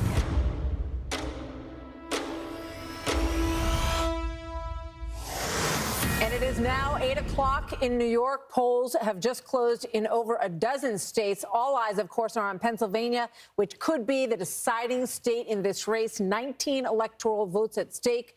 Fox News Decision Desk says that this is obviously too early to call in Pennsylvania, as we will be watching that one really until the bitter end. So Fox News is projecting that former President Trump will win the state of Florida, putting him 30 electoral votes closer to the White House. Too early to call a winner in New Hampshire, where Vice President Harris has an edge. In Maine, the Fox News Decision Desk says that it's too early to call the statewide race. Maine gives 2 electoral votes to the winner of the state and 1 vote to the presidential winner in each of their congressional districts. Harris will win the 1st district, the rural 2nd district. Too early to call in the state of Maine. In the Southeast, Fox News can project that Trump will win Tennessee, a longtime Republican stronghold. Not a really surprise there. Further south, the former president will again win Alabama. Big numbers there. And the former president will win neighboring Mississippi. Trump will cruise to victory in Oklahoma as well, where Democrats haven't won a single county since 2000. And Missouri will also deliver a win for the former president. Vice President Harris will also take some big victories this hour. The Fox News decision desk can project that the vice president will win Illinois, adding 19 electoral votes to her tally. She will also win New Jersey, another reliably Democratic state. Some people had thought New Jersey might be a little bit tight, but we're already ready to call New Jersey in my home state. Exactly. Voters in Massachusetts will deliver a clear victory to Harris as well, so no mystery in those states. Staying in the Northeast, Fox News can project that the vice president will win Connecticut. She will also win Maryland, that state worth 10 electoral votes. There's an interesting Senate race there. Yeah, Harris will also take Rhode Island, another Democratic stronghold, and she has a lead in Delaware, President Biden's home state, of course, but it is too early to call in Delaware at this point. The vice president will win the District of Columbia, which has never voted for a Republican, and it continues not. If you look at the Electoral College and the race to 270, it obviously changes with all of these numbers. It is in the corner of your screen, 105 to Harris 72, and there you see it full screen. As we start to fill in this map, little by little, we're going to get closer to 270. Remember, there's some big states, including California, all the way out in the west, that'll adjust this number for the vice president. We're back with our panel. Jessica, Jesse, and Kellyanne, we added you. Jesse, thoughts? Are we sure about New Jersey? Oh, man, I voted next to a guy this morning wearing a garbage bag, so I thought the state was a lock. I guess I was wrong about that. I also just heard from a person who was not going to vote, and then his girlfriend called him and said, if you don't vote for Kamala Harris, we're breaking up. So he just drove 2 hours to the polling station and waited 2 hours in line. So I still don't understand people. And I'm not going to give you the county by county because I don't have that in my wheelhouse. But I will say I was just watching something interesting in Georgia where she's not performing as well with black voters as Joe Biden. And Donald Trump has flipped the script with indies. He's up 11 with independents, whereas Biden had beaten him by 9 with independents. So those are just interesting things to look at. Other than that, if you look at these exit polling or the Fox News voter analysis, you think this would be a runaway Donald Trump victory. I don't understand if only 13% of Americans feel they're getting ahead financially, that Kamala Harris is even competitive. And bravo to the Democrat machine to make this race competitive because she came out of nowhere. No one knows who she is. She didn't run a very specific campaign, and she is making it. They are making it a very competitive race. I mean, we haven't called anything surprising except for New Jersey. You were surprised. I was. Jesse Tarlow, welcome. Good to see you. Yes, thanks for having me. Your thoughts so far on the evening? Not surprised by New Jersey, and I'm sorry for you. You had been bragging about that one for months to me. Okay. I was wrong once. One time. It's been interesting to see, obviously, what's going on in the suburbs. If this is a harbinger of a good night for Kamala Harris, that's where it's going to happen. Obviously, you need the urban turnout to be huge, and I think Philadelphia was a big story this day already in the first hour of Election Day polling that they were smashing records, and we'll see where that all turns up. But what I'm really focused on is seeing, once all the exits are out, what ended up being the 1, 2, and 3 most important issues. Because in Ann Selzer's final poll of Iowa, she had preserving democracy as #1. That also showed up in the Marist polling. Yep. And if it is preserving democracy, then that bodes very well for Kamala Harris's evening. And if it goes preserving democracy, the economy, and then abortion, that's definitely a good night, especially to your point, Brett, from a few minutes ago where you said that she had closed the gap with Donald Trump in terms of who's best to handle the economy and is leading on protecting the middle class and cares about people like me. Harold, can we talk a second about Florida? It wasn't close. We just called it for the former president. It's a big electoral vote haul. But if you think about it, in elections past, Florida was a swing state. Yep. 2022, Ron DeSantis changes that. It makes a red state. And even in Miami-Dade County, the Republican is taking home a vote, including Latino vote, which could bode something else beyond Florida. DeSantis will probably be a big part of that story. It's important to note that they also had an abortion initiative on the ballot there in Florida, and it looks like it's going to win the right to an abortion initiative, 57-43, almost like the same numbers that Trump won with, maybe a little bit better. So people split the ticket there, those that were going out, and indeed, perhaps some Republicans voted for that. But you got a strong governor like you have in Florida. You have one in North Carolina.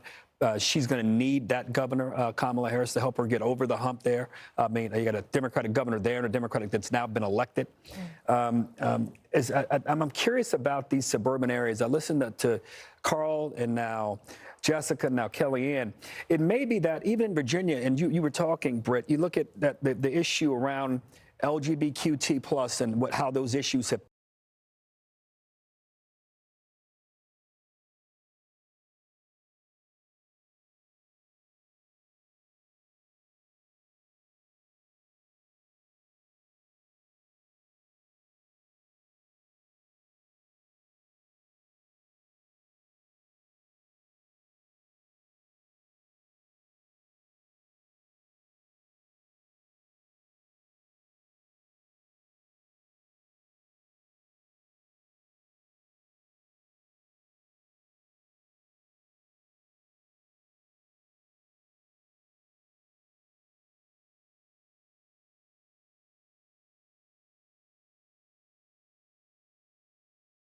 forming 4 years ago. Now we'll clear.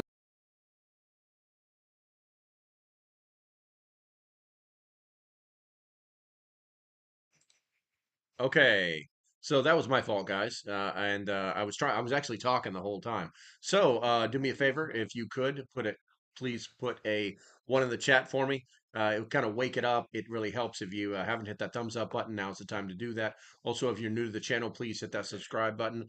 This is normally a prepper channel, but tonight it's an election channel, and so I'm going to turn it back on. Thank you. Just looking at Duval County and Jacksonville, okay, this is advantage Trump from where he was 4 years ago in Duval County. You see that? You see that swap? Flipped it by 5 points there. Now I want to go up to Georgia here, and in the rurals, east of Atlanta and to the south. Now the Fox Insight here, right? Okay, that's Baldwin County. The county seat in Baldwin County is Milledgeville. It was the Confederate capital of Georgia during the Civil War. Now, our Fox Insights tell us right now, look at this, okay? It has 2 colleges in this county. The African-American population is about 44% countywide. Trump right now, at this moment, with 84% of the vote reported in Baldwin County, he's up 7.5 points from where he was in 2020. You know, the Trump team's going to take that. Likewise, okay, the metro area of Atlanta. Let me pop out here. You got 26 counties to concentrate on. But the Harris folks are telling us in Douglas County is that she's performing better than Biden did 4 years ago. Okay, these are suburban voters all over the Atlanta metro area. So she's a net gain of 18,267 right now.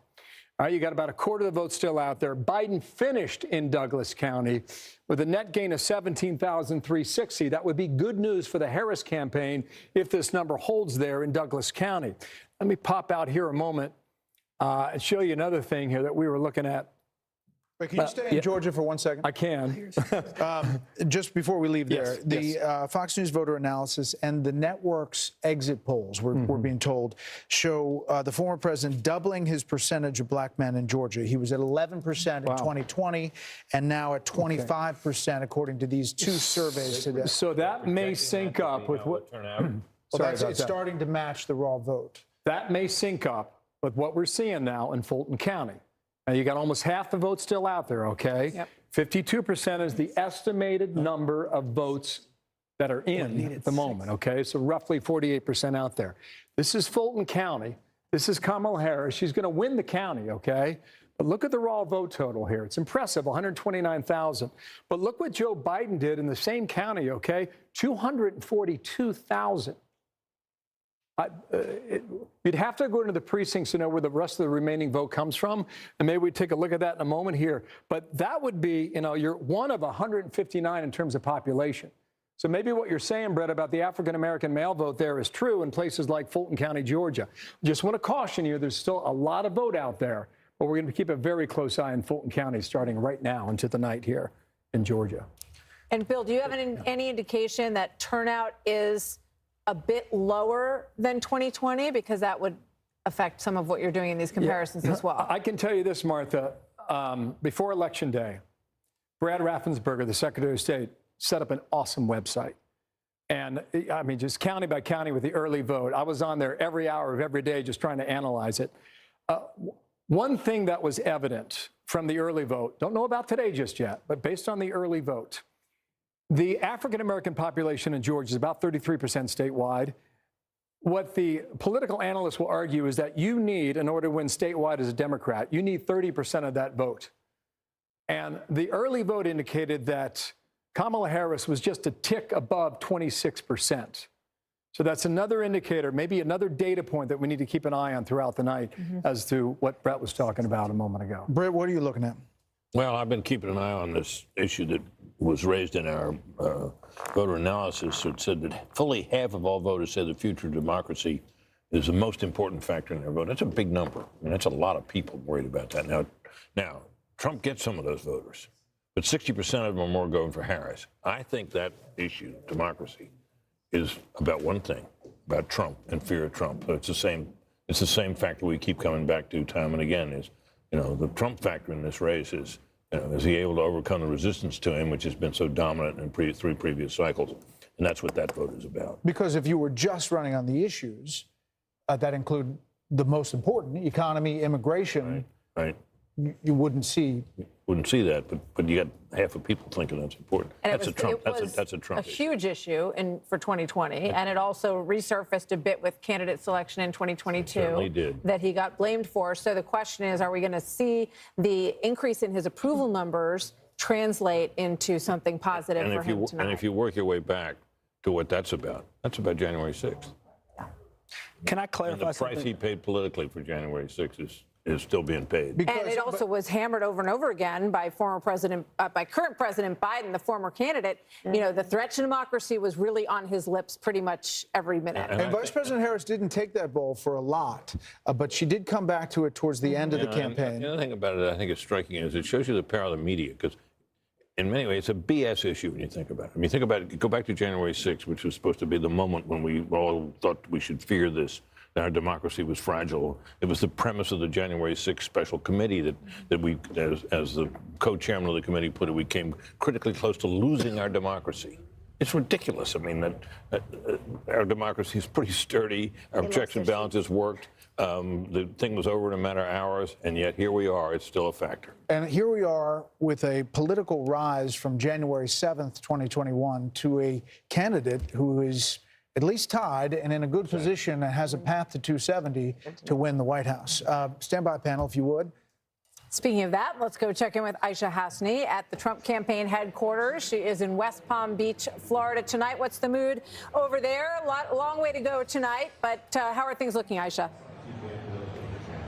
Things are looking good here. The crowd behind me still hasn't really filled up the convention center, and that's because I'm told that there's a long security line. Apparently, a lot of folks are at the Hilton partying right next door and still haven't made their way over, and that's because there's a really long security line. They got to go through the max before they get in here. So that is what's holding up the people, the spaces that you see behind me, and why that hasn't filled up just yet. I want to just talk about, you guys were on the big screen when you called Florida in here, and everybody erupted into a cheer. I was just talking to Congressman Mike Waltz of Florida, of the great state of Florida, and he was telling me how it was a record early vote turnout, and that's why. And he thinks that's going to resonate across the country today. People are going to come out and vote for Trump. Back to you guys. Thank you, Aisha. Aisha, thanks. Let's check in with Jackie Heinrich. She's at the Harris campaign headquarters in Washington, D.C. Hi, Jackie.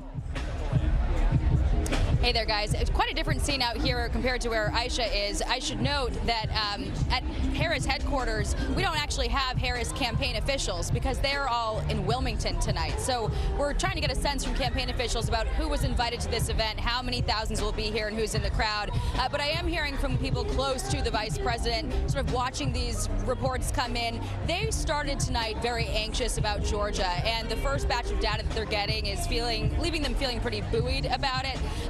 A source close to the VP says that they're seeing really high turnout in the metro Atlanta area, and as of a short while ago, they had a 10-plus point lead among women showing up. And also, they noted that black turnout was slow to start, but it is finishing strong, and they attribute that to their get out the vote effort. One thing they've been wrestling with is whether or not they underestimated Trump's get out the vote effort. So far, they're not seeing signs of that, but they're definitely feeling happy about that first report coming out of Georgia, guys. All right, Jackie, thank you so much. Before we make some race calls, Harold, you wanted to clarify something you said? The 58% 42, the Florida abortion initiative, that it didn't pass, though, because you had to have 60%. So I misspoke, but it got 58%, but fell by 2. And matter of fact, they had a marijuana initiative, which I would have voted against, but it didn't reach the number either to get to 60. Yeah, and so both failed. Governor DeSantis is touting both of those things down there in Florida. Okay, we have some calls.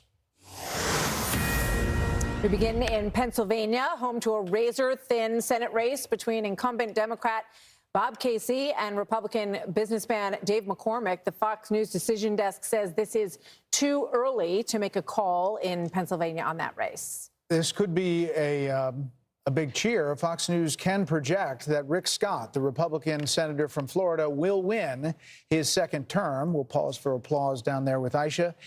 In Maryland, it's too early to call the race between Democratic County Executive Angela Alsobrooks and former Republican Governor Larry Hogan. Alsobrooks has a lead, however, in our Fox News voter analysis as we wait for the raw vote total to come in.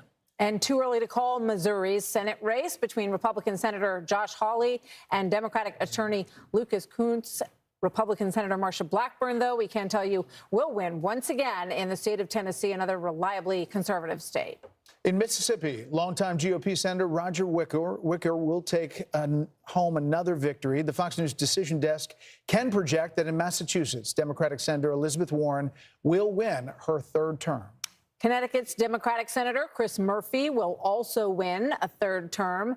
Not enough data to project the main Senate race quite yet. And in New Jersey, current Democratic House Rep Andy Kim will win his Senate race, putting him in the upper chamber for the first time. This is the Bob Menendez seat. In Delaware, Democratic House Representative Lisa Blunt Rochester will win her first Senate race. In Rhode Island, Democratic Senator Sheldon Whitehouse will return for a fourth term. And let's take a look at the balance of power and how it shapes up at this point in the evening. 8:18 on the East Coast. You have 43 Republicans securing their seat. One seat was flipped. That is West Virginia. The former governor will now be Senator Jim Justice in West Virginia. 34 Democrats have secured their seats in the Senate, and a long way to go in the upper chamber as well. We have a lot of raw vote totals starting to dump in from those early states. More Democracy 24 coverage ahead as we await the next round of poll closings.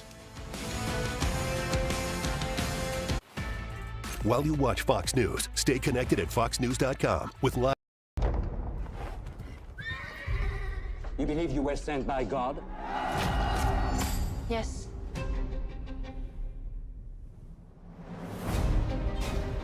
Repent! Come and be baptized in the River Jordan!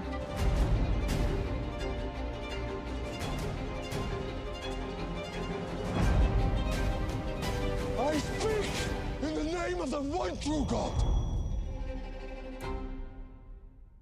Fox Nation would like to thank all active military and veterans by offering their first year of Fox Nation free. Stream exclusive shows that celebrate our country. This is the story of the greatest American before there was an America. Hear real stories from real heroes, highlighting those who put their lives on the line for our freedom. This is their Top Gun school. 1 or 2 seconds sometimes would be the difference between life and death. Go to foxnation.com and get your first year for free. You want to be a lifeguard? This is the real deal. Rescue High Surf is the hottest drama on TV. This is a job you have to put your heart into. You fight and never give up. And you can watch it anytime. Welcome to the North Shore. And every Monday, Watch and learn, Junior. it's all new action. You gotta work hard and you gotta play hard. All new adventure. It's too dangerous. We're going in. All new episodes. It's all in a day's work. Rescue High Surf. All new Mondays on Fox and anytime on Hulu. The border isn't just broken, it's shattered. Sex trafficking, human smuggling, fentanyl trafficking. And the cost isn't just in dollars. My daughter was murdered in her own room and left on the floor like trash. It's in lives. Anybody who is here illegally knows they will be protected. Where was my son's sanctuary? Sanctuary America. Are we a country that even has a border? Streaming now on Fox Nation. As a head football coach, my job is teach these boys to worship is what it means to win. My little brother was diagnosed with leukemia. It just pushes me to be stronger. He's so sweet. Gone on a couple of dates. You don't know how to kiss. Come on. Show us.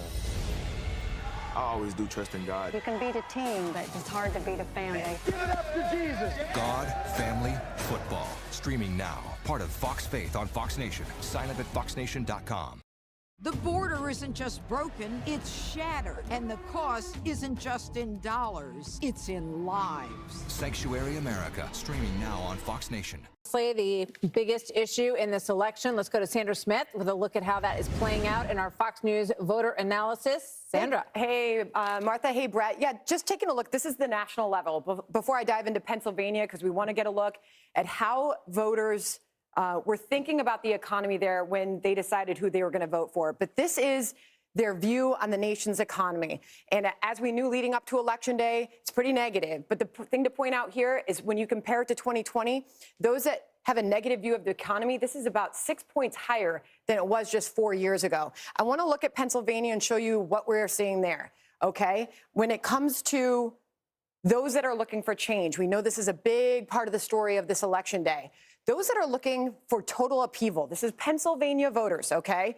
28%. And you were to break that down by candidate, which we can now do as we work our way into closing time there in PA, 66% voted for Trump. This is a really interesting story. Those who are looking for substantial change, it is about split with the edge going to Donald Trump by 3 points. Okay, so substantial change. Those are people looking for still big change, and it is about even in PA. We've got a lot more we're going to dig into in Pennsylvania. We'll have that for you in a bit.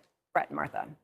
Sandra, thanks. Let's bring in our Fox Business panel. Maria Bartiromo, Larry Kudlow, Charles Payne, and Kevin O'Leary. Great to see you all. Maria, you know, it's not just the betting markets on the election, it's the markets that were betting prior to this election day. Right. What are we to divine from all of that tonight? Well, I think when you're talking about investors and businesses, Brett, Martha, I think you really have to look at economic policy and tax policy in particular. The one issue that is bothering investors and corporations out there is the plan of Kamala Harris to raise the corporate tax rate to 28%. We haven't seen that in a long time, and the word on that is that that cuts into wages. Something's got to give. When a corporation is looking at a 28% corporate tax rate, it's likely that that means less money for employees and wages. So that's one of the issues that business and investors are worried about. Her economic policy, of course, Trump has talked about a 15% corporate tax rate if you're doing business in America. Also, you want to expect issues and differences on energy policy, and probably the sleeper of them all is regulation. Kamala Harris is likely to come out with a whole host of new regulations around the climate change agenda, which has been a real issue for the Biden-Harris administration already. Things like a company has to evaluate and assess the impact from emissions from their companies and that company's customers. Very expensive, creates the need to hire lots of consultants, and that's what business is worried about when it comes to economic policy. Maria, thank you. Larry Kudlow joined the party here. Tell us what you're watching as we start to get more of these numbers loading in here on the Electoral College map. Well, I think right now, you know, I'd like to be in Trump's shoes right now, but I don't think it's conclusive. We need more numbers, need more data. Some good news, but I just don't think there are enough numbers. You know, I agree with the assessment that Maria made on the policy front. But be honest with you, number one, I don't think the stock market yet knows who's going to win or what the policies are going to be. It's watching like a hawk, but I don't think it knows yet. I mean, I don't know. We've got to see what happens tonight. Number two, Trump has this working class coalition. It's a different Republican Party. You know, it started with him in 2015, 2016. It's ebbed and flowed. I think it's closed in high tide. The question is, with that kind of coalition, working folks, whites, blacks, Hispanics, young people, others, will it work? Will it hold? Was there enough of an expansion in Mr. Trump's base to put him over and win? I mean, a lot of people think he is. He's going to get much better numbers with Hispanics than he ever had before. He's going to peel off a lot of black votes for it, young people's vote. That was his strategy. I think it's a good strategy. It's not your father's Republican Party anymore. It's not that they hate business, but the business roundtable CEOs are not the center of the new party. The question is, could he expand that working class coalition enough to win this election? And give me another hour or two, and I'll try to answer that question. We'll try to get you some more data there, Larry. Charles, you know, the Republican Party has changed, but the issue of the economy, the vice president has closed that according to the latest polls. I mean, he was up big when you asked that question early, but as she closed, it got to within 2, 4, it was 6 points for us in the closing days. Yeah, Vice President Harris benefited from a couple of things, I think. First, the media.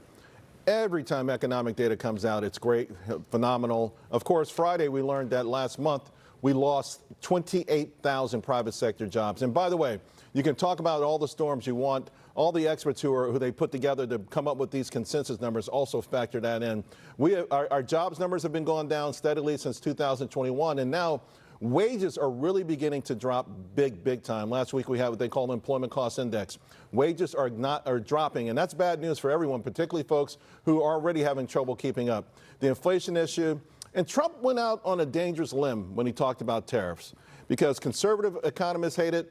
Obviously, the media is going to hate it. No one will talk about the fact that the tariffs that he put in already have worked tremendously, have really hit China really hard. And by the way, the Biden administration pounced on them. They didn't take them away. They actually added to them. So, but all that negative press to go out there and say, I'm going to do this, when everyone's saying it's going to hurt the economy, a lot of people are listening to that. But still, folks know the bottom line is that the top 20% of Americans are doing 40% of the consumption. They have made all of the money on their Biden-Harris policies, including flooding our country with cash we did not need.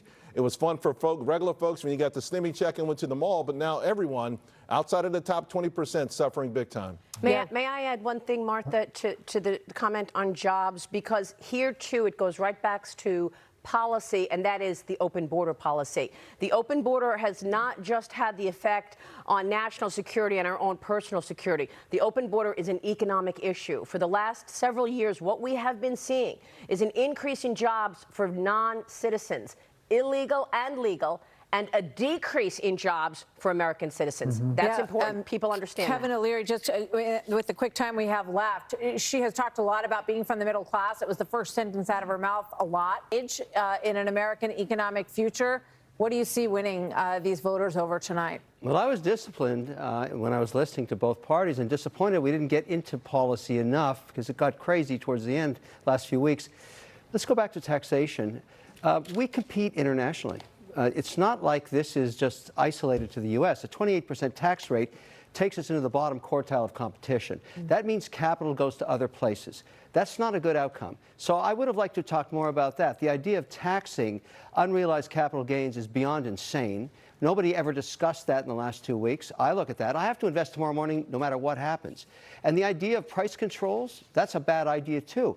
We left those alone, and they are very, very dangerous ideas. But don't you think, I mean, with all due respect, Trump hammered away on every single thing you just talked about. He completely opposes the corporate tax. All I remember was Nazi hunters. All right, guys, and I remember firing squads. Well, then you need to read you need to read the stories more carefully. You guys continue the argument. Larry, Maria, Charles, Mr. Wonderful, continue that talk. We're going to make some calls. That's because the hour is upon us, 8:30 p.m. on the East Coast, and the Fox Decision Desk can now project that former President Trump will win Arkansas. The state hasn't voted for a Democratic presidential candidate since Bill Clinton. And as you look at the race to 270, as it ticks up, 111 for former President Trump, 72 for Vice President Harris. That'll be on your screen all night in the ticker there on the bottom. And then we'll scroll through the races by state. We'll look at Senate races, some House races, and governor's races as well. We're back with our panel here in studio. I think, Britt, they're still talking about the economy in that other studio. they're pretty much. I kind of wish we missed it. We'll just dip in. Well, they were talking a lot more substance than when we heard on the campaign trail when it came in. They're absolutely right. I mean, we did not have a good debate, for instance, over economic issues, and it clearly is the #1 issue on people's minds. Brett. You know, we didn't really get into policy. I'm keeping an eye here on what are called the non-MAGA Republican voters. Yes. And there's been a lot of discussion over the past several years about whether the anti-Trump Republican, the Never Trump movement, would end up mattering. Our voter analysis memo tells us that if she wins, that will be the decisive factor. I'm not quite sure I buy that, but it's interesting and I think that what we have here, and the fact that the Trump campaign has made such an effort to turn out these low propensity voters, that is to say, what we might call unlikely voters, that might be how they plan to make up the difference among Republican voters that they might lose. I think that has been the strategy, right? I mean, Kellyanne? Sure. Well, we've said all night and all week, oh, gee, we don't know anything. Well, here's what we do know, that the two parties had a primary season and only one party participated in it, the Republicans. We had a lot of strong men and I think at least one woman running in the Republican primary. One candidate and a super PAC spent $250 million to get 9 electoral votes.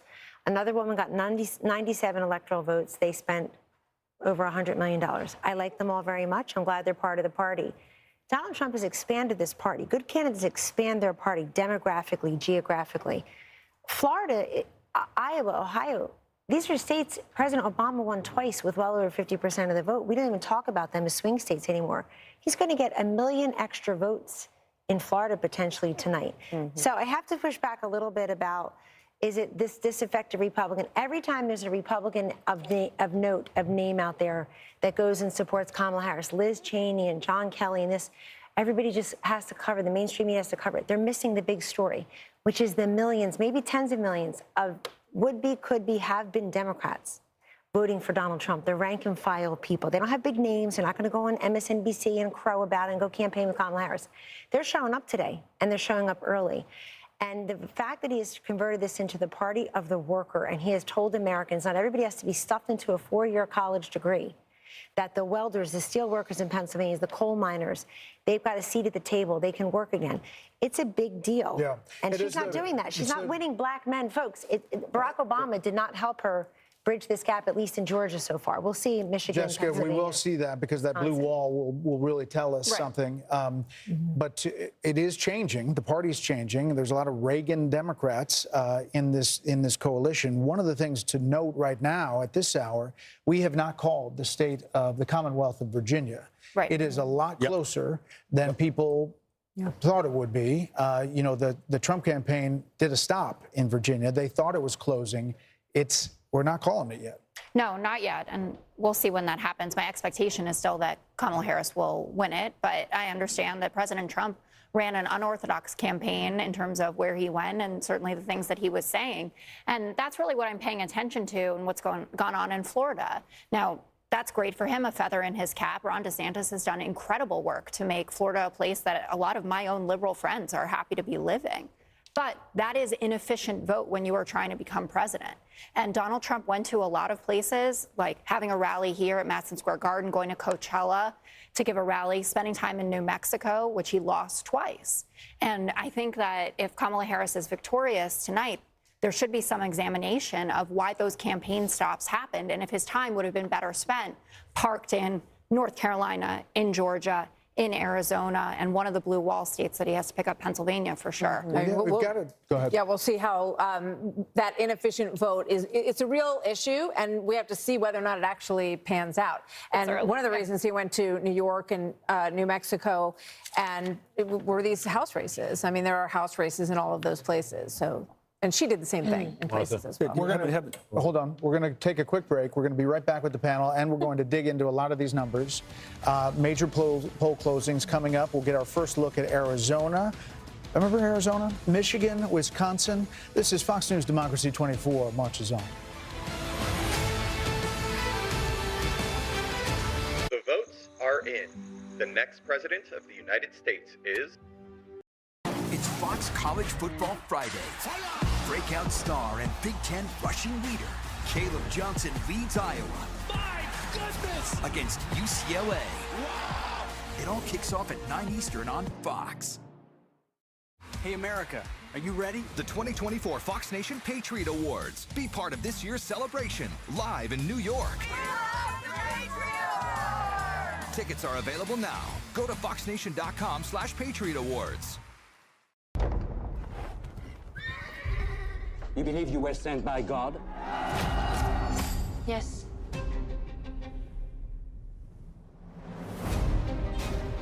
Repent! Come and be baptized in the River Jordan!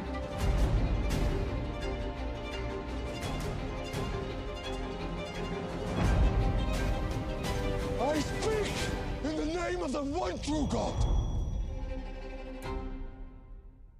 After Election Day on a special Fox and Friends tomorrow.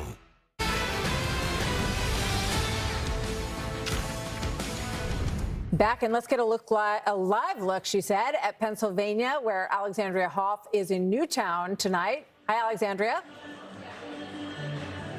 Hi, good to be with you. You know, in theory, polls have closed, but that is not the case everywhere. You have Cambria County, for example, a judge there ordered that the poll hours must be extended to 10 p.m. That's due to a machine issue earlier in the day. And then in Luzerne County, there's one polling location that's staying open till 9:30. That's in Laughlin for similar issues. The DNC also made a legal push to try to keep polls open in Northampton County later. That actually ended up being denied by a judge. That was due to there being very long lines of Lehigh University students there and polling issues as well. So yeah, in theory, polls have closed, but once again, if you are in line, even by that deadline, you are still able to cast a ballot, guys. We'll send it back to you. Hey, Alex, thanks. Let's check in with Bill Hemmer. Listen, bounce around. We've got Virginia, you've got Texas, you've got a number of things happening. Ohio. Yeah, let's get to it, okay? So this is Georgia. I just want to set this up for a moment here. She's performing slightly better than Biden in Douglas County. There's all the metro counties of Georgia. Slightly better in Cobb County. I still see a little of a sticky move here in Fulton County, okay? And maybe that becomes significant because of how many people live there. The problem here is that you've got DeKalb County, nothing reporting because the polls were suspended from that threat. So this is the first number I've seen from Gwinnett, all right? You're 16% in. She got about 60% of the votes, so a lot of the vote still remains out there. Let's move away from Georgia as requested. This is kind of interesting, guys. I mean, a lot of you folks live in the Washington, D.C. area. And right now, this is, you know, with 40% of the vote in Virginia, the Commonwealth here, Donald Trump's got an edge here, okay? That's 8,000 raw votes. That's 0.4 percentage points. Here's the catch, however. You know, a lot of this map's starting to fill in. This right here across from Washington, D.C. is Fairfax County, all right? Fairfax County is number 1 out of 133 counties in Virginia based on population. At the moment, you still have at least half of the vote still outstanding. And you see, you know, Kamala Harris was 67%. You would expect that in Fairfax. I'm just making the argument there's a lot of votes still out there, and it may determine whether or not the margin statewide hangs where it is right now or whether or not it changes, okay? So watch that. You mentioned Texas. Let's jump on down there, and I'll tell you what's going on in Texas, all right? Too soon to call. Half of the vote is in. Half of the estimated vote is in at 51%. Trump's got a lead right now.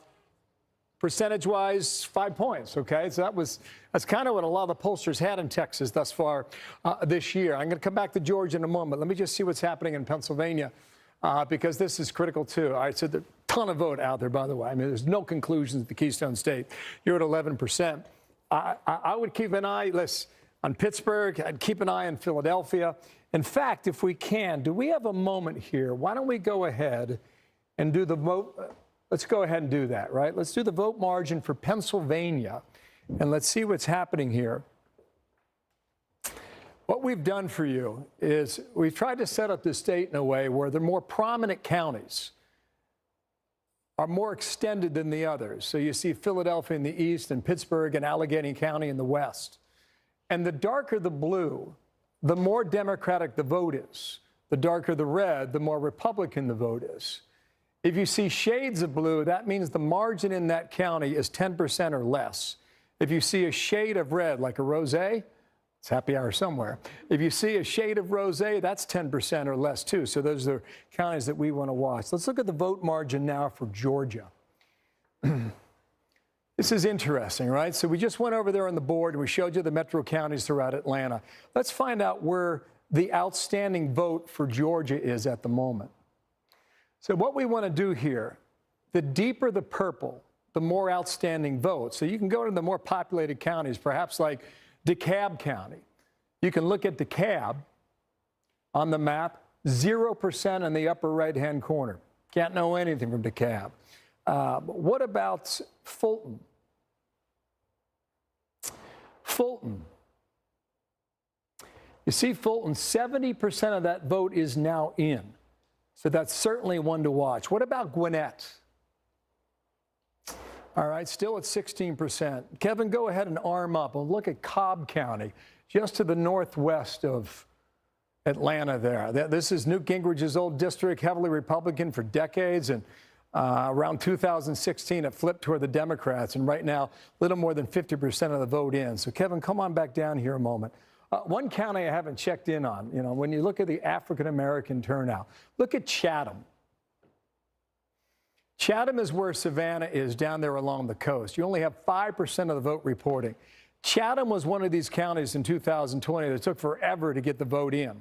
I don't know if that's going to be the same way again this year, but we're waiting to see about African-American turnout, as we suggested a moment ago, about African-American men supporting Donald Trump. Let's go ahead and look at the vote margin, rather, for Georgia. The vote margin for Georgia right now, let's go statewide. So we move away from Chatham. We go statewide in Georgia.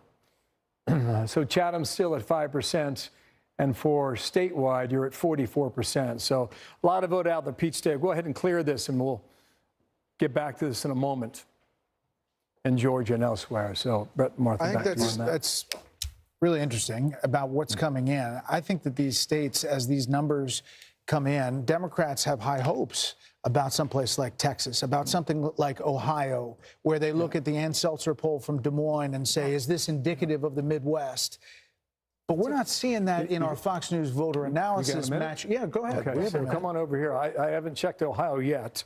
It's a good state here to examine because Trump won it twice by 8 points. Let's measure his strength right now in 2020, or about halfway in, okay?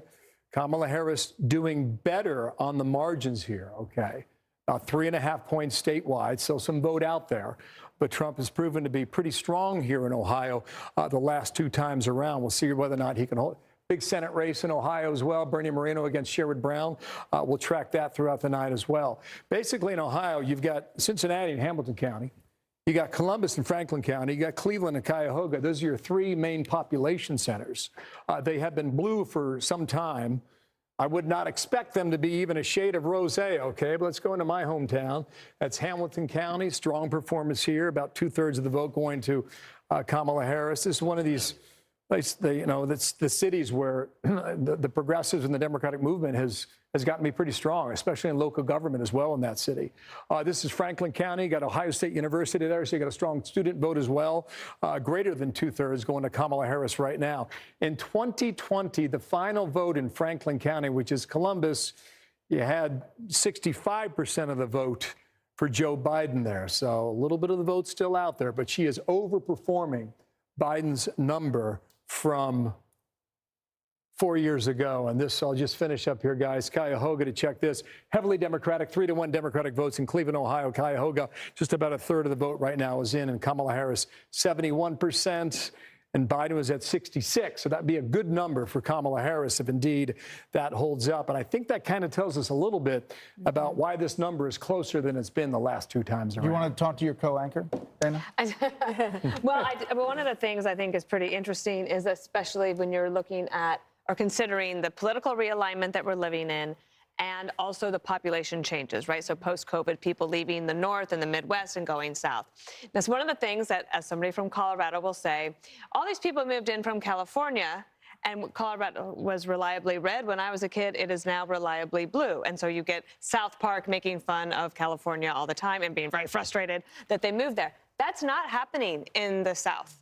So if people are leaving the Northeast and moving to Florida, they're not all of a sudden bringing a bunch of Democratic politics with them. So there might be a little bit of a change here to watch in the numbers there. The other thing I wanted to say is that one of the things I think we're seeing, especially with some of these lower propensity voters, or whatever we're calling them, unlikely voters, is that the policy of the Biden-Harris administration pushed them into politics and into voting because their situation is dire. And they want a better life. So they went to the rallies and they went to the podcasts and they had fun and they got involved.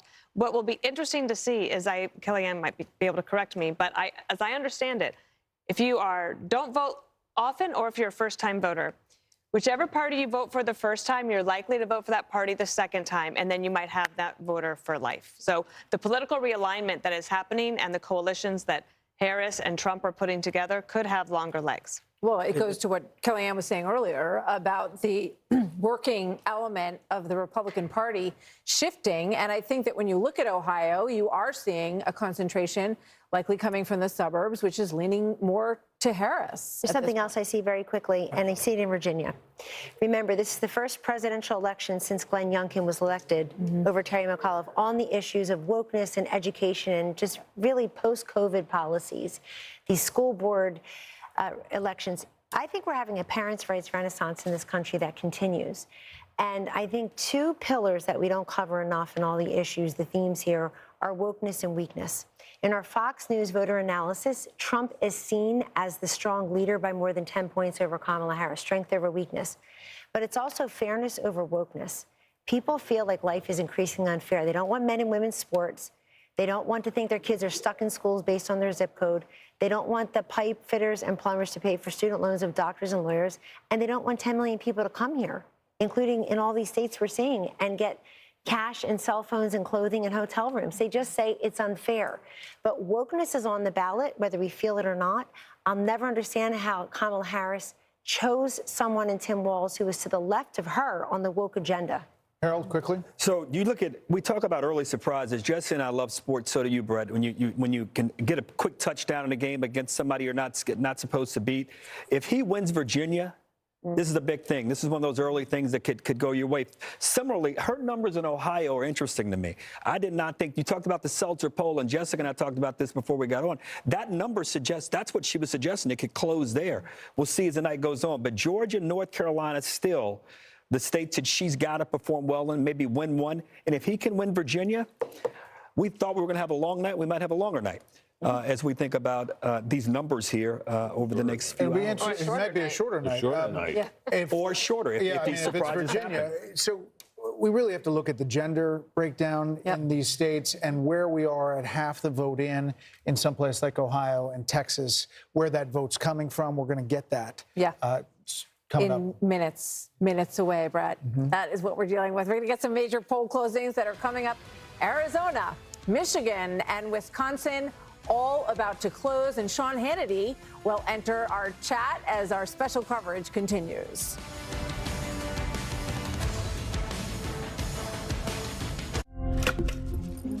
Everyone's getting that new Simply Safe outdoor monitor.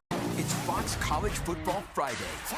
Breakout star and Big Ten rushing leader, Caleb Johnson leads Iowa. My goodness! Against UCLA. Wow! It all kicks off at 9 Eastern on Fox. Hey, America, are you ready? The 2024 Fox Nation Patriot Awards. Be part of this year's celebration, live in New York. Tickets are available now. Go to foxnation.com/Patriot Awards. You believe you were sent by God? Yes.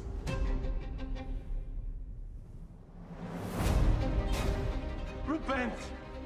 Come and be baptized in the River Jordan!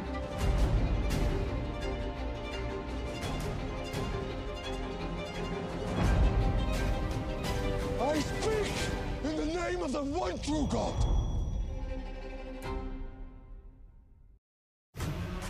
As a head football coach, my job is to teach these boys to worship is what it means to win.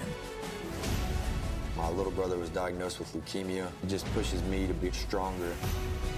He's so sweet. Gone on a couple of dates. You don't know how to kiss. Come on. Show us. I always do trust in God. You can beat a team, but it's hard to beat a family. Give it up to Jesus. God, Family, Football. Streaming now. Part of Fox Faith on Fox Nation. Sign up at foxnation.com. Fox Nation would like to thank all active military and veterans by offering their first year of Fox Nation free. Stream exclusive shows that celebrate our country. This is the story of the greatest American before there was an America. Hear real stories from real heroes, highlighting those who put their lives on the line for our freedom. This is their Top Gun school. 1 or 2 seconds sometimes would be the difference between life and death. Go to foxnation.com and get your first year for free. You want to be a lifeguard? This is the real deal. Rescue High Surf is the hottest drama on TV. This is a job you have to put your heart into. You fight and never give up. And you can watch it anytime. Welcome to the North Shore. And every Monday, Watch and learn, Junior. it's all new action. You gotta work hard and you gotta play hard. All new adventure. Too dangerous. We're going in. All new episodes. It's all in a day's work. Rescue High Surf. All new Mondays on Fox and anytime on Hulu. We are getting a lot of new numbers in here, and we are about to see a close in Arizona, Michigan, and Wisconsin, all obviously battleground states, all very hotly contested, and those closes are just minutes away. So meanwhile, let's check back in with Harris Faulkner, who is speaking with voters and hearing their voices. Hi, Harris. And watching everything you guys are doing, Martha. Thank you. This is Voters' Voices, and I'm Harris Faulkner, here with me, polling expert Lee Carter. And we have a fabulous audience of voters talking with us about the top issues in the race for the White House.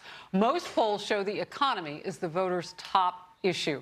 Now a clip from Vice President Kamala Harris. The lines on the screen show how voters reacted to the comment in real time. That's what you've gathered. And the red lines represent Republicans, the blue Democrats, the gray are independents. Here it is.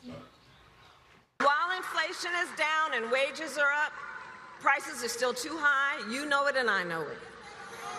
And unlike Donald Trump, who had $400 million served to him on a silver platter, I come from the middle class. And I will never forget where I come from, which is why my common sense plan will lower the prices you pay on everything from prescription drugs to groceries to housing. Donald Trump will raise costs on you and your families. In fact, independent economists have analyzed our plans and found that mine will cut your costs and strengthen our economy. His will increase inflation and lead to a recession by the middle of next year. Independents, Republicans didn't find what they wanted. Again, we're watching for independents. That's right. So you can see there, independents gave this a D, Democrats gave it an A, Republicans gave it an F. Now, I think what's so interesting about the independent voter there is they really were turned off when they heard her talk about the middle class. And I also heard from voters there they wanted more specifics on the economy, and they said that you can find experts to reinforce whatever you want to believe. I'd rather hear what you're going to do for me. Yeah, all right. I want to go to Alexandria now, Republican registered voter. Still not sure all the way up until the time you voted. What did you do and why? Absolutely. Well, thank you so much for having me tonight, Harris. And I think that for me, both candidates really had to prove themselves. They had to win my vote. And they can talk about everything relative to the economy, but what really matters is what actually happens. And we have to ask ourselves, was it easier to buy groceries under the Biden administration or under the Trump administration? And for me, I can say personally that I am concerned with the direction that the country is headed in. And I would say for a vast population of the electorate that the same sentiment is shared. So I think that we all have to really contextualize all this information and ask ourselves the actual questions of how we feel in the circumstances. Who did you vote for? I voted for Donald Trump. All right. This is the second time, you're 22, that you voted in a presidential election. Was your vote different this time than it was in 2020? Did you vote for him last time? I did not vote for him last time. It sounds like the economy made a huge difference for you. All right. Oh, this is fun. Getting to know all of you as we watch in real time. We've got some races that are coming into, and we don't want to miss a minute with Brett and Martha. So we will hear more from the voters' voices throughout this evening. So glad to be here with all of you. Brett and Martha, back to you. Harris, thanks so much. Harris. So we welcome Sean Hannity to the panel. Sean, you're watching all of this along with us tonight, and you say that you have some significant takeaways already. I have a lot of takeaways from tonight. Obviously, you guys have gone over the issues and what is important to people and what they've been telling all the pollsters, exit polls, et cetera. I'm looking at this from a little bit different perspective tonight. To me, it's a numbers game. I was on with Dana and Bill Hemmer earlier today, and I made the point going into today that Kamala Harris and her team had a numbers problem. And the numbers problem was they didn't have anywhere near the votes or the percentages of votes that they had in 2020 when it was Biden and Harris. Now, that's a math problem that you have to overcome with unprecedented day of voting, which Democrats are not used to doing. I've checked in with a lot of people that I trust, a lot of people that I think have a lot of knowledge in individual states. For example, Reince Priebus, long conversations with him. He feels that the turnout was so massive for Republicans in the lead up to today, and that the Democrats did not show up in the numbers that would be needed to overtake that early lead that was built up in the early voting. And that's also backed up by Mark Halperin. If you took a look, he's been doing a really good job analyzing numbers, I think. Now, in Philadelphia, I'm trying to get an answer that I'd like an important question to. I did notice other networks, they kept showing Temple University and a massive line of students. Okay. The only problem was, if you go back to early voting in 2020, the Democrats had a 1.1 million vote lead heading into Election Day. This year it was about 400,000. So that's a 700,000 vote decline in a year. That would mean today they would have needed massive turnout. They would need massive turnout, yes, at the universities. It seems like they got it. But there's about 25,000 students that go to Temple. There's about 10,000 that go to Penn State. There's about 6,000 that go to Lehigh University. Okay, that's not making up 700,000 votes. So then we look at traditionally, who else is voting in Philly? African Americans, a lot of union workers. Did they show up in the numbers? There are people reporting that it was a massive turnout in Philly today. I just got off the phone with the Trump War Room in Philadelphia, and they said they don't see it. Now, it's either one way or the other. The fact that they don't know the answer to that is a little surprising to me. If those numbers aren't there, that means Pennsylvania is a state that is in the state of play big time tonight. It may not show up early, but it'll show up as the night evolves, just like Wisconsin will. I would just mention one other thing about the college students is that there's been such a focus on young men. And these podcasts are the podcasts that college boys are watching and listening to. Theo Vaughn, Joe Rogan, Jake Paul, all of these guys. So, just because they're in college doesn't mean this time around that they're necessarily voting the way that you think college students would. We also welcome Kayleigh McEnany, Trey Gowdy.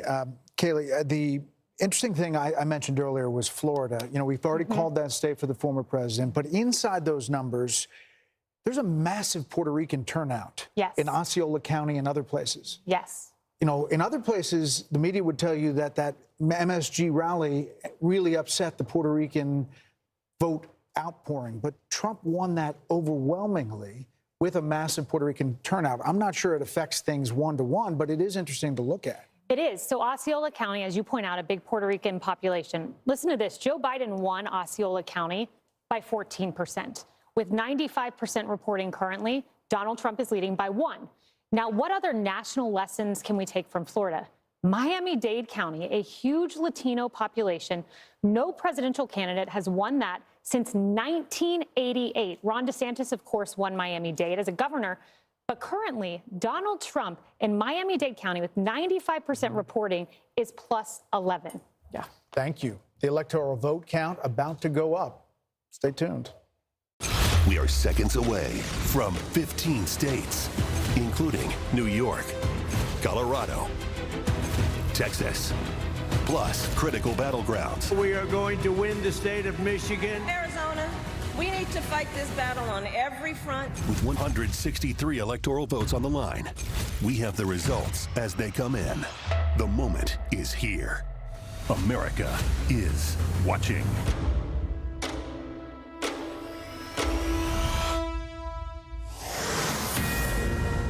It is 9 o'clock in New York. Another 15 states have just finished voting. This is the heat of the matter here. The Fox News decision desk says it's too early to call Michigan one of the 2 battlegrounds in the Rust Belt that just finished voting, part of that blue wall that we hear about all the time. The other is Wisconsin, where Vice President Harris and former President Trump appear to be locked in a very tight race. And again, this is too early, not too close, but too early to call many of these races. Arizona also too early to call as the polls are closing there. Fox News can project that former President Trump will win Texas. That locks 40 more electoral votes into his column. Former president also has a lead in Iowa. There's no call at the top of the hour here. Remember that Iowa poll had people scrambling there at the Des Moines Register saying it was Harris lead by 3. Yeah, the same day Emerson had him up by 10, but that got a lot of people's attention because Ann Seltzer is such a well-known and usually correct pollster. So we'll see how Iowa plays out tonight. In Nebraska, the Fox News decision desk can project that Trump will win the statewide vote. Nebraska gives 2 electoral votes to the winner of the state and 1 vote to the presidential winner in each of their districts. So Trump will also win Nebraska's 1st and 3rd districts, the more suburban 2nd district, Omaha, which is the blue dot that we have talked so much about. That is too early to call, but Harris has a lead there. The Fox News decision desk can project that Vice President Harris will win New York, giving the vice president 28 more electoral votes. She also has a lead in Minnesota. Too early to call the state of Minnesota, which closed in recent days, according to the polling. Obviously, the vice presidential candidate, Tim Walz, from Minnesota, and now Fox News can project a Harris victory in Colorado as well. She gets 10 more electoral college votes there. New Mexico, too early to call, but Harris has a lead, according to our Fox News voter analysis in New Mexico. Former President Trump will win Louisiana, which has voted for a Republican in every election this century. Pretty sure we were going to get that one. Trump also wins Kansas, adding another 6 electoral votes to his tally. The former president will win North Dakota, a longtime conservative state as well. He will also take South Dakota, which often mirrors the vote of its neighbor to the north. And Fox News can project that the former president will win Wyoming, with 3 electoral votes. So there you see the tally on your screen, 178 electoral votes to 113. That map of the U.S. is slowly filling in, and we will continue to bring that to you throughout the night as we make more calls. So moving to the Senate and back to the Rust Belt as well. The Fox News decision desk say it is too early to call this race, which we've been watching between incumbent Democratic Senator Tammy Baldwin, who is in a close race now with Republican banker and entrepreneur Eric Hovde. Michigan Senate race also too early to call. Former GOP Congressman Mike Rogers competing against current Democratic House Representative Alyssa Slotkin. In Arizona, Democratic House Representative Ruben Gallego has a lead on Republican candidate Carrie Lake. Also too early to call out there. Let's go to Nebraska, and there are 2 Senate races on the ballot today, and the race between incumbent Deb Fischer and independent Dan Osborne is close to call, and too early to call, I should say, according to our decision desk. Fox News can project that Republican Pete Ricketts will continue to serve as a Nebraska senator. In Texas, 2-term Senator Ted Cruz is locked in a close race against current Democratic Congressman Colin Allred. Too early to call that race, according to the decision desk, but they can project that Minnesota's Democratic Senator Amy Klobuchar will sail to a 4th term. New York Democratic Senator Kristen Gillibrand will win another term in the Empire State, and Democrats will hold their seat in New Mexico, where Senator Martin Heinrich defeats Republican Nella Domenici. Daughter of the late Senator Domenici. Yes. North Dakota's GOP Senator Kevin Cramer will easily win a 2nd term. And in Wyoming, Senator John Barrasso will also win re-election as he serves as the chair of the Senate Republican Conference. So let's take a look at how the Senate is stacking up at this hour, 9:04 on the East Coast, and we have 46 Republicans. The one flip, which we have mentioned, is West Virginia, waiting for other states that are on the bubble and close and early at this point in the night. 37 Democrats are hanging on to their seats in the United States Senate. I think this is like where everything starts to gel. Exactly. And we start to get more of the hard numbers. Let's go to Bill at the Bill board. Yeah. Harold, I'm sorry, Texas went to the Republicans. No, I just think the numbers. I'm only looking at some of the popular vote numbers and how the candidates performing with minority voters in urban and suburban areas. I'm just joking with you. Bill, what do you got? Go blue. Okay, so a couple things here.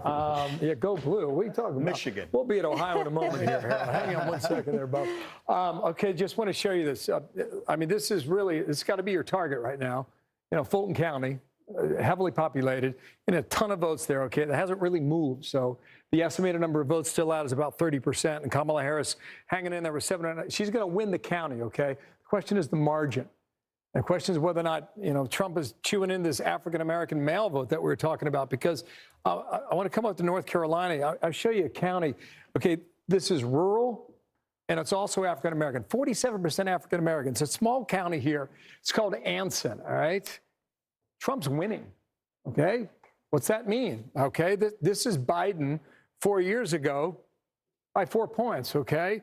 So Trump right now flipping that county. You know, is there a minority vote out there that is helping to buoy his campaign. It's something we got to consider. Another thing I want to point out, just while I got you here, okay, guys? This is the part of the state that was racked by that hurricane, all right? This is Trump territory, all right? 61%, 68%, 81%. But come in here for a little bit. This is Buncombe, all right? This is Asheville. You expect this to go blue. Indeed, it has right now, about 2/3 of the vote. No, sorry, 60% of the vote in. She's got 2/3 of the vote right now. But these counties here, you just wonder if there's an effect here, all right? Because 53, this is Transylvania. I was checking this out a short time ago. This is Rutherford, 72, but a lot of that vote's still out there. Why am I showing you this? Because your comparison for percentage is that you expect Trump to do well out here. You know, 72, Henderson, 58, Haywood, 62. So we're going to see through the night whether or not that storm damage had an effect on the vote turnout in North Carolina. Just keep that in mind as we move through the night. Also, I was just poking through here in Ohio. We saw this a moment ago based on a percentage spread. It seems like Trump is upping his number. Remember, I made the point that he won the state by 8 points in 2016, 8 points in 2020, and he was trailing there the last time we checked out the Buckeye State. But right now, the number has improved tremendously for Trump. So he's starting to track a little more toward that 8 points. And you were making the observation earlier about the Iowa poll from over the weekend, and do folks in Ohio vote like the folks in Iowa? If Ann Seltzer's poll, the Des Moines Register, had Kamala Harris win in Iowa by 3 points, a lot of people dismissed that. And if you're going to draw that comparison with Ohio, I think right now you can say that maybe Iowa's not going to go that way, but we'll see throughout the course of the night there. I think we should get a cut from the Des Moines Register. We've mentioned her like 5 times this evening. I don't think they maybe like that was the idea. A little something for the mention. Yeah, just because I popped it up, guys. I looked at it the first time here. Yeah, you're right about that, right? A little something on the side, a little backsheesh, right, Brett? Okay, so this is Michigan. It's the first time I've looked at it, all right? You got 10% in, all right? Look at this. Yeah. Robert Kennedy going to make a difference in Michigan? He is on the ballot. They tried to get him off the ballot. The court said, no, you got to be on the ballot.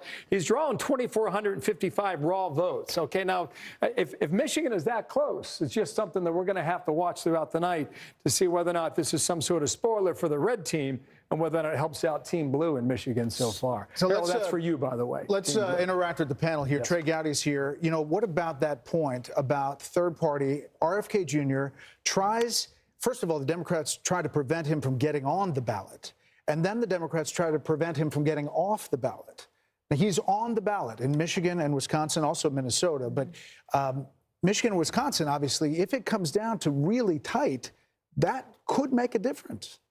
Why would anyone vote for someone who doesn't want to be the president and has asked you not to? That's what I'm trying to figure out. Who are these 0.4% that are voting for someone who has begged you not to vote for him? If you want to see him in Washington, don't vote for him. But it reminds me of Jill Stein. I mean, I think Jill Stein cost Hillary Clinton a state. I know that Ross Perot cost Bush a presidential election. I was in the green room, Brett, doing what I did in high school, which is finding the 2 smartest kids in the class and sitting in between them and looking on their papers. That's McCarthy and Rove. There may be a 269 tie. I know nobody wants to hear that, but there is a scenario under which there will be a topic for discussion tonight. Sean, you want to move on? Yeah, I think we can move on from that. I don't think anyone really wants that. But actually, I would accept that because that would end up in the House of Representatives, and I'd say our Republican odds at that point would be pretty good. It is a very dysfunctional House, but I think they could coalesce around that, yes. I think they would. What are you looking at, Brett? Well, 8 years ago, you may remember, it was a while before we sensed that the Trump upset was happening. And one of the earliest indicators we got was from the betting odds, which I was at a farther point on the panel that night. By the time you got to me, about everything smart had been said. So I started talking about the betting odds. Well, I've followed them ever since. Tonight, as we started this broadcast, Trump stood a 58% chance, according to the betting odds, of winning the election. As I read this off the screen now, 69.2%. So whoever's doing the betting out there and affecting these odds is increasingly of the view that he will win the election. And how much does it impact it that, you know, it's the first year that you're seeing some of these betting markets in the United States? Because there's a lot of people who are playing them probably in a fundamental way. These odds proposed by Maxim Lott and John Stossel are from Betfair, Smarkets, Predicted, Polymarket, Kalshi, and It's a basket. it's a basket. It's an average. Dana, what are you looking at? I am looking at some of the, just on X, watching some of the Democrats complain about the Electoral College. And, you know, about a week ago, there was some conventional wisdom that she could actually win the Electoral College, but that Trump would win the popular vote. And then there would be no complaints about the Electoral College from them if that were to happen. So obviously it's too soon to call, but I'm certainly watching that to see what they're going to say. Plus, I have been wondering about Kamala Harris and this whole decision of Biden to run again when she knew that he was incapable, but they were still asking their donors, give us all your money. He's okay for 4 more years. And obviously he wasn't. But then that did not leave her enough time, apparently, that's another complaint that they have, for her to introduce herself, even though they had over $1 billion to do it. And they had 100 days, Harold, and she passed up a lot of opportunities early on. I think we went for, I don't know, 40 days or something with no press conference, and it took a really long time for her to finally sit down with Brett and have a substantive interview. I mean, there was time. Sure. Again, we're acting like this thing is over. I hear you. No, we're not. I was just playing off of Dana's point. But I do think after the debate, she performed so well against Trump. She asked for another debate. I thought that the interview that Brett did with her was as substantive an interview as we've seen with her throughout the last several years. You would have thought, because she did well there, that she would want to go and do more of them. But more interviews? More interviews to sit down and talk. After the one with Brett? After the one with Brett. She booted the question about when she first knew that he was not himself. Well, I have a slightly different opinion on it. I thought she did. She gave in that interview, and I thought if I were her, I'd have gotten out and done more. But she did some, and She was so cautious. She gave a pre-debate answer. She said, Biden's great. He's fine. I've seen him do all this wonderful Brett, I would have done it very differently than her. However, I'm sure you would have. But the way she did it, she put herself in a position to be 50-50 here this evening. And if we're to believe Trey, this thing could be listening to the two smart guys in the green room. It could be 269. She must have done something right. I still look at Michigan and Pennsylvania and Wisconsin. Since 1980, those 3 states have not gone all together other than 1988. Dukakis got Wisconsin, and HW won the other 2. If the numbers are tracking right and continue along those lines, we could find ourselves in a position where we're having a conversation about a Congress. Then it would be curious, Sean, if the Democrats win the House. How does that play into it? Look, I hope we don't get there, because I don't want this fight. The country doesn't need this division. But the House does the president and the Senate does the vice president. So you could end up with President Trump and Vice President Harris. But they vote after the election. They vote after the election, and it's only 1 vote per delegation. But we'll cross that bridge when we come to it. Sandra Smith is digging into the voter analysis stuff and how it tracks with the raw vote and what we're seeing. Just trying to keep feeding your conversation there. And Martha, I know you were asking about the suburban vote and what we're seeing with our Fox News voter analysis and some really interesting findings I'll put up here for you. As far as the suburban voters concerned, this is what we're seeing in Pennsylvania. Okay, suburban voters. Kamala Harris right now has the lead, okay? But this is about a 6-point difference. And if you were to put this in perspective with what we saw in 2020, Biden was leading with this group, suburban voters in Pennsylvania, by 10 percentage points. This is a 6-point margin by which she's leading. So she is not leading with the suburban voter in Pennsylvania by the same margin as Joe Biden in 2020. All right, if I were to break that out by gender, this is also telling another story, okay? Suburban women, Martha, you were asking about this. This is what we're seeing in Pennsylvania. Obviously, they have been courting those voters on the ground there. This is almost identical, the margin that she's leading by. Joe Biden led by this over Donald Trump in 2020. So not a lot of movement there. We also talked about the story that was developing with the black voters down in Georgia. I can also report to you, Brett and Martha, right now, that Donald Trump, is leading by more with the black voter in Pennsylvania than he was in 2020. Back to you guys. So big numbers. Yeah. You got a call to make. Fox News can now project that Donald Trump will win the state of Ohio 54.2% to 45%. So obviously that was what was anticipated in the early polling. He was ahead by about 8 points. This is a 9-point stretch, so a little bit higher than the most recent polling was showing in the state of Ohio, but a solid win for him in what used to be a swing state, but hasn't been for quite some time. And obviously, there's 54% of the vote in. But as you look at the Electoral College, 195 to 113. Again, Ohio used to be the swingiest of swing states, no longer, very Republican, much like Florida. And now it ticks on. Obviously, we're looking at these battleground states. One of them, Sean Hannity, it seems, is Virginia. You just got a message from the governor? I've been communicating with Governor Youngkin, and the last text, at one point I said, so it's not in reach. He just said, hold on, really tight. Yeah. Exact quote from Glenn Youngkin. Here's what's interesting. All night I've been looking for an answer to the question about turnout in Philly and the suburbs of Philly. We talked earlier about the university population. That's one part of the population. But the vote lead was 700,000 below what they were in 2020. So that had a lot of ground to make up. From the Trump campaign, now take it, this is what they're saying. They believe this is going to be a tortoise hare kind of night for them in Pennsylvania, in as much as they don't even think Harris got 200,000 of the 700 that she needs to make up. Those are the numbers that they are saying. Now, if that is true, that would mean African-American turnout did not appear to the number and degree that they wanted. And secondarily, any other vote they thought, the union vote, workers are not going her way either in Pennsylvania. Anecdotal, that's their side, but I'm telling you what they're thinking. That raises obvious questions. You know, if you're Joe Biden at the White House right now, sitting at home, you're thinking, I'm Scranton Joe, and I have this great relationship with the unions all these years. And if she does end up, and we just want to continue to caution that we're waiting for a lot of data to come in here, he's shaking his head and saying, I could have won. It's just interesting that they're analyzing this data like we all are. Yes. And that is their take on it. I'm sure the Harris campaign, for the better part of the night, I was hearing from either reporters or Democrats. Believe it or not, I have a few of those friends. And I was hearing from them, oh, huge turnout in Philly, huge turnout in Philly. And I said, tell me, where was the turnout? Could never get an answer. Right. And so finally, now the answer is beginning to come in. And that would be the Trump war room. That would be the Mar-a-Lago crowd. Their degree of confidence is going up minute by minute. Yeah. Take that for what it's worth. Okay, Harold, let me just ask you this. I was in communication with Harris folks, with Democrats. They haven't had anything in a while. I mean, are you hearing anything from? My communication resembles yours. I'm not have a lot of that either. I think these numbers are concerning. The numbers that Sandra's raising on the other side there, combined with what you just said, Sean, is room for concern in both Virginia and Pennsylvania. So I've not heard anything either. Okay.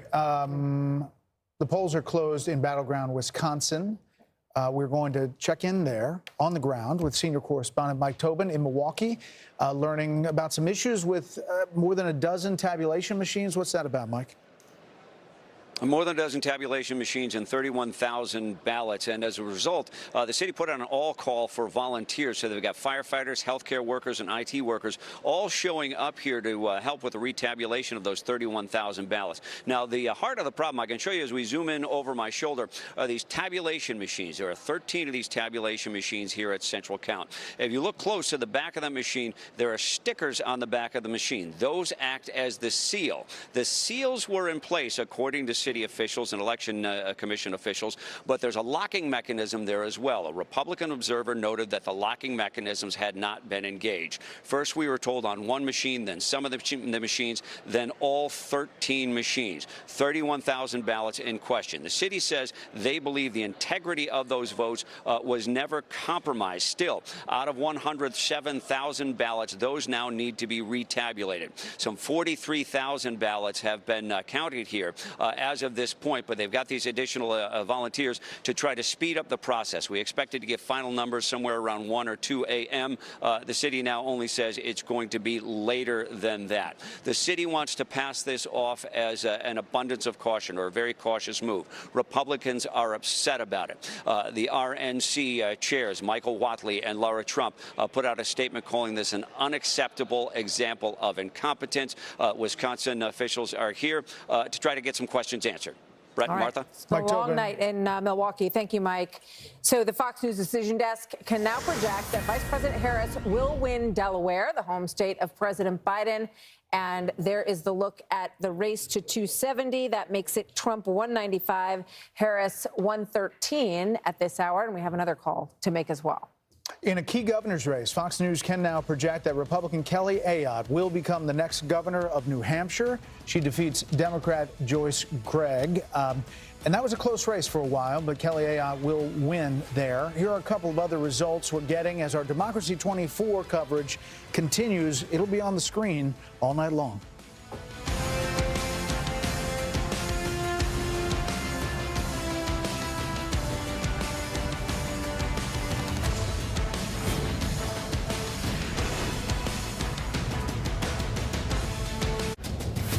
America is watching Democracy 24.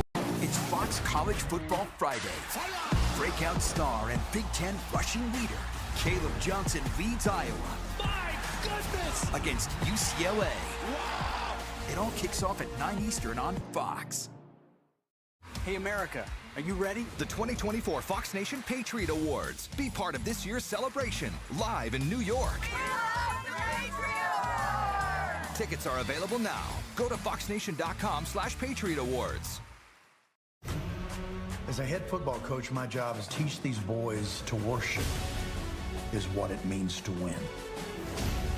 My little brother was diagnosed with leukemia. It just pushes me to be stronger. He's so sweet. Gone on a couple of dates. You don't know how to kiss. Come on. Show us. I always do trust in God. You can beat a team, but it's hard to beat a family. Give it up to Jesus. God, family, football. Streaming now. Part of Fox Faith on Fox Nation. Sign up at foxnation.com. The border isn't just broken, it's shattered. Sex trafficking, human smuggling, fentanyl trafficking. And the cost isn't just in dollars. My daughter was murdered in her own room and left on the floor like trash. It's in lives. Anybody who is here illegally knows they will be protected. Where was my son's sanctuary? Sanctuary America. Are we a country that even has a border? Streaming now on Fox Nation. You believe you were sent by God? Yes.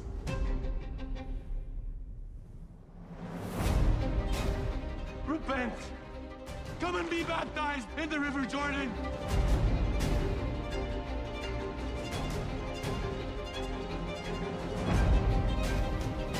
I speak in the name of the one true God. Fox Nation would like to thank all active military and veterans by offering their first year of Fox Nation free. Stream exclusive shows that celebrate our country. This is the story of the greatest American before there was an America. Hear real stories from real heroes, highlighting those who put their lives on the line for our freedom. This is their Top Gun school. 1 or 2 seconds sometimes would be the difference between life and death. Go to foxnation.com and get your first year for free. Watch on Paramount Network this week.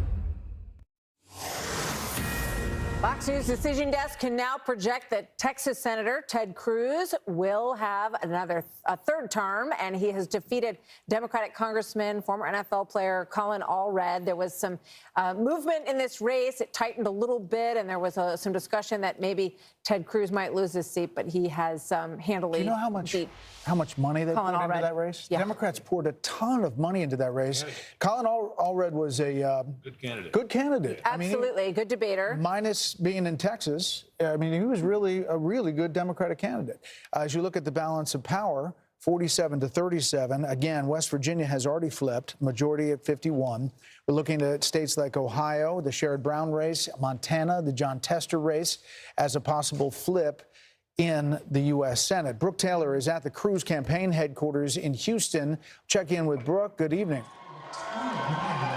Good evening. I could tell you some behind-the-scenes info right now. We have Fox News playing on both screens right now. The crowd right now going wild because we just threw up the race, and we have Cruz again with that strong lead. So everyone here is very excited, but I could tell you from talking to the Cruz campaign that they have been taking this race extremely seriously.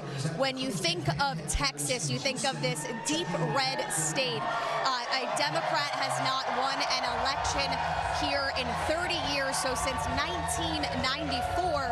But again, since 2018, Democrats have really seen an opportunity to possibly switch this seat. We saw it with Beto O'Rourke. Cruz won by just 3 points, and Cruz's campaign hoping to have a real win here. They are not going to make that mistake. They are going to take this extremely seriously. But again, the crowd here going wild. They are very excited about this. I will toss it back to you guys. Okay, Brooke, Taylor, thanks so much. Let's bring in Pete Hegseth, who is at a honky-tonk in Nashville. Of course he is. Of course he is. Where else would we find you, Stand by in a Pete? second. Hold on. Once I go like this, we got to wrap real quick. Hello, They're coming to us. You're on. Should we get Pete a drink? Just stand by, everybody. We're coordinating with the mothership. Pete, we are the mothership calling Pete Hegseth Can you hear at the us? honky-tonk in Mothership Nashville. calling. Can you hear us? Hey guys, yes I can hear you. I'm sorry, Brett and Martha. We're at Kid Rock's Honky Tonk in Nashville. I can't hear a thing. I can't hear myself think. And the crowd here is psyched because you're now on the TVs here in the bar as well. I'm here with Clay Travis, Morgan Ortegas, Tommy Laird. We just had Kid Rock himself. So while you're at home watching the returns on Fox, and everybody's watching you guys, and you're doing a phenomenal job, pull up Fox Nation on your second screen and have a party with us. Because I'll tell you, the vibes here on the ground, we're talking to voters today too, this feels a lot like the 2016 vibes as you see the results coming in. You can tell the crowd here, pretty psyched. They love watching you guys and what you're doing. If this sentiment is reflective of what's happening in this election, could be a very good night for Donald Trump. I can't hear you, but I love you. All right, Pete, thank you so much. Pete, Sounds like thanks they're having a lot. pretty good time there. They are. We're back with our panel. Britt Hume, Maybe Dana not. Perino, Harold Ford Jr., Kayleigh McEnany, Sean Hannity, and Trey Gowdy. And Bill Hemmer just went behind the billboard, and I kind of was going to call him out there. It's like the Wizard of Oz. So they're saying that Harris people are looking at Erie County, Pennsylvania. Yeah, I was looking at it too. One thing to keep in mind here as we look at this data here is you got to remember how they count the votes, right? You know, they start processing at 7 a.m. this morning. All that's mail-in stuff too. And that's the vote that's put out first. And so I want to do something funky and fancy here, guys. So just bear with me, because I'm going to try and find Pennsylvania in 2020, okay? This is important. It's important for us to understand. It's important for our analysts to know, understand. It's important for the audience to understand at home. This is 4 years ago in Pennsylvania, okay?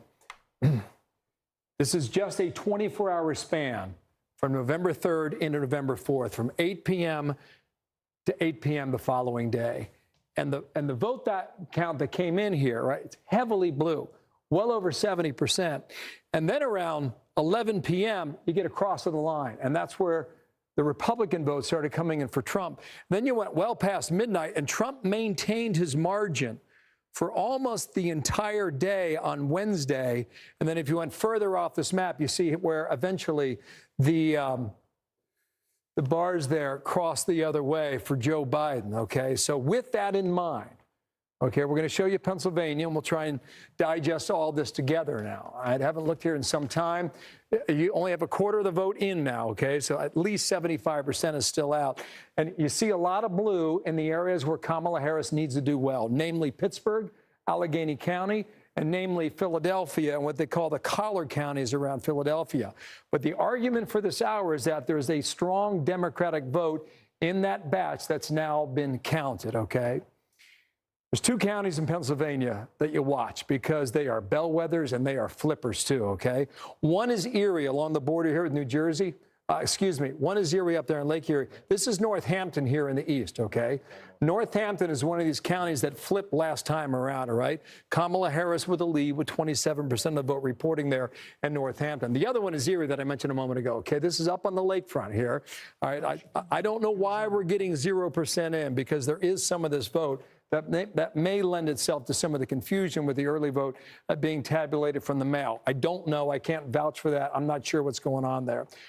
We're going to watch the less than 0.5%. Yeah, that's right. So it's like 0.5% of the votes now being tabulated. That's why we can't get to 1% there in Erie County. But in all likelihood, you're going to see the T start to form here in Pennsylvania, and the T is going to be all red. Now we're going to see what happens on, both sides of the state, and they're going to be blue. The question is, how blue will they be? So we'll watch that here. You guys didn't mention Virginia. We'll just pop on down here because it seems like there's a pretty good race going on right now, all right? Trump has just upped his margin here, all right? So he's got about a 2-point lead statewide. Too soon to call, I should say, with more than half of the vote in. Here is where you need to look, all right? This is Washington, D.C. This is Fairfax County, #1 populated county in all of 133. There's 40% of the vote that has not yet been tabulated into this, okay? Biden, sorry to interrupt. Sorry, what's that? Where was it for Biden? Go ahead. Yeah, I'll show you. Yeah, I sure will. So a lot of that 40% outstanding is going to go for Harris, but we just don't know how much in the most populated county, okay? So go back 4 years. This is 2020. This is Joe Biden at 70%. Okay, so Kamala Harris, she has time to make up for that, given the fact that that vote is still out. And I would say, just looking at Georgia a moment ago, Fulton County looks to be somewhat similar. And the reason is, I'm going to explain this to you, okay? Fulton County is the most populated county in the state of Georgia. You're getting a lot of Democratic votes from out there, all right? She's up by 46 points, all right? Pretty good margin, by 202,000 raw votes, okay? So 4 years ago with Joe Biden, he won the county with 242. His margin on a percentage basis was a bit higher, about 2 points, but 242,000 in a state 4 years ago. Sorry, excuse me. I apologize. Let's go statewide here. In a state that was determined by 11,779. Let me go to my cheat sheet here, guys, all right? I can do something that's a little ugly, but for the sake of the audience at home and for our knowledge too, this was Georgia in 2020. Wow, look at this. Okay, again, we've taken a 24-hour period from 4 years ago. Blue is the Democratic vote, obviously red is the Republican vote. And you see all this, at 7 o'clock, boy, it was all over the place, okay? And then in the 8 o'clock hour, Trump easily took a lead there. And then the margins started to close overnight around 3 a.m. The lines moved and they moved and they moved for several days until finally we reached that margin of 12,000 votes separating Biden from Trump in the Peach State. So but the difference would be that was the COVID election, and that was a lot of mail-in vote, right. And that was not the same early vote for Republicans, right? Yeah, I would argue you're right about that in Georgia. I think the important thing to keep in mind is how states report it. Yeah. And Pennsylvania is a really good example here, where you're going to get a heavy blue, some would argue mirage in the beginning, and we'll see whether or not that mirage is real throughout the night, and maybe even into tomorrow. Bill? Yes. Broadly speaking, there'll be some exceptions to this. Does it appear to you that she is underperforming Biden nearly everywhere? It's a great question, Britt. This is just anecdotal. I answered the best way I can. I've been poking around all over this map. I can find some good news for her by a point here, a point there. I can find a lot of good news for him, a point here and a point there. But it seems where the areas where she is gaining the most is where the votes are. And the areas where he's gaining the most is the area that he targeted, and that's the rural area. Whether or not you can extrapolate that over a place like Hall County, 72%, right? Banks County, 89%. Now, the problem for him is that that's 94 out of 159. But I can move along the northern border of Georgia. And, it's just, it's dominating, 81. How does it compare to 2020? I'll show you that next here. Look at that. I mean, that's 86. Now, 2020, in the same counties, I'll go in reverse, all right? 84, still impressive, right? 81. And what is it now?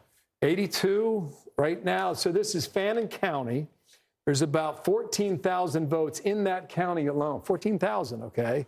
Now, if you take that and extrapolate over 159 counties, it can certainly add up. So to answer your question, Britt, 4 years ago, Fannin County was 82, and this year he's at 80.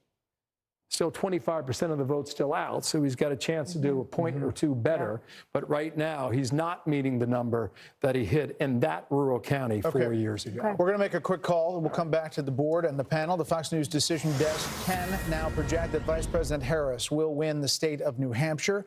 Former President Trump came closer than many expected there, but the vice president did well in cities and suburban areas. There was a time that New Hampshire they thought was closing. Actually, and we saw that Kelly Ayotte wins in the governor's race there, but now we're calling that for Vice President Harris. She's a former senator for New Hampshire, popular in the state, but not enough to really turn New Hampshire red in this situation. So the Maryland Senate race we have for you next. The Democrat Angela Brooks will defeat former Republican Governor Larry Hogan. He never really was able to move past her. It was obviously a difficult race for the former governor as he tried to become a senator. So that sticks as far as the U.S. Senate goes. We're still on track. There's a one pickup for Republicans, and again, they're looking to Ohio and West Virginia.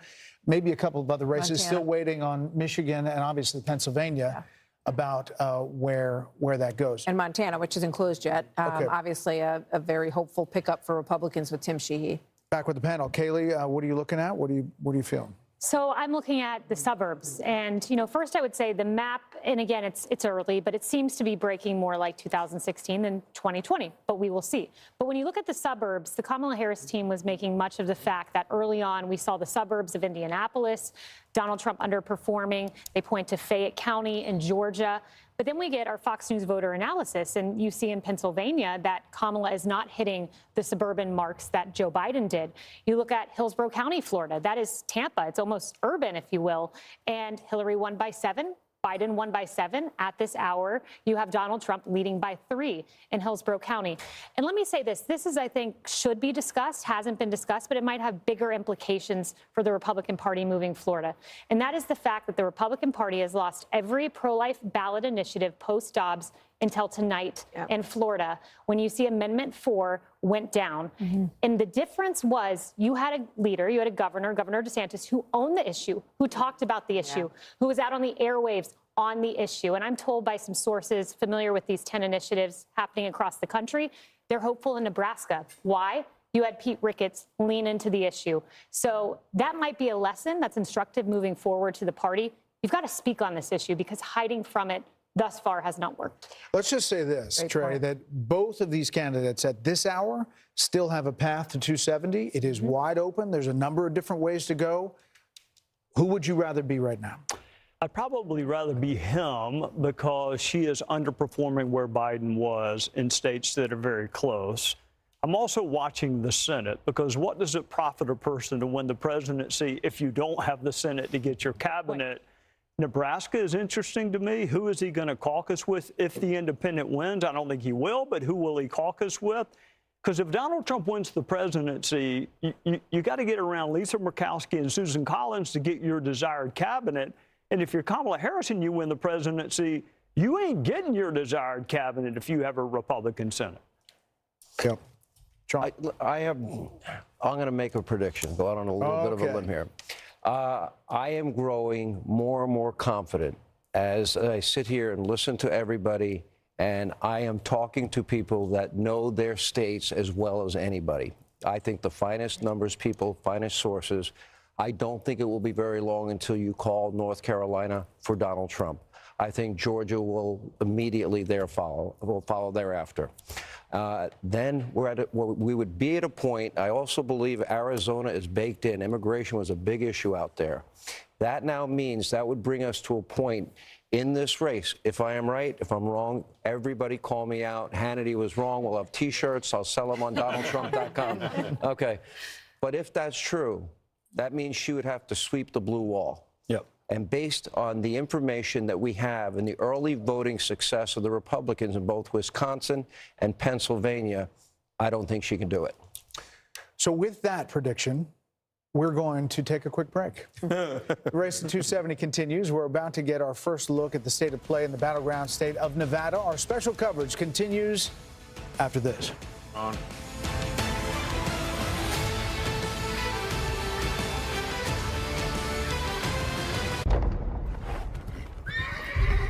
You believe you were sent by God? Hey, America, are you ready? The 2024 Fox Nation Patriot Awards. Be part of this year's celebration, live in New York. Tickets are available now. Go to foxnation.com/Patriot Awards. It's Fox College Football Friday. Breakout star and Big Ten rushing leader, Caleb Johnson leads Iowa. My goodness! Against UCLA. Wow!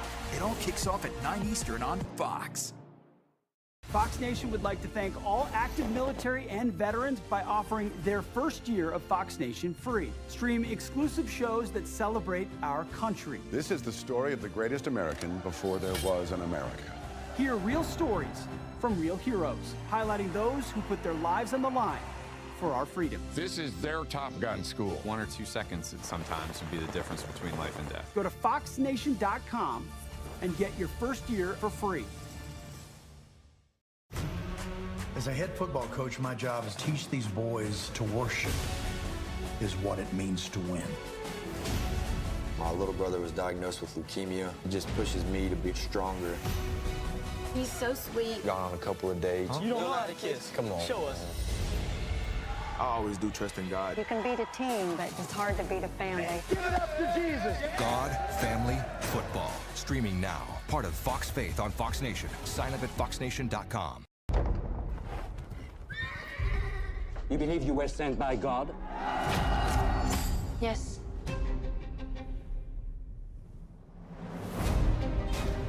Repent! Come and be baptized in the River Jordan!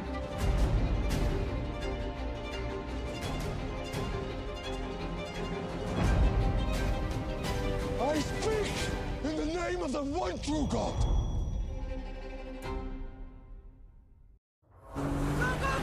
You want to be a lifeguard? This is the real deal. Rescue High Surf is the hottest drama on TV. This is a job you have to put your heart into. You fight and never give up.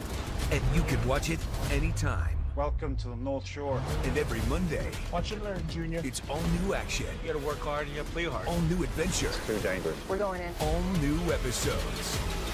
It's all in a day's work. Rescue High Surf. All new Mondays on Fox and anytime on Hulu. You can save. 9:43 on the East Coast. Let's take you through some of these key states because nothing that has happened so far is shocking at this point. Most of it. We're watching Virginia and we're waiting for North Carolina. But some of this has laid out in a way that is not unpredictable. But let's look at Pennsylvania for a moment here and see how Pennsylvania is shaping up at this hour. And you see you've got a 47 to 52 percentage, and I'm trying to see the percentage that is in right now in Pennsylvania, 32%, thank you. So we're waiting for a lot more vote to come in Pennsylvania, and what we're hearing is it's not surprising. The order that the vote has been coming in Pennsylvania is not surprising to the red team, at least at this point. There's Wisconsin, 47.9 to 50%, and Wisconsin has 23% of the vote in. Also expected to be a tight race. They have both spent a ton of time there. Here's Michigan, which we haven't really talked too much about yet. We're going to look, we'll get Bill to show us on the board what Michigan looks like. 14%, a lot of votes still to come in Michigan. Obviously, this is too close to call, and that is 45 to 42. Let's go to Grady Trimble, who is just outside Detroit, Michigan, and we'll start to get a feel for what's going on in this part of the Blue Wall. Hi, Grady. Hey, Martha. Yeah, so we're expecting an update from Michigan's top elections official very shortly, but what we know from her updates throughout the day so far is that turnout on Election Day has been very strong here in the Wolverine state, and when combined with early voting, it's quite possible that it sets a new record, the previous record set in the last presidential election in 2020. And like most of the battleground states, this is going to be a story of rural turnout versus urban turnout, but there's an interesting storyline playing out in the Detroit suburbs, particularly in the Dearborn area, in the Arab American community. The Trump campaign has really been targeting that community, trying to get them to either vote for former President Trump, but they don't actually need that. In some cases, we've talked to Arab Americans who are casting their ballots for Green Party candidate Jill Stein, somebody you probably haven't heard mentioned much, but who could be a spoiler candidate. We also know that many Arab Americans are going to sit out this election entirely, which could tip the scales in favor of former President Trump. We're also watching the Senate race here. Mike Rogers, the Republican candidate, spoke to the crowd. He says it's going to be a nail-biter and probably a very late night. Brett, Martha, back to you. Okay, Grady, thank you very much. You know, there's some Democrats saying North Carolina is on the edge. I don't think they're fully agreeing with Sean, and they still may make T-shirts. But well, I'm not only saying North Carolina, I am saying North Carolina and Georgia will go Donald Trump tonight. And I am as confident in that prediction as any I've ever made. Wow. Okay. Bill Hemmer, tracking that. Are we backing that up on the wall? You know, I tell you what, Sean, if in the end you're right about that here in North Carolina, I showed you this county last hour, right? This is Anson County, up to 47% African-American population. You know, sometimes in these elections where you see an outcome, you're like, that hasn't happened in 100 years. Well, something just happened for the first time since 1876 in North Carolina, and a Republican won this county for the second time since the 1870s. So I just like something to stick in the back of your head and think about, well, that was a data point along the way. You guys mentioned the blue wall. Let's go ahead. We're moving toward the central time zone. We're talking about Wisconsin, Michigan, and Pennsylvania. I can show you a lot of stuff right now, okay? But this is anecdotal stuff. It's just the data points that I'm seeing on the map, okay? When you go to Wisconsin, all right, you have to look at Dane County, the University of Wisconsin. In the midterms, they had more than 85% voter turnout in one county, okay? You're going to get a ton of Democratic votes out of here, okay? You're just about halfway into it right now, and you see the margins. But I was poking through this and looking at Milwaukee. Now, there's a lot of votes out there, okay? You only got 25% coming in right now. Kamala Harris has almost 66%. So this is where Joe Biden finished. Same county, same city 4 years ago. He was almost at 70%. Right now, she is underperforming in Milwaukee. So you have to ask yourself, you know, that little pattern you saw back there in that rural county in North Carolina, is it repeating itself in some of these bigger cities? You know, is Detroit, you know, right now Detroit, Wayne County is red. We don't expect it to stay that way, but that's one of the things you look at as well. And this is Washtenaw County. That's Ann Arbor, University of Michigan. You expect to get a good number here. That's another county to watch as well. And then let's flip over here and just complete the blue wall, because this is where we are right now in Pennsylvania. Remember, we showed you how the mail vote, heavily Democratic, is put out first. And we still think we're probably seeing a lot of that right now in this composition. But let's go ahead and look now. Let's look at the vote difference in Pennsylvania. And what we've done here is we've gone back to the year 2000, okay? So you have 6 presidential races to look at. For so long, this was not even a battleground. It was heavily Democratic. When you think about what Barack Obama did in 2008, look at that. I mean, that's 10 points. It's off the map. Romney was able to cut it in half, and so the state came back a little bit toward the Republican Party. It really wasn't until 2016 when Donald Trump won the state by just less than a point. Let's look at the vote difference now for Michigan. Very similar, maybe not as extended, okay? Some would argue more Democratic in Michigan, all right? But that was the difference in 2016 for Trump. 0.2 percentage points, you know, and you see where Obama was. That was not contested. Look at the vote difference down in Wisconsin. Very similar. Blue, but not nearly as extreme. In fact, if you take out the Obama years in 08 and 2012, you find Wisconsin is, I find, guys, this to be the swingiest state you find out there, all right? Back in 2000, when we're looking at Florida, look what happened in Wisconsin. 4 years later, John Kerry, look what happened. You see Donald Trump in 2016, it's just by a nose he was able to win. And then when it went back to Biden in 2020, again, it was super tight, okay? All those races, 4 out of 6 over the past 20 years have been decided by less than a point. And it might well be the case again tonight in the land of cheeseheads. Let's go ahead and clear this right now, okay? Bill, can we go to Wisconsin? Yeah, we sure can. Because, go ahead. If you want to see how this is shaping up, I mentioned Dane a moment ago, and I also mentioned Milwaukee. Sean Duffy, one of our colleagues, former congressman for the state of Wisconsin, when he ran for Congress, all this area here was blue, okay? And when he went to Washington, it all flipped, it all became red, and it stayed that way. It's been a source of political strength and power for Donald Trump, and we'll see whether or not that remains the case right now. All right, just so you know, we're just about the 30% mark in Wisconsin, and Kamala Harris has a slight lead there by about 3 points. This is where it ended, as I showed you out there on the map, right? 20,682 raw votes 4 years ago. So if I were to come to 2024, what am I looking at? I'm looking at Dane. How about Sauk and Kenosha? Yeah, Sauk is right here. Sauk is pretty interesting here because, you know, you start to see a little more population growth, and Trump has a lead here. And again, this is Kennedy. He popped up in Michigan. He's going to pop up in Wisconsin all night long. Trump has a lead here. Let's just go ahead and see. You got half of the vote in here in Wisconsin. This is where it finished. I find that interesting. What about Don't Kenosha? Let's find Kenosha down. So remember, this is the swingiest state. I mean, I spent some time there on 2 recall elections You with agree, Governor right? Scott Walker. I mean, it's extraordinary. And we don't think about it that way. But it's true. Anyway, this is Kenosha, Brett. You asked for it. You got it. You got about half the vote in. Trump's just shy of 58%. Okay, so he's overperforming now in Kenosha as well. I can keep going if you want, so call it out, guys, if you like. Milwaukee County? Sorry? Milwaukee, is that what it's called? Just north Yeah, of? so the WOW counties here, they have been solid Republican forever, you know, but not during the Trump years. They got softer and softer, and they are, Wasaki here, just west of Milwaukee is one of them. Sorry, Waukesha, excuse me. And then you get into Washington, and then you get into, over in the lake is Ozaki here. So let's see what we're doing right now. Trump at 53.5. All right, comparison point, 2020. Okay, so a little bit under right now in that it's suburban county north of Milwaukee. Let's pop on over here to Washington and see what we're doing. 70% is an impressive percentage, all right?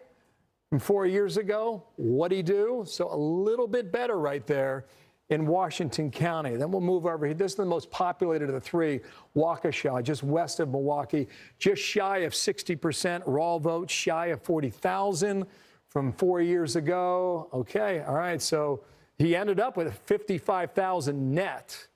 So he either has some space to make up or he's not going to get to the number from 4 years ago. So that's something to watch. The WOW counties there in Milwaukee. My favorite county in all of Wisconsin, maybe my favorite county in the entire map this year, right here. You know what this is, Brett and Martha? Door County. It's Door County, okay? And why do we talk about Door County? First of all, you don't want to be there in the winter, okay? Because it's cold and it's frozen. But in the summertime, it's got to be beautiful. Half the vote in. Trump has an edge here. 4 years ago, you see what happened here. Biden won it, all right? Go back to 2024. Let's go statewide. Watch all the map go into play here, okay? This is a flipper county in Wisconsin, all right? The shade of blue is just very slight, okay? So it shows you how close it was. So we'll keep an eye on it because sometimes those are the bellwethers statewide, and we'll see whether that develops there in Wisconsin. All right. Thank you, Bill. Little Wisconsin for you. Little trip to Wisconsin. Yeah, sure. Up to Door County in the Great Lakes. And obviously, this is going to be an area that is going to probably tell the story of this election, that in the Sun Belt, of course. So we're getting close to 10 o'clock, right around the corner. That is when we will get poll closings in Utah, Montana, and Nevada. This is our special coverage kicks into high gear, and the electoral count continues to load in. 195 for Trump, 117 for Vice President Harris.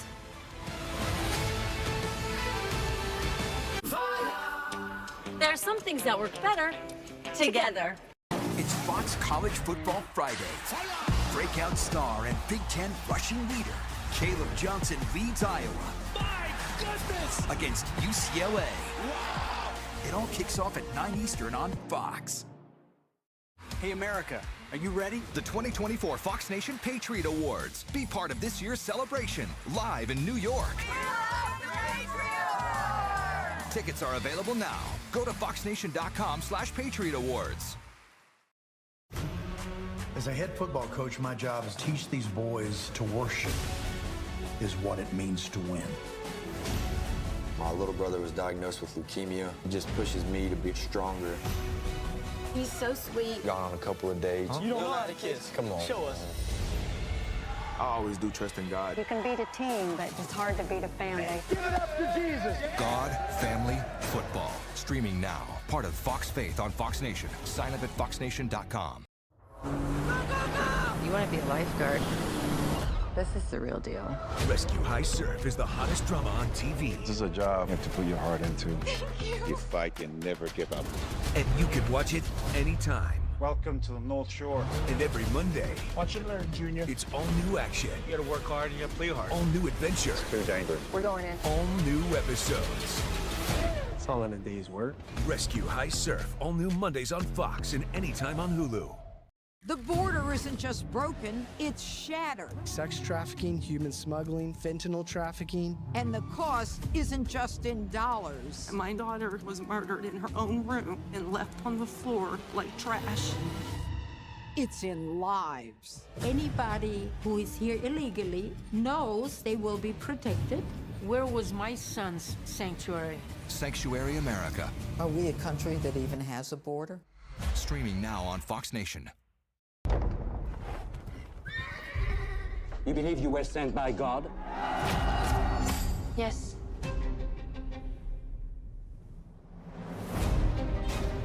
Repent! Come and be baptized in the River Jordan!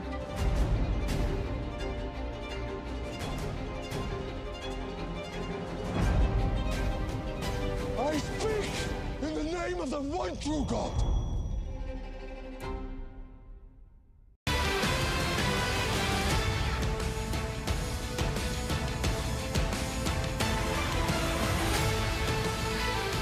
Election night unfolding before our eyes. We've got a lot happening. As you take a look at the big board on the scorecard, right now the electoral vote count stands at former President Trump at 195 to Vice President Harris at 117. We're still waiting, obviously, for Georgia to fill in and North Carolina to fill in.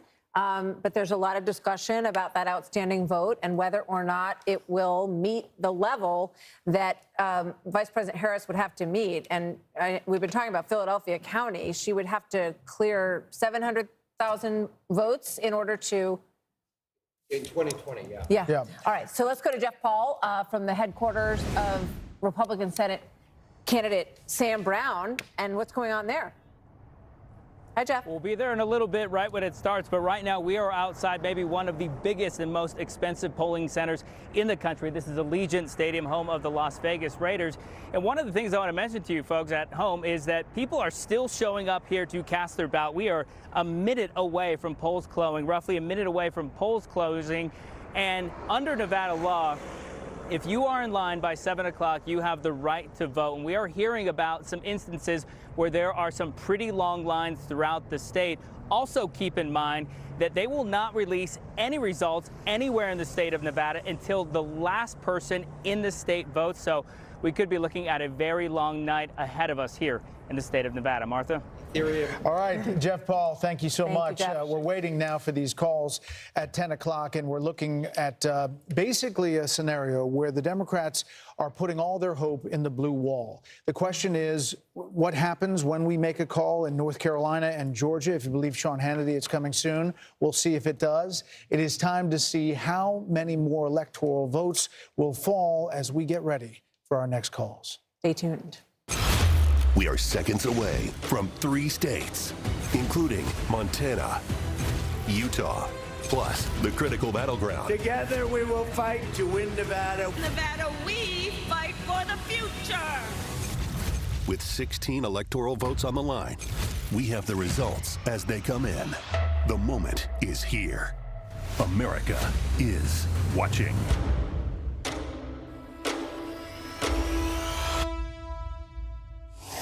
Going very quickly, it is now 10 p.m. here in New York. 3 more states in the West have just finished voting. Fox News Decision Desk, too early to call. The state of Nevada, one of the most competitive states in play. Hispanic and working class voters obviously could be key to the victory there. Both of these candidates have spent a lot of time in Nevada. Fox News can project that former President Trump will win the state of Utah, adding another 6 votes, electoral votes, to his column. He'll also win Montana's presidential election. We're looking closely at that Senate race out there. Ad lib. Oh. Yes, you will. I just did that. All right, so let's take a look at some of the places that are too early to call, and let's get you an update on the total count. President Trump at 205 right now, 117 for Harris, and waiting on Georgia, waiting on North Carolina, waiting on Pennsylvania, waiting on Michigan. And, you know, just keep in mind that in all these places, there's a lot of city vote, a lot of high population concentrated vote that has not come in yet. The question is whether or not that vote, when it does come in, will be enough to outbalance what we have seen in the early part of this vote here. Montana, as we mentioned, also home to this pivotal Senate race. Longtime rural Democratic Senator John Tester in the political fight of his life this time. He's survived it before, but this time Republican former Navy SEAL Tim Sheehy putting up a real fight and may win. The Fox News Decision Desk says it's too early to call there. Nevada also home, too early to call, to this Senate race between incumbent Democratic Senator Jackie Rosen and Republican Army veteran Sam Brown. But in Utah, Fox News is projecting the Republican Congressman John Curtis will move to the Senate. He succeeds retiring Senator Mitt Romney of Utah. Let's take a look at the balance of power as we pull up the Senate here and show you where we are at 10:01 in the evening. Republicans now have 48 seats, including the West Virginia seat, which is a flip. Majority obviously would be 51. 38 seats on the Democratic side as we wait for a number of very consequential Senate races to come in here this evening. Well, welcome to the panel, Laura Ingraham. Sean Hannity is still here. Jesse Waters. Jesse, what are you thinking?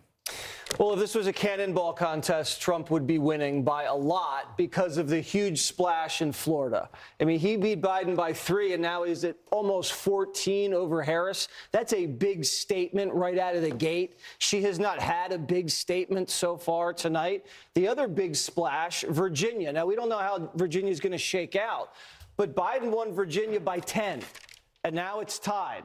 Obviously, it's too close to call, but right now she's playing defense. The Trump team is very confident that Georgia and North Carolina are going to go their way, and Harris is going to have to play defense in Pennsylvania, Michigan, and Wisconsin. You're hearing Trump doubling his black support in Wisconsin, ahead with young voters in Michigan, and in Pennsylvania winning independents. And they say the math doesn't work in Philadelphia County, so who knows what's going to happen? Still too early to call, but you definitely think the Trump team has momentum here. Laura, Virginia, you were talking about earlier. We'll put up the big board about Virginia and show that race. There you see the 50% to 48.3, 61% in. Too soon to call for us. Well, this is wild. Remember, Trump didn't come anywhere near these numbers in 2016 or 2020. The Loudoun County numbers that we were talking about earlier are really something to watch. Trump is outperforming by 8 points in Loudoun County. It was a blowout in 2020. Big issue with education there. The other thing to look at, and Glenn Youngkin, I've been in touch with him, he said, buckle up, Virginia is going to be very tight. Then go down to Miami-Dade, where we haven't seen a Republican take that county in Florida since 1988.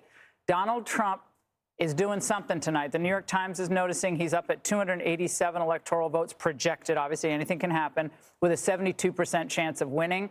Watch out for slowing vote reporting down in the blue wall states. It happened last time in 2020. And if by midnight it looks like Trump has a good chance to win and things start slowing down with reporting, I think you can't really blame people for being a little bit concerned about the way we do reporting in elections. Yeah. I have more of a question, actually, for Laura, if that's okay, if it's permitted. On Loudoun County, in Loudoun County, can you talk to what is the issue? Is it the economy or is it the cultural issues? We've been having a little debate. I think that the cultural issues cut through the new immigrant population in Loudoun County. There's an enormous influx of Indian immigrants, Hispanic immigrants, and Muslim immigrants in Loudoun County.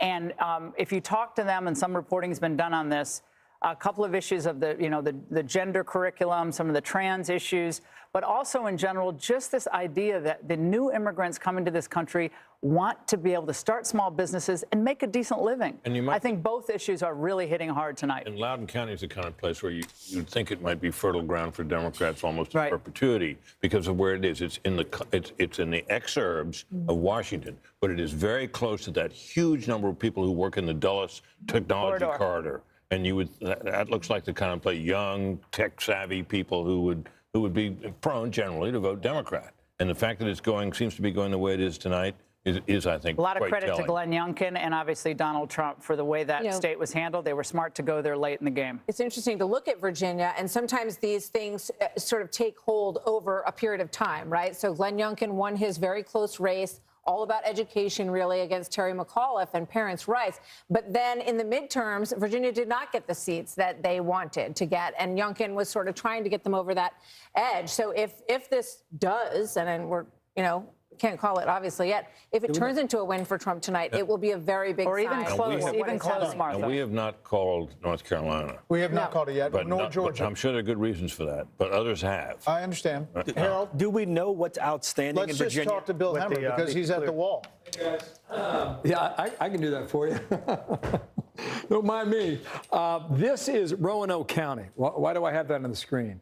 That's Salem, Virginia. That's where Trump went for the rally the other day with Glenn Youngkin. Okay, so as you guys were talking here, all right, so this is part of our Fox Insights. Anytime we see an outline here, we go in Loudoun County. We've mentioned this, right? Now, this is a 16-point advantage for Kamala Harris. You've almost got all the estimated vote in right now, and Trump's doing 3.4 points better now, with 98% of the vote reporting, than he did in 2020. So that's pretty interesting. The other thing I would point out while I'm here is Fairfax County. All right, so you're almost at 2/3 of the vote in. This is where all the people are, right? Number one out of 133. Biden was an easy winner at 70% of the vote. So right now, across from Washington, D.C., she's underperforming in the most populated county in the entire state. Did you have something else there? Do you have a question? Gotcha. Okay, Carolina. Go ahead, guys. So the Virginia, is that the biggest county, Fairfax County? Is there another big county out? Because the campaigns are saying they've got big votes still out in Virginia. They still believe that they... I tell you what I'll do, Harold. I'll cheat for a second here and go back to Virginia. It seems as if Kamala Harris is doing better in the southeastern part than was expected, okay? So there's still some vote out there, some vote coming in, and we'll see whether or not that holds up. Let me zip on down to Carolina. And Britt, I think you said some folks had called Carolina already. We've got about 70% of the vote in, and we've got Trump up, 4 points. 4 points. Yeah, right? almost 185,000 raw votes. And I don't know what's going on here. Why don't we just poke around some of the bigger counties, okay? This is Wake, this is Raleigh. You got to look there, 3/4 of the vote in. She's got a firm lead down here in Mecklenburg and Charlotte. A firm lead yet again, but there's 80% of the estimated votes still yet to be tallied, so maybe that's the reason why we cannot call it. This is a flipper down here. This is New Hanover. You find Wilmington along the Atlantic shore. You've only got 5% of the vote in down there. This is one of those areas of the country that's turning more blue. You got a lot of transplants from the Northeast moving down into Wilmington. You also got a lot of folks from the Northeast going into places like Brunswick County. Brunswick County is deep in the red. Donald Trump's going to win here tonight by 66% upwards of the vote down there. Got a lot of folks from New Jersey and New York and Pennsylvania. They're moving down to places like Brunswick County because they love the weather, they love the beaches, and it's not as expensive as Florida. And they've seen an awful lot of growth in this part of the state. So here's where we are. Too soon to call, but Donald Trump right now up by almost 5 points in Carolina. Go for it, Martha. Let's take a look at Pennsylvania, which is tightening up considerably. And in the presidential race and in the Senate race. Show us what's going on there. You're exactly right about that. Okay, so there's about half of the vote being counted. You remember that chart I showed you a moment ago? The chart I showed you a moment ago? They count the mail-in vote first in Pennsylvania. It tends to be more Democratic. As we saw in 2020, we're seeing that again in 2024. All right, you got about a 1.4 margin there. Raw votes just shy of 50,000. So let's go for a spin, shall we? Philadelphia, let's start there. It is number one. Come on, let's go here. All right, here we go. This is the kind of margin you expect to get in Philadelphia. You got 8 or 9 out of 10 voters are Democratic, right? So Joe Biden was well over 80%. It's interesting, right? So she's just a tick below that right now. Does Philadelphia vote the way that Milwaukee votes, right? We saw that difference in Milwaukee a short time ago. Is Philadelphia going to vote differently than Wayne County and Detroit? You know, we're waiting to get that in as well. These are the collar counties. They're heavily blue. I would expect them to change somewhat, but we'll see as we go through the night. Just to check the bellwether here, this is Northampton. That's about as close as you get, guys. Difference of 300 votes, 303. Biden barely won it by 1,200 just 4 years ago. So that's where we are at the moment. What about Pittsburgh? Back on over to you, Allegheny County. Let's see where we are. A lot of the vote came in from Pittsburgh early on. 71, yeah. Okay, yeah. So you're 71 coming. That's right. And she's at 61%.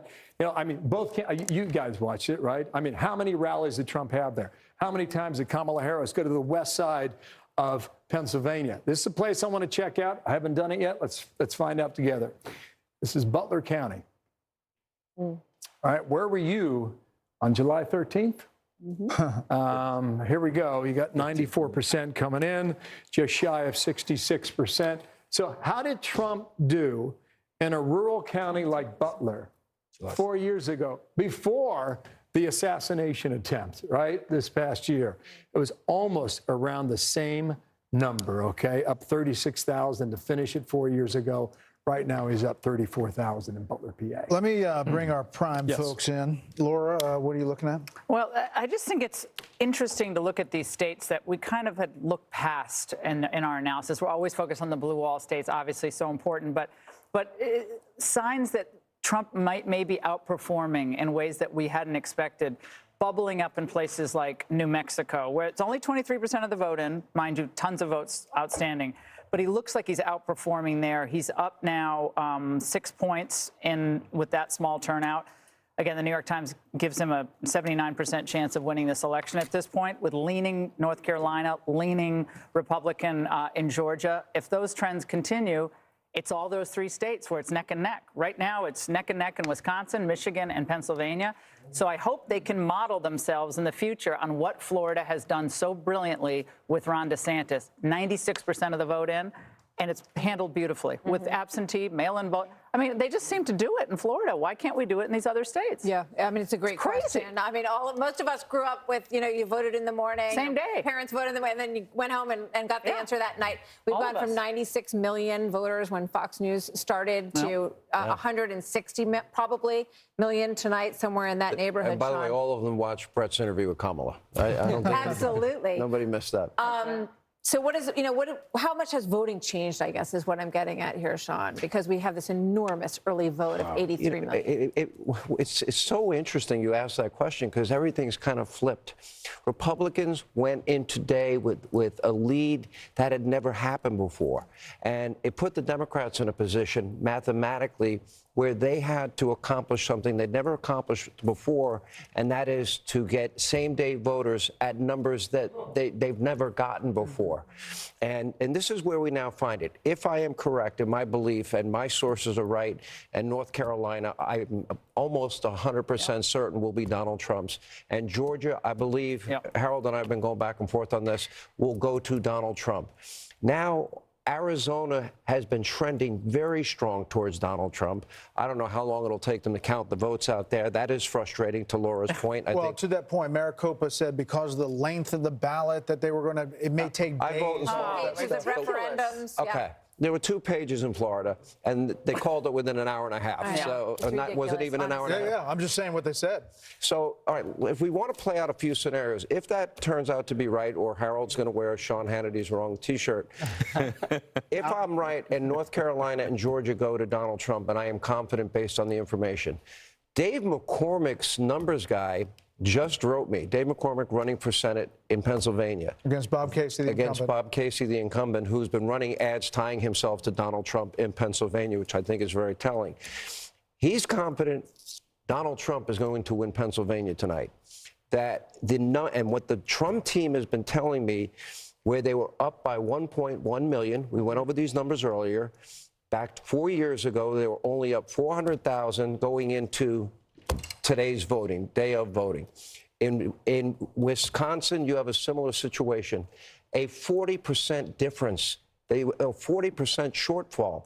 So I'm looking at the big board and I'm watching the ever-brilliant Bill Hemmer, and they needed numbers in Milwaukee that every source I know in Wisconsin is telling me they did not get today. And we're now at a situation where for Kamala Harris to have any opportunity to win, she's going to have to sweep that blue wall, those blue wall states. I don't see it. Do you see it? I don't see it either. And if you look at Philadelphia, for instance, everybody was bragging this morning about how well turnout was in Philly. But if you look at Philly, South Philly is Italian. That's Pat's, Geno's. They love Trump down there. Big Eagles territory, big Flyers. And then you go to the Northeast, that's Irish Catholic. Maybe Sean Hannity knows a few people up there. So they came out big for Donald Trump, and that might have been an explanation for those numbers to pop. But if you look at Pennsylvania broadly, they banked so much of the early vote, which they'd never done before. They don't think Kamala has enough right now in Philly and Pittsburgh to just overcome Trump's red county substantive lead. Let me just put the caveat in there. Britt, we sat on an election desk in 2016. And there was a betting odds that you were quoting that had Hillary Clinton winning 90% chance that she was going to win. That's where the evening began. And then it started going down, and we started doing the what-if scenario, and her pathway started to narrow. It is flipped, to Sean's point, that the early vote gave Republicans an early boost, and the question is what the day of vote's going to show. Well, is her path narrowing as we get more into the night? I think she started out with a narrower path. You know, we could figure out more ways that Trump could win. She had a narrower path. And the betting odds, by the way, are now up to 83% for Trump. And started at 58%, and it's climbed all through the evening to 69. I think you should have 70. A green eyeshade. Anyway, and there are other models are now predicting him well in excess of 70%. Stock market futures are also trading higher as well. I do think, just to go back to this Milwaukee point that we were talking about during the break, I mean, they are rerunning 30,000 absentee votes in Milwaukee tonight. Because they couldn't, there was a problem with the processing. 31,000 absentee ballots after the election observer brought to the officials' attention that doors covering on and off switches on the devices, I guess, some of them weren't tallying and they were worried about it. So just for integrity purposes, they're rerunning all those ballots. So we might not hear the full and final counting from Milwaukee until tomorrow. AP Votecast has Trump winning 23% of black men. That's staggering. Nationwide.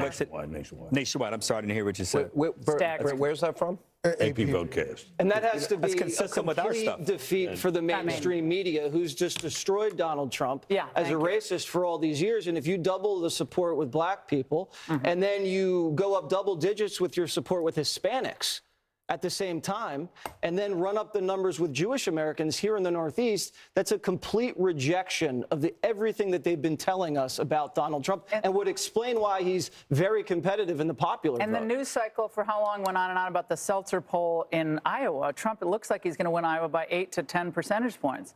Well, Seltzer. I don't remember what that was called, but it was like he was going to lose Iowa. I mean, it made no sense. Let's go back to Pennsylvania really quick. I know you're in Wisconsin, but can we just go to Pennsylvania? I sure can. And this is I want to come back to this. It's a fascinating story. It's happening in Wisconsin. Okay, so go ahead, Brett, with your question in Pennsylvania. Lackawanna County. This is Lackawanna County. You got it. Let me come back to current day. Right, it's 2024, isn't it, guys? Yeah, it is. Yeah, I do believe. Okay, so I'm kidding. So this is Lackawanna. This is Scranton. Okay, so she's got an edge. Go ahead. She's got an edge of 51%. The 2020 vote for that. Okay, I'm going to do something here, and you're going to see a slide come out. All right, so you guys got to remember these numbers, all right? Versus 2020. Here is Biden's number. So she's about, you do the math, 2.5 points below what Biden did, but she's winning the county too, and that's Scranton. Can I just show you guys something that I think we need to pay attention to? This is Wisconsin. All right, so you got your Fox Insights going here, okay? We talked about Dane, we talked about Milwaukee. What about Green Bay? That's Brown County, all right? Right now, with 46% of the vote reporting, in Brown County, which is Green Bay, Trump's up 3.6 points at this time in the night, okay? Take this off. We'll move down here to Outagamie, all right? He's up 1.8 points higher than he was 4 years ago. Take that off. This is Winnebago, right? Trump is up 1.3 points at this point in the vote, higher than he was 4 years ago. And, you know, when you're analyzing the state going into this election, those are three of the counties you're looking at where he's trying to, like, drive the numbers up. And he's able to do that. And so this is where we sit, you know, 0.5 point. And not for nothing, guys, but sorry. Come on back here. Not for nothing. But Robert Kennedy has racked up 8,000 votes in Wisconsin. And 2020 in Wisconsin, we'll get it here. Yeah, I got you.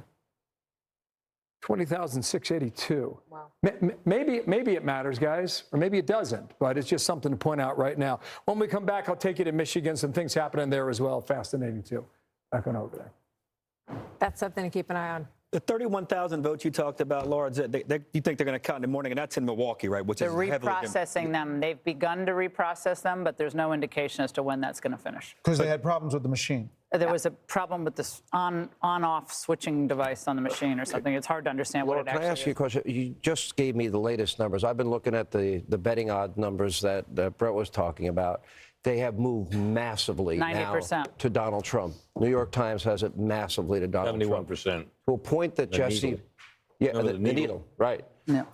So we're really sitting here, and I think we got to take pause. There is a very strong possibility he will be elected the 47th president of the United States if these numbers, if these predictions end up being true. I don't want to get over our skis. We want to be careful. We want to be prudent. We're all looking at our sources. I'm listening very closely to everything Harold has to say and what he's offering. But if that is true, after all that they have thrown at this man, after all that they have done to this man, and with all the media that wouldn't even vet her and her radical positions, the only person in the media that challenged her in any reasonably tough way is sitting right here at this table, and that was you, Brett. And to think she never had to answer why she doesn't think we should say radical Islamic terrorism, why she wasn't asked about supporting a bail fund, 574 riots in the summer of 2024, or co-sponsoring the Green New Deal, or saying no private health insurance, Medicare for all, or sex change operations for, you know, illegal immigrants. What will this say, Britt, about legacy media in America? It's dead. Well, the decline of its influence has been evident for years. This is further proof of it. And in some respects, I think that the behavior of the legacy media backfired against the candidate they were supporting, because it was so over the top. Same with the prosecutions. The same thing happened. You think it all contributed to? Oh, I do. Yeah, I agree with you. What do you got, Bill? Got something? I just punching up through Iowa. You know, everybody was talking about the poll, right? Yeah. You know, the Des Moines Register, you know, I mean, another chit, right? A poll that will not be named. Yes. Right. That's correct.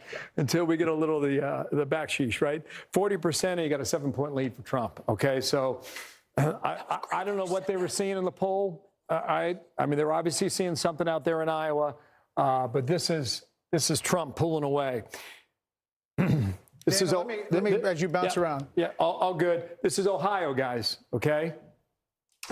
8 points in 2016, 8 points in 2020. 80% of the estimated vote is in. He's up more than 12 points in the Buckeye State.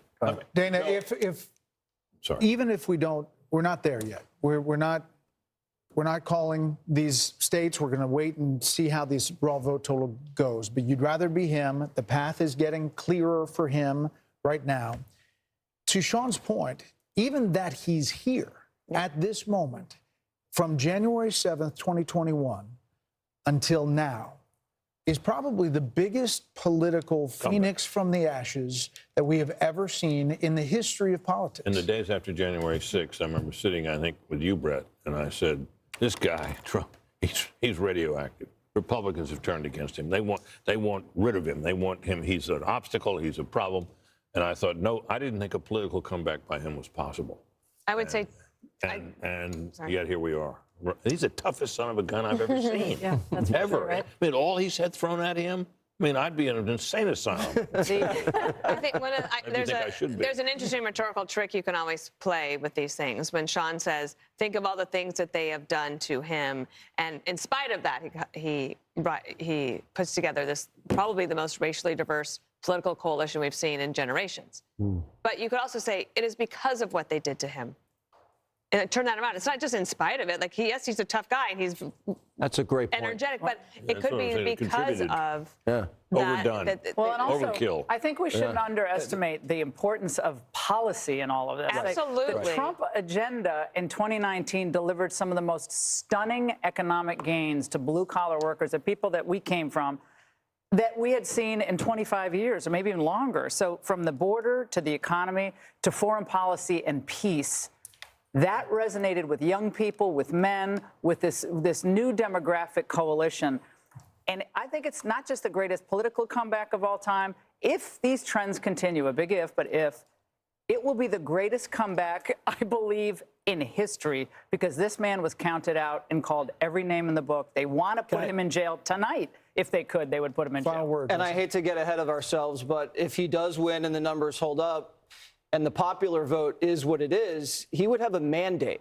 He would have a diverse winning coalition that he would then be able to govern with. The House. He got both the House and the Senate.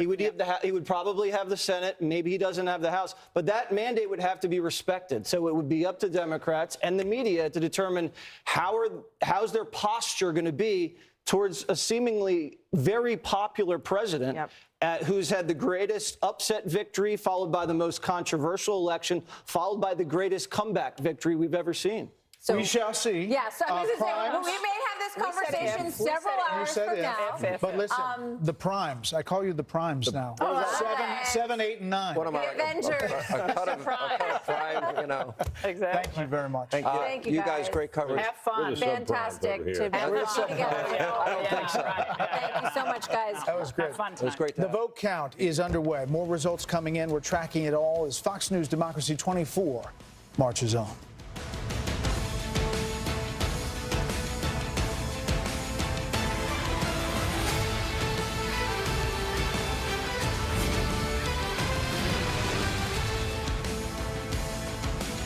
Election Night on Fox News Channel is brought to you by Simply. Hey, America, are you ready? The 2024 Fox Nation Patriot Awards. Be part of this year's celebration, live in New York. Tickets are available now. Go to foxnation.com/Patriot Awards. It's Fox College Football Friday. Breakout star and Big Ten rushing leader, Caleb Johnson leads Iowa. My goodness! Against UCLA. Wow! It all kicks off at 9 Eastern on Fox. The border isn't just broken, it's shattered. Sex trafficking, human smuggling, fentanyl trafficking. And the cost isn't just in dollars. My daughter was murdered in her own room and left on the floor like trash. It's in lives. Anybody who is here illegally knows they will be protected. Where was my son's sanctuary? Sanctuary America. Are we a country that even has a border? Streaming now on Fox Nation. You want to be a lifeguard? This is the real deal. Rescue High Surf is the hottest drama on TV. This is a job you have to put your heart into. You fight and never give up. And you can watch it anytime. Welcome to the North Shore. And every Monday, Watch and learn, Junior. it's all new action. You gotta work hard and you gotta play hard. All new adventure. Too dangerous. We're going in. All new episodes. It's all in a day's work. Rescue High Surf, all new Mondays on Fox and anytime on Hulu.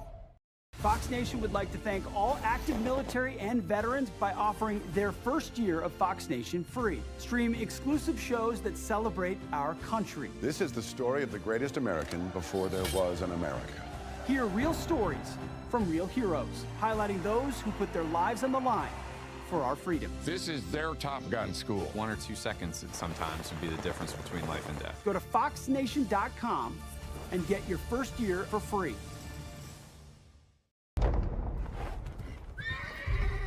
You believe you were sent by God? Yes.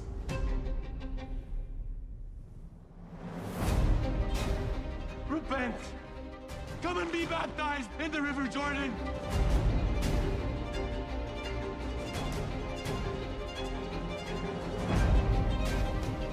I speak in the name of the one true God.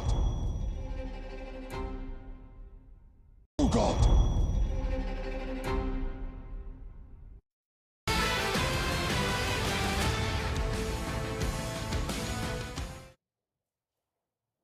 We are back, and Jackie Heinrich is standing by at the Harris campaign headquarters, where there is a lot of votes still to come in tonight. What's the mood over there at this point, though, Jackie?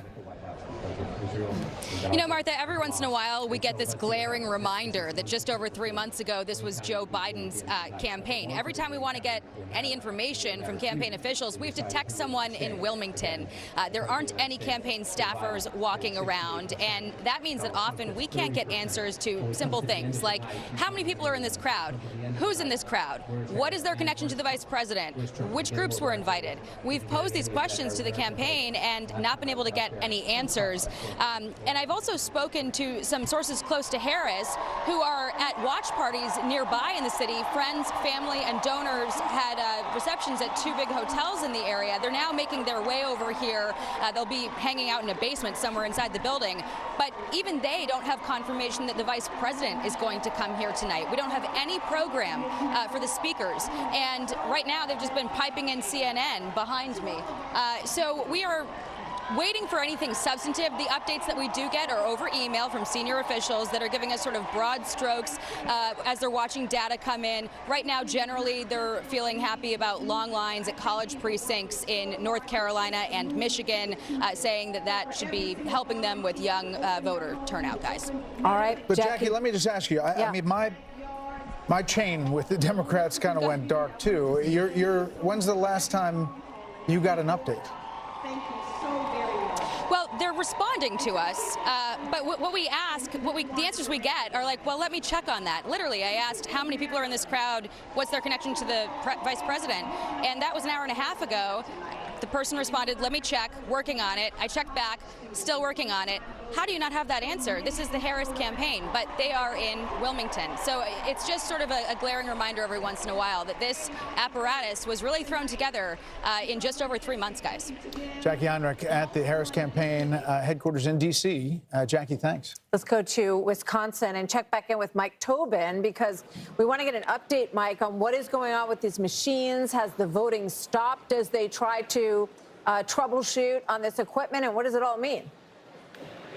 Well, the counting hasn't stopped. What they did is they put out an all call for city employees. So they've got firefighters, they got healthcare workers, IT workers here trying to move this count along. They have to verify all of the metadata, if you will, on the top of the ballots before they can run them through these machines again. Now, here's the problem. We zoom in over my shoulder.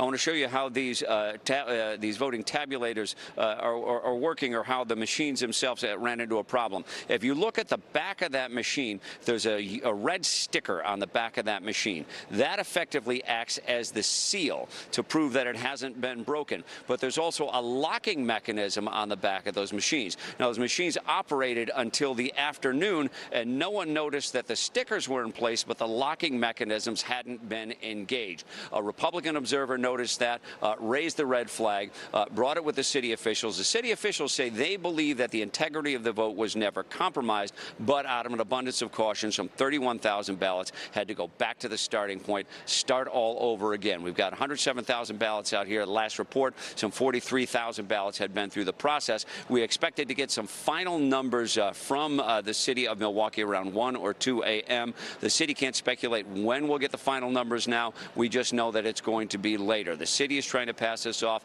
as an abundance of caution, but you've had some Republican leaders out here, like Senator Ron Johnson, who said that this is simply unacceptable. They had a long time to preserve the integrity of this, to make sure that these machines were locked, a simple step in the process. They're not happy with it. We heard from the RNC chairs, Laura Trump, Michael Whatley, saying this is an unacceptable example of incompetence. So they're trying to get this thing done. They're hoping this doesn't really stretch into tomorrow, but they are anticipating that the vote will now continue into the early mornings, the early hours of Wednesday. Guys, back to you. Just to be clear, Mike, they're saying that they're going to keep counting. Like Pennsylvania has said, they're going to keep going. They're not going to stop and go home and take a break and... Correct. They intend to keep counting, and you've got 107,000 ballots here, and 31,000 of those are the ones that have to go back through the process. So it's delaying the process. It's not tanking the process. And the city officials, again, want to insist that the integrity of the process was not compromised. They just want to be extra cautious. Okay, Mike Tobin in Milwaukee. Mike, thanks. So let's bring our panel back in, and we have some new people joining us at this hour. We're Britt Hume, Dana Perino, and Harold Ford Jr. are all still here. Kellyanne Conway has come back to join us, and Mark Penn and Charlie Hurt. Welcome to Mark and Charlie. Great to have you guys here. Mark, let me start with you. What's your read on this evening? And we're looking at North Carolina and Georgia and Virginia very closely right now. Well, my read is that this is a real tug-of-war election. And all we're seeing right now is the Trump forces seem to be pulling that rope just a little bit more. What you see is that he's doing a little bit better with minority voters. This suburban wave for Harris did not materialize, and Trump is doing very well in the rural areas. So there's just infinitesimal change. Whoever wins, we're going to have a very divided country. The polls were right. We will be divided between the elites and the working class and what they think the direction of America is. But right now in that tug of war, Trump's forces seem to be pulling a little stronger. And the elites appear to be on, at least the way it's shaping up tonight, on the blue side, and the working class is on the red side. This is not, this is a development that has happened in the Trump years. I asked you 3 nights in a row, who do you want to be? Right now at 10:36 p.m., who do you want to be? Well, right now, I want to be Donald Trump, because these votes are coming in. You take a look at Philadelphia. Philadelphia, he had 12%. Then he had 18%, the same as he had last time. Now he's got 21%. He's got 3 points better than he had last time. That's what he needs to pull Pennsylvania. Mark, she still has a path, but it relies entirely at this stage, I think, on winning the 3 big blue wall states. What do you think her chances are? Well, that's what I'm saying. I think her chances are diminishing the more this vote is coming in. There's no question that I think this race now is going to be down to those 3 blue wall states. I think he's got, let's call it a 55% chance of winning 1 or more of those states. We've got more information, I think, on Pennsylvania than the others. I think that is, I think, pulling more in his direction the more these votes are being counted. I just have one more question for you in this round, Mark, and then we'll get to more, I'm sure. You early on questioned the strategy that had led to inflation in the Biden administration. You thought they should have addressed it much sooner. You also questioned whether or not he should be the candidate and whether or not that kind of switch up should have happened sooner. What do you think tonight about those issues? Look, I think Harris will have run a very credible race. She is getting the Democratic constituency, probably doing better than Biden would have done, because Biden was really collapsing. She is getting the Democratic constituency. This is awfully close no matter who wins. Whoever is president is going to have to address all of America. But I think she ran a good race, almost an excellent race. But it may just fall in short. It's a good point, because we're comparing Biden to 2020 numbers when he won, but the numbers where he was when she took over were not those numbers. Disaster. Yeah. We have a call to make. The Fox News decision desk can now project that former President Trump will win the state of Iowa. Trump is performing well in rural areas, which helped deliver victories to former President Trump in 2016 and 2020. This obviously comes in the wake of a lot of focus on a poll that shall not be named. No, let's do it. Oh, please. name it? The Des Moines Register poll. I think we've talked about it 7 times tonight. But anyway, it got a lot of attention. Ridiculous. It was a attention-getting poll, and it was being forecast to be what the Midwest may look like, maybe because of a gender gap or whatever she was seeing in her poll, Ann Seltzer. We are now calling Iowa for the former president. Yeah, I mean, it was, described as a bit of a jolt when it came across. I think all of us, when we saw that, Ann Seltzer, because the reason is she has an excellent reputation. She's called a lot of things well. In fact, she called the Trump lead in 2016 in her polling, and everyone thought she was crazy. She had him like +6 or something like that. Well, she also had him winning the caucus, and Ted Cruz beat him. And so she has a good reputation, but this one appears to be a blip on her screen because clearly Iowa is in the Trump column tonight. Harold, thoughts about what's developing? So you think about what everyone is saying. This blue wall, there are 44 electoral votes there in Michigan, Wisconsin, and Pennsylvania. If she loses Virginia, Nevada is 6. That gives her 50. If she wins Virginia, that gives her 57. She has a very narrow path, as Mark is saying. I think as you look back, and this is a big if here, we talked about it, I think in the last segment, we talked a little bit about the policy here, Laura did. And if she looks back, I think 3 things, and you said one of them, Kellyanne, should you have chosen Shapiro? If where we're going is where we look like we're going to go. Should you have countered on the transgender issue more quickly and more effectively? And then the border and the economy. Should she have distanced herself from Biden? Now, look, we're still a little early in the evening. I agree with Mark. It's still a little pull one way. But if you're sitting there tonight, you want to be on that campaign tonight, if you want to win the campaign. So she's got to run the tables here over the next hour or two, over the next day or so, if we're hearing correctly about Wisconsin. But it does not look as promising as it did a few hours ago. Let's head back to Bill real quick. Bill, can we dip into Virginia, the Commonwealth? Yeah. Say it again, Brett. Sorry about that. Oh, sorry. That's okay. Go ahead. Do what you're going to do. We'll get to Virginia. Okay, gotcha. Eventually. I'll give you a little run up the Atlantic coast here, okay? This is Georgia. Too soon to call. You ask yourself, why can't you call it? There's still some vote out there. The question is, where is the vote and what's going to come in? Trump's up 3.2 points statewide. So you come in here to the greater Atlanta area, and this is Fulton. Our Fox Insights tell us, okay, this is different. It's just changed from a moment ago, all right?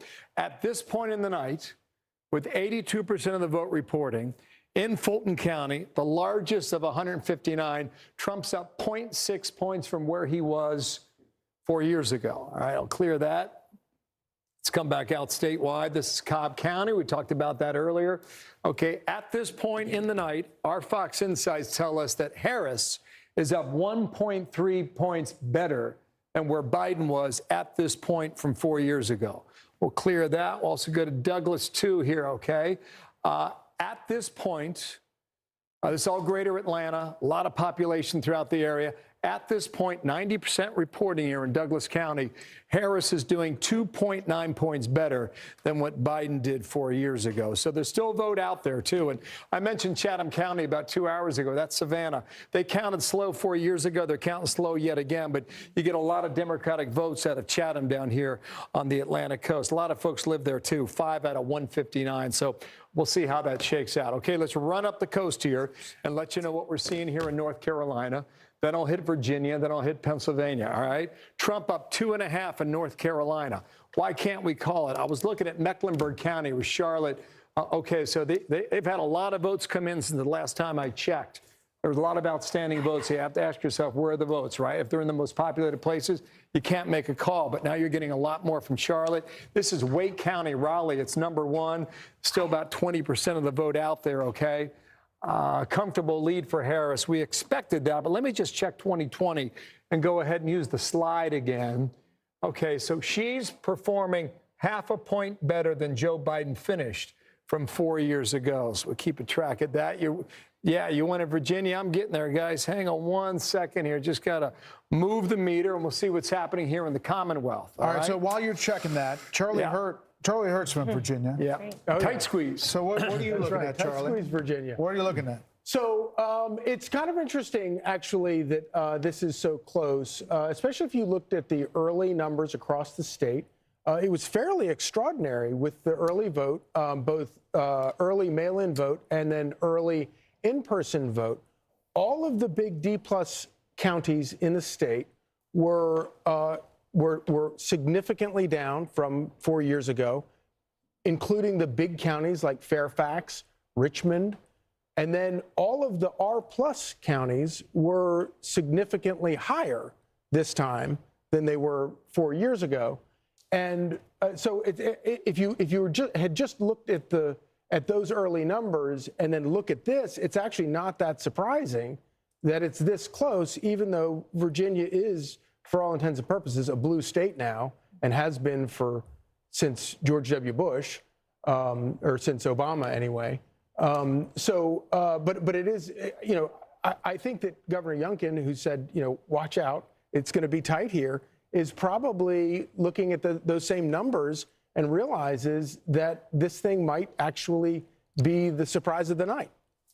Yeah, a lot of people drifted to Northern Virginia, suburbanites. There's not a great Trump vote in that near D.C., counties, Kellyanne, and that's what we're looking at here is where that vote is outstanding and whether it changes the dynamic. No question. And Glenn Youngkin has been a great partner to Donald Trump this whole time on the campaign trail. He told me personally when I asked him, do you think it's really competitive a couple months ago, he said, I think you're going to force Biden-Harris, now Harris, to spend some time and money there. And that's happened. But it was ground zero for the parents' rights movement, the school stuff in 2021. I wanted to say something. Kamala Harris's team was smart and strategic to go for the 3 states in the blue wall, since they've gone Democrat from 1992 to 2020, 28 straight years, with the exception of 2016. They went for Trump. They've always voted as a bloc, but they also ran out of choices. I would have thought she'd do better in those more racially diverse Sunbelt states like Georgia, Arizona, Nevada, and even North Carolina. She's in the very white states trying to become president of the United States. Here's the problem I see for the Harris and the Democrats right now. Demography is not destiny. That's what I think of this electorate. We think we're only going to get women by talking about abortion. We're going to get Hispanics if we talk about immigration. That's how Trump is getting them. We're going to get African Americans if we talk about this. Whose big idea was it to over-prosecute Donald Trump with all these cases? You think a lot of black men in this country didn't stand up and say, I think the system has been against me. I think that's unfair, to say nothing of the fact that they want economic upward mobility like everyone else. They're school choice voters. They think that people coming over the border are taking their jobs. And you got Barack Obama telling them, you're not right. Stop telling us who we are, what we think, how to eat, how to vote. This is the election where people are turning on its head. Last point, young voters. I think Harris is going to underperform Joe Biden nationwide on young voters.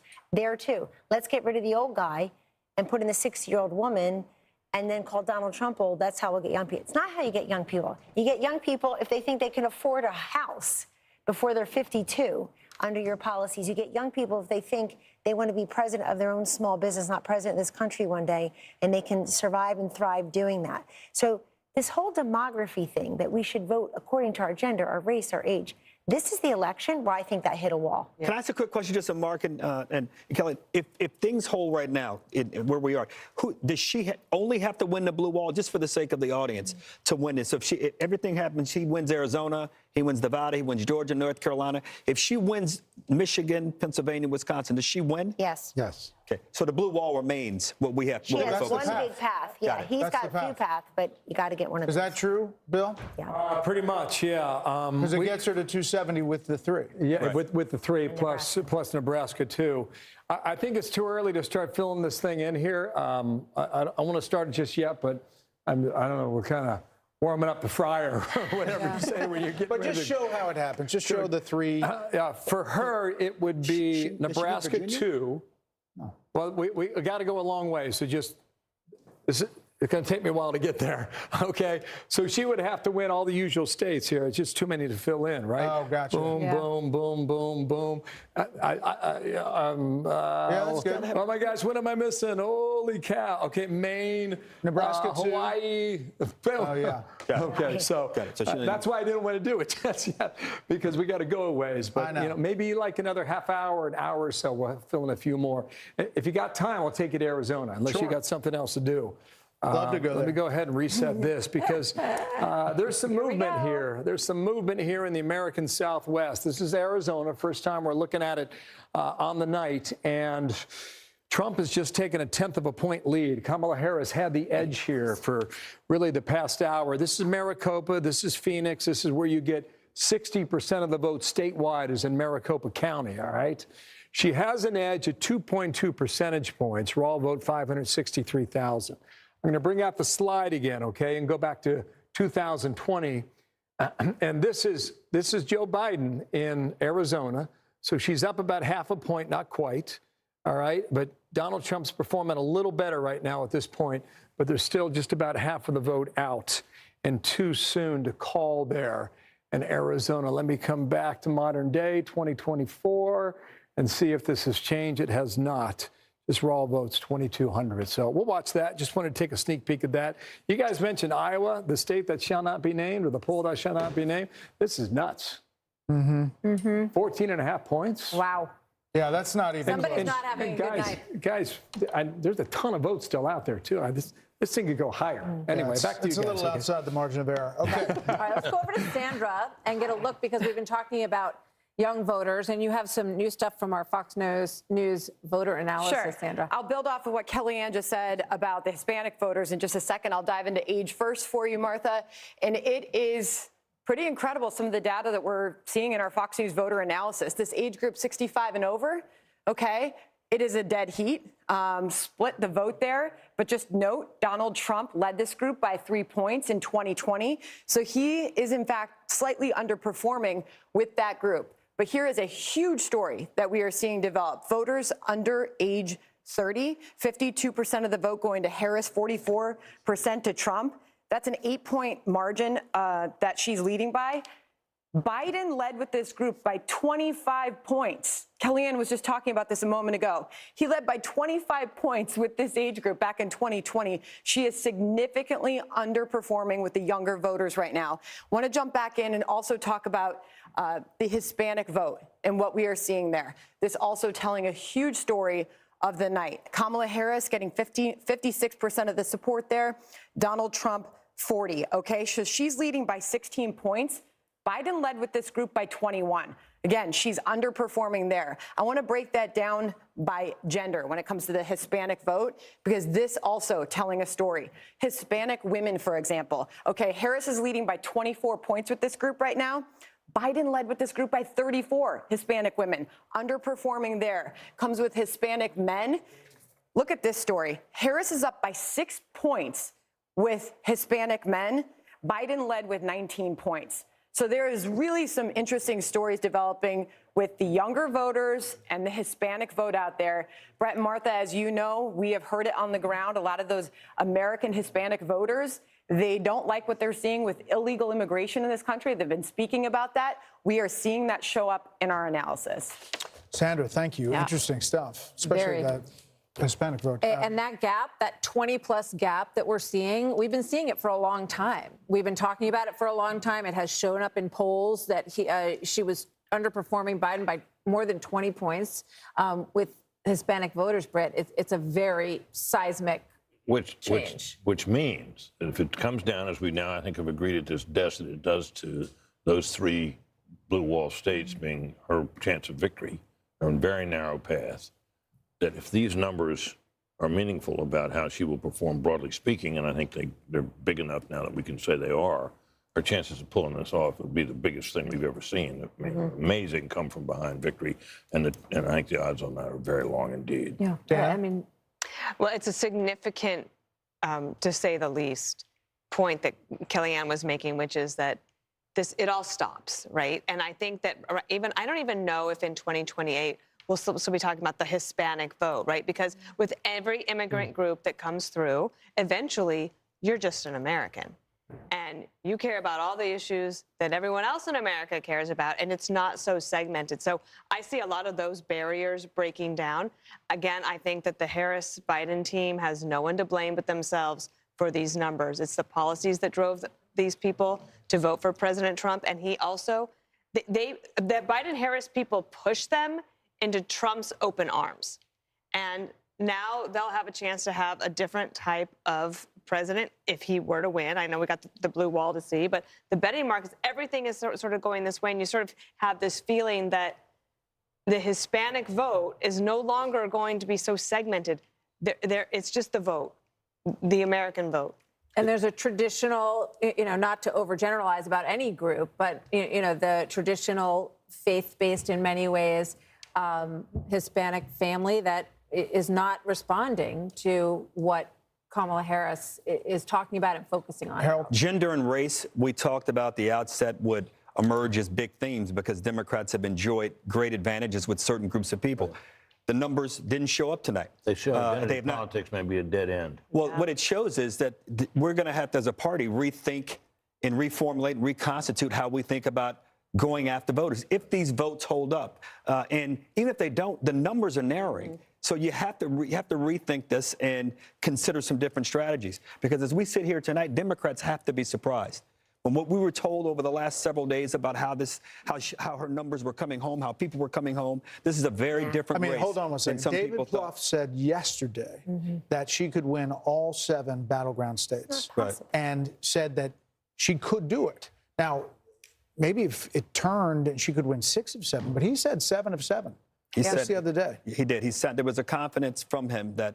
And Democrats abound that there was. And even up to early this evening. Well, all the polling said that it could go either way. We got to hit a break real quick. We will. A lot of votes to count still, and we are covering all of them for you. Our special coverage continues. Stay with us. We'll be right back.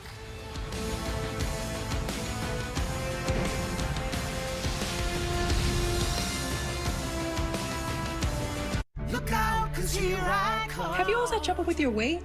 Same. Discover the Fox Nation would like to thank all active military and veterans by offering their first year of Fox Nation free. Stream exclusive shows that celebrate our country. This is the story of the greatest American before there was an America.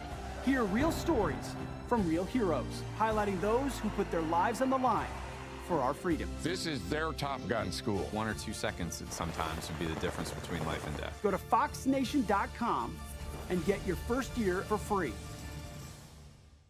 The border isn't just broken, it's shattered. Sex trafficking, human smuggling, fentanyl trafficking. And the cost isn't just in dollars. My daughter was murdered in her own room and left on the floor like trash. It's in lives. Anybody who is here illegally knows they will be protected. Where was my son's sanctuary? Sanctuary America. Are we a country that even has a border? Streaming now on Fox Nation. As a head football coach, my job is to teach these boys to worship is what it means to win. My little brother was diagnosed with leukemia. It just pushes me to be stronger. He's so sweet. Gone on a couple of dates. You don't know how to kiss. Come on. Show us. I always do trust in God. You can beat a team, but it's hard to beat a family. Give it up to Jesus. God, family, football. Streaming now. Part of Fox Faith on Fox Nation. Sign up at foxnation.com. You want to be a lifeguard? This is the real deal. Rescue High Surf is the hottest drama on TV. This is a job you have to put your heart into. Thank You fight and never give up. And you can watch it anytime. Welcome to the North Shore. And every Monday, Watch and learn, Junior. it's all new action. You gotta work hard and you gotta play hard. All new adventure. Too dangerous. We're going in. All new episodes. It's all in a day's work. Rescue High Surf. All new Mondays on Fox and anytime on Hulu. You believe you were sent by God? Yes.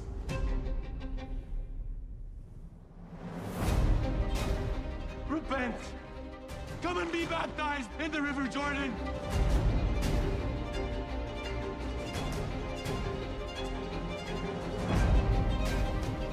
I speak in the name of the one true God.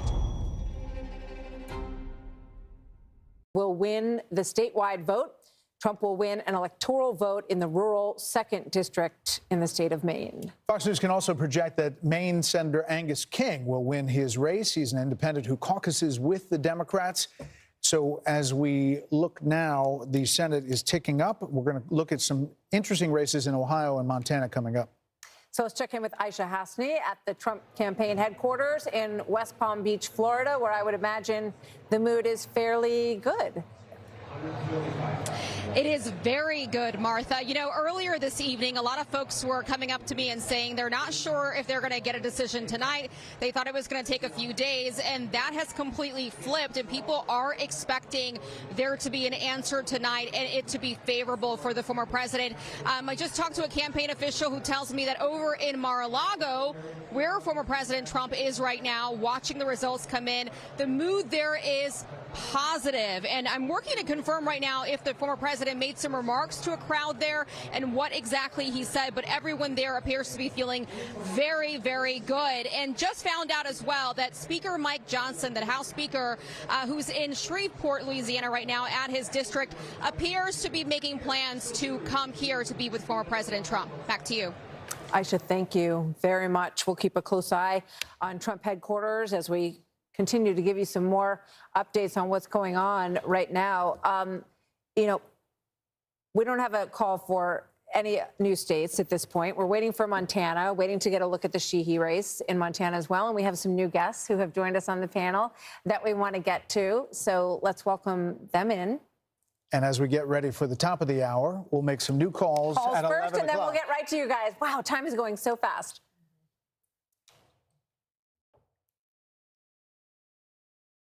There we go.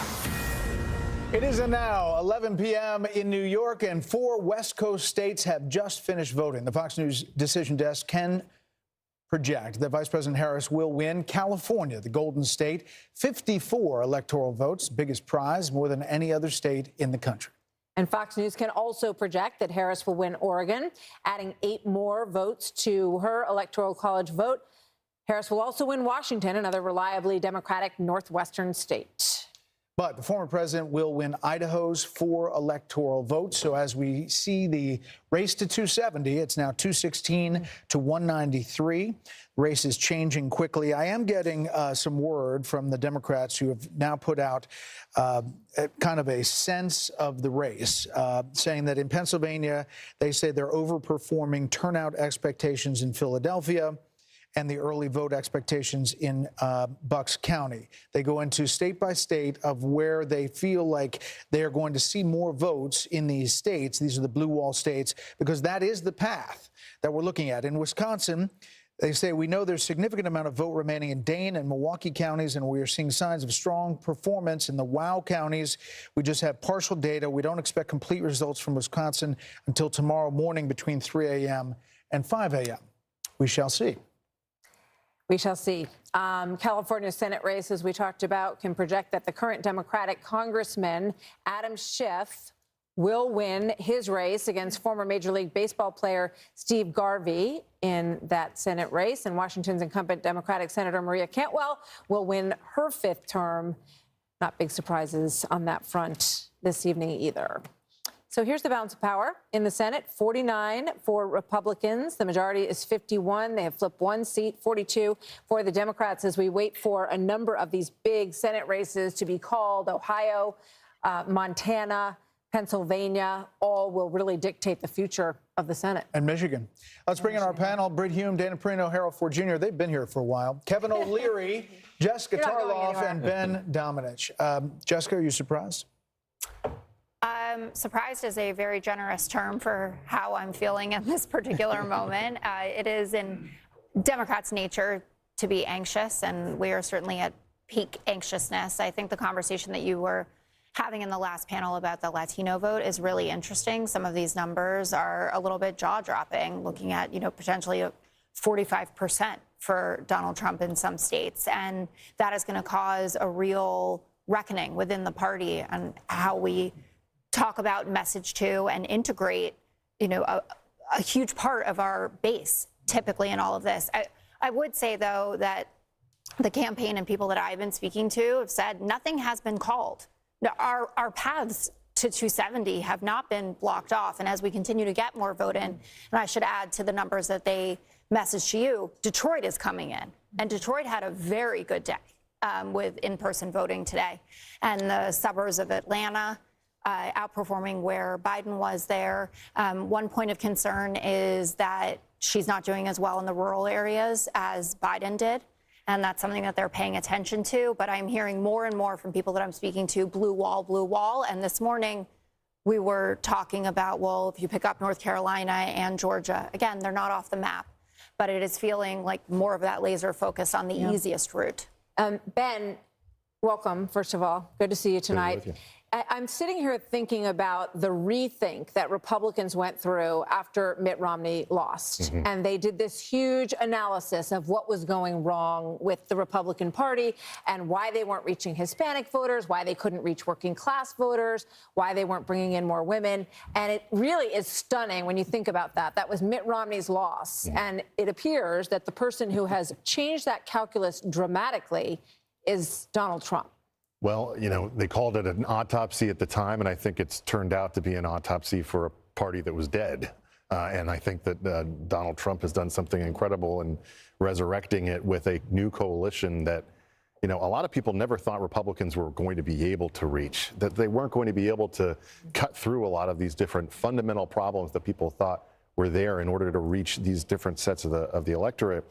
And look, I think the big question they have to be asking is how much of that is tied to Donald Trump himself and how much of it is something that the Republican Party going forward can build on. And, you know, regardless of whatever ends up happening here tonight and tomorrow morning in terms of these blue wall states and the things that we take away from it, certainly we can take away this is the most incredible political comeback that we've seen since 1968. It's the most incredible remaking of the Republican coalition that we've seen in a way that was really unexpected by all but a handful of people.